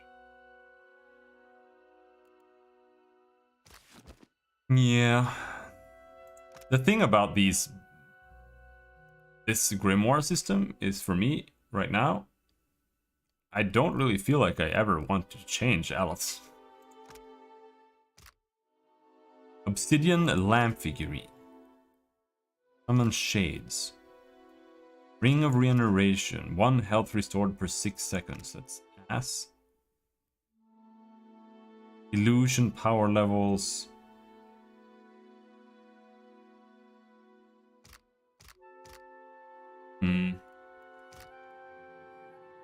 Oh. Whatever. I just want the flag, mate. Got a flag over here. Hello, thug. Back up. No shops this way, stranger. The thug holds up surprisingly smooth hands, stepping in front of you. Okay.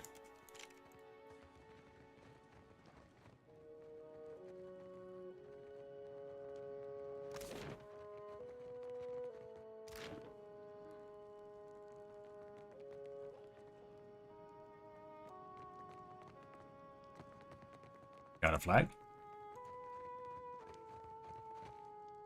An Orlan woman stands over a table laden with herbs and spices. She mixes them without looking at her work, pausing now and then to raise a sprig or file to her nose. You realize she is blind.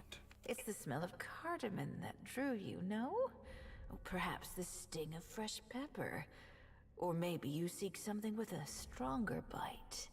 She swivels her ears, but her cloudy eyes do not find you. What do you sell? Food, of course, and supplies for the road. Though most here come to me for poisons and venoms. I need I supplies. have plenty. Though, if you're buying poison and ailment, mind you store them separate. Rope and grappling hook? Shit.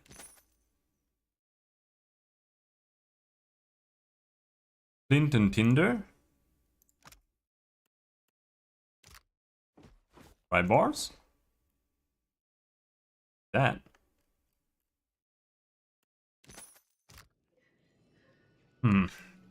Certainly. I wonder if you need to bring the Orlan.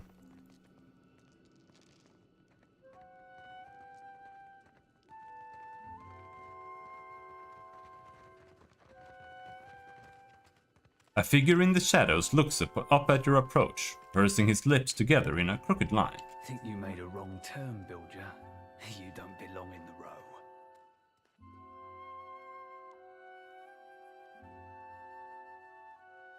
Leave, I was just leaving. With a shrug, he leans back against the wall.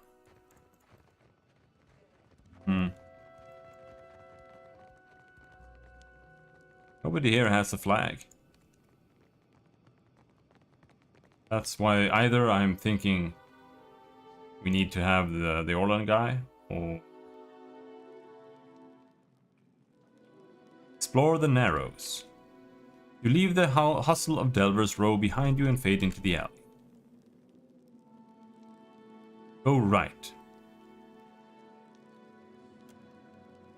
Trudge along the darkened path and reach an intersection. The tunnel branches off to the left. You hear the distant murmur of voices down the darkened path, but see no one. Go left.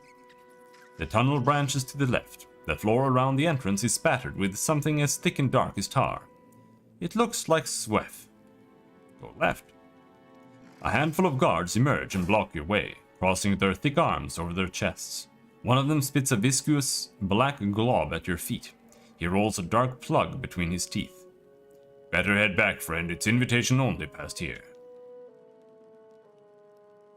I am Robin. Ernezzo sent me. Guards nod and let you pass, chomping loudly on mouthfuls of sweat. At the end of the passage is a stately door crafted of polished mahogany. Through the small slit in the door you catch flashes of fire-cast shadows and bright textiles. The scent of sandalwood and cinnamon oil come to you on a warm draft. Whatever's beyond the door is likely far more elegant than anything else you've seen near the gullet. Enter the hideout. I'm sure we'll be fine. I don't even know.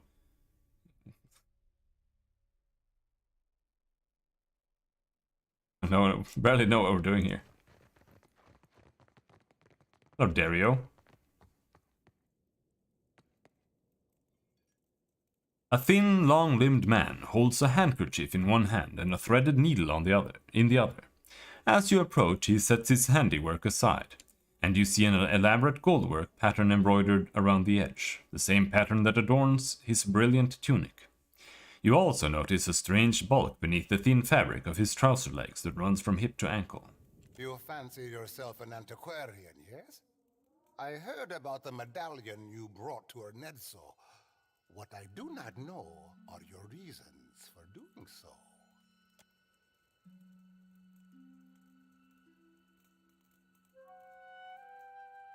You think I'm foolish enough to fence it somewhere respectable? I would make no such assumptions about one clever enough to survive the gullet.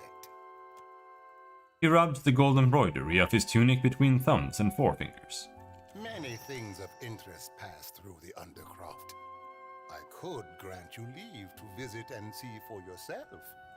A favor for a favor. He cocks his head. But it is not the medallion that interests me so much as the Watcher of the Dalewood. That is you, no? He extends a long-fingered hand. Yes. I am thinking we could be grand friends, you and I. You cannot have too many friends in Nekataka. Dario bares his perfect, even teeth in a smile. Real refreshing, him not asking for anything in return. And I need only a favor. An insignificant thing for a watcher like you. There is an artifact called the Cornet of Waves, which is currently in the possession of a Juana named Takano. I would like you to liberate it for me.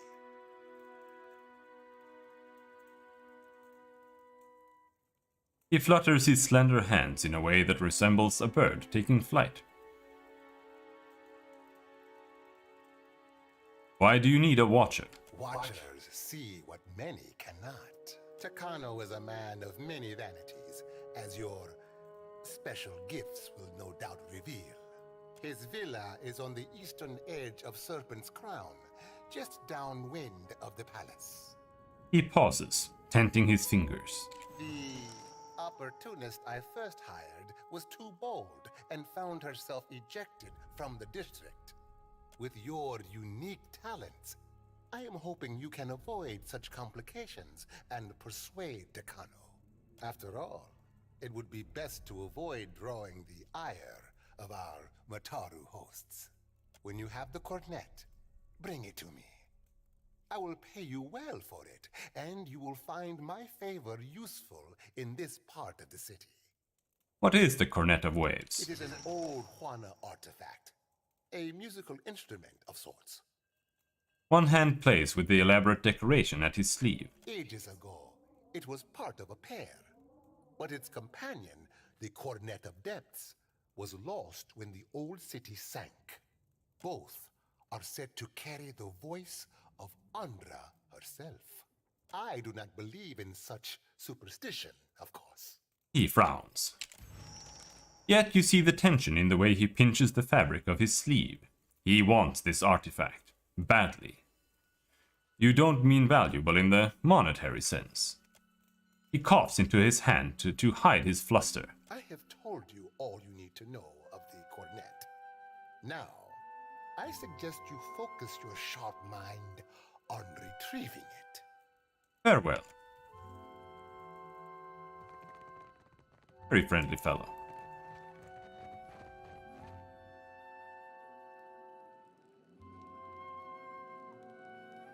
Go to Delver's Row.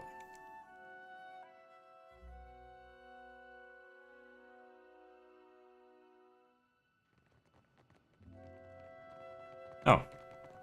I want to go to outside. Go to the gullet.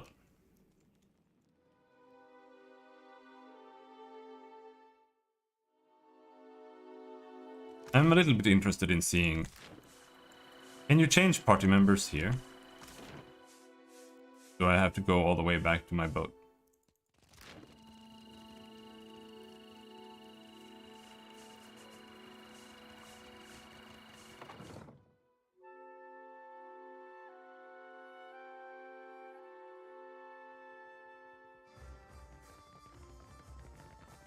Need something? What you need? I've got just... Yep. Well... Are you certain? First of all, I need to bring Gandalf back into the party. Because I'm pretty sure Gandalf picked up Skeletal Wizard's Grimoire there, yeah. That back. Gandalf? Need something? What you need? I've got... Watch your back.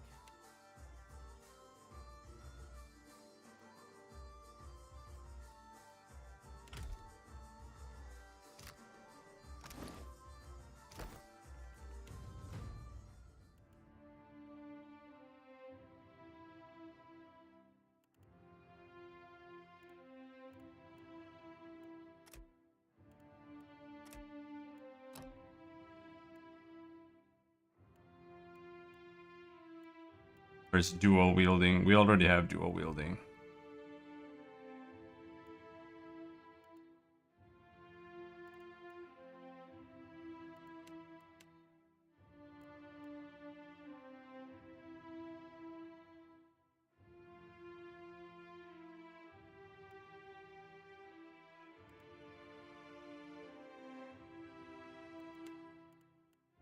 Now, do we want barbaric below?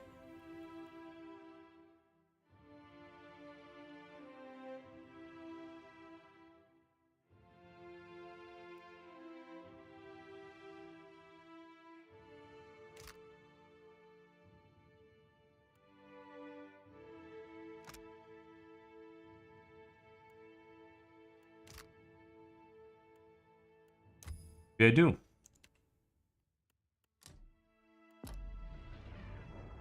Don't think he only gets one level though. He did.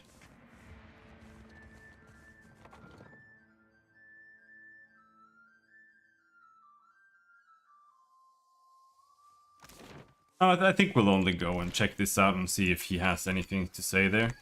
He seems pretty savvy when it comes to that kind of stuff. But maybe we just need to get past this first part, and then we'll get access to more stuff or something.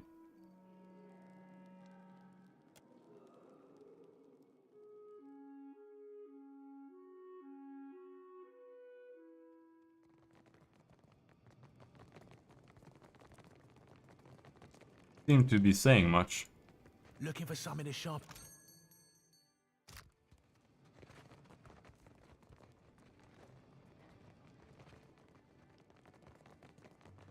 You need a blade or old Umani stock is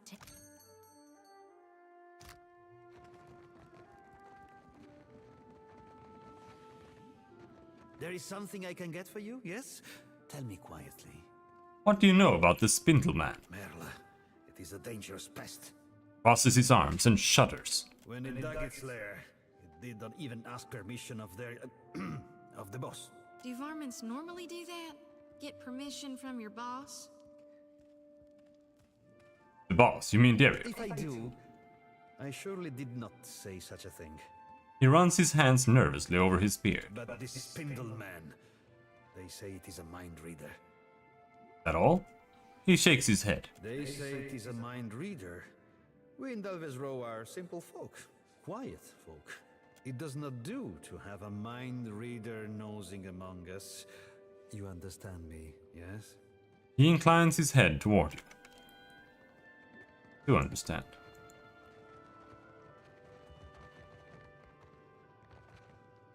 Delver's Row has plenty to offer, but it's that way. How do I get permission to pass? That's up to Dario. He drums his long nails against his hip. What are you guarding? You think I'm standing here so I can tell you about it? Come on, go.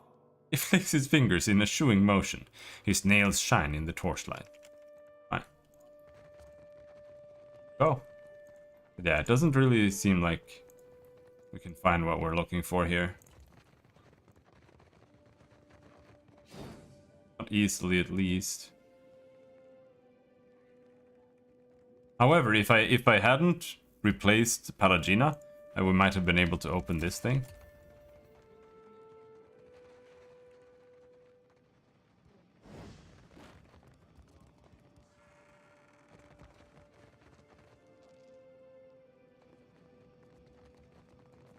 So I guess we'll have to come back with Palagina. We can save in here, and then we stop for today. Sort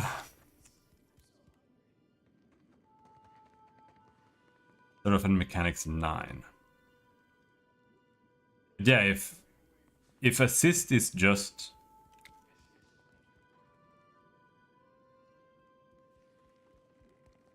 the entire party put together, I don't understand what the assist is really. Let's Deadfire party assist.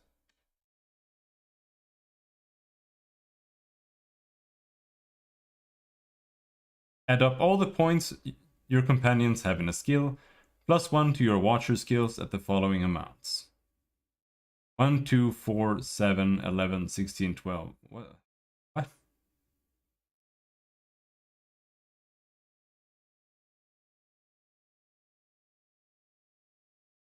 The main character or the one who is doing the skill check, e.g. mechanic skill check to unlock chest, uses all of his/her skill points.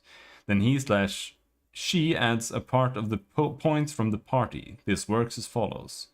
Total of party assist, skill points, bonus for the MC. Wait, what?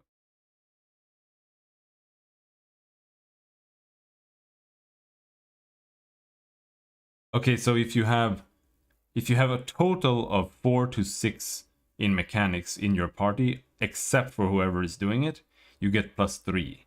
7 to 10, you get +4. 11 to 15, you get +5. 16 to 21, you get +6. 22 plus, you get +7.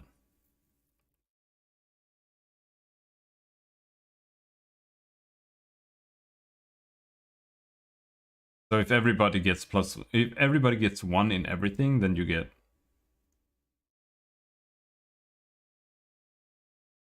Well, no, it's not...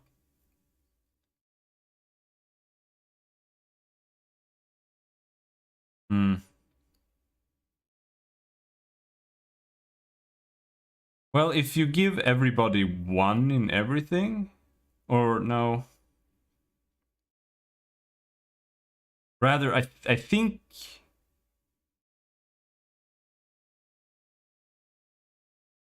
Well, it doesn't really matter.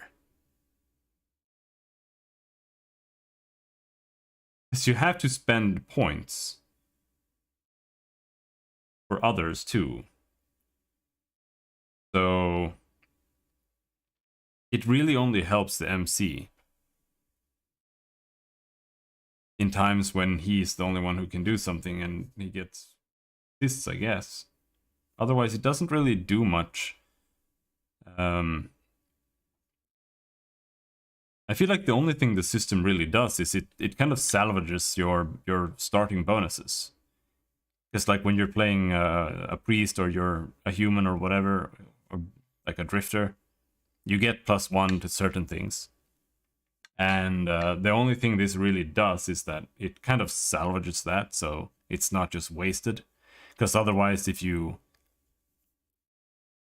get like +2 mechanics and you're not going to use mechanics, it does nothing. It's just wasted points. But now it will actually give you a little bit of a bonus on another character too.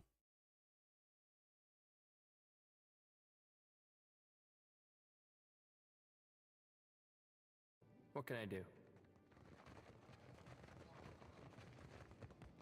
So that one, he has 9 and that needs 11.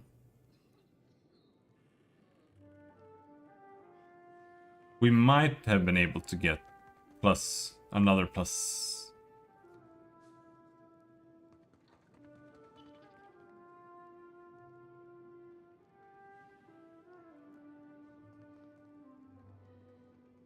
I don't understand what this is trying to show me. There's like a +2 and a +3 and some lines at the bottom. That doesn't mean anything.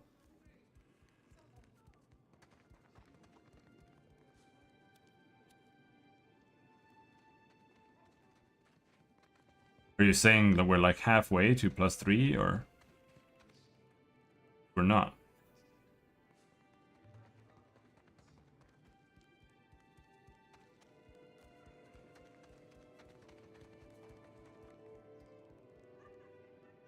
But if we have 2, that's +2, and then add 6, then we have 8, so that's +4. That would put us at 11, yeah.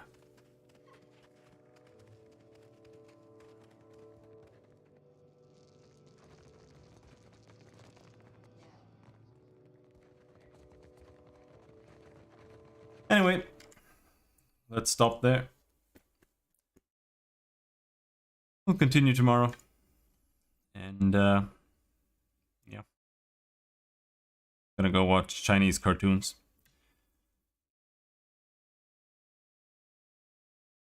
So, until next time, thanks for hanging. Have a good night. Bye-bye.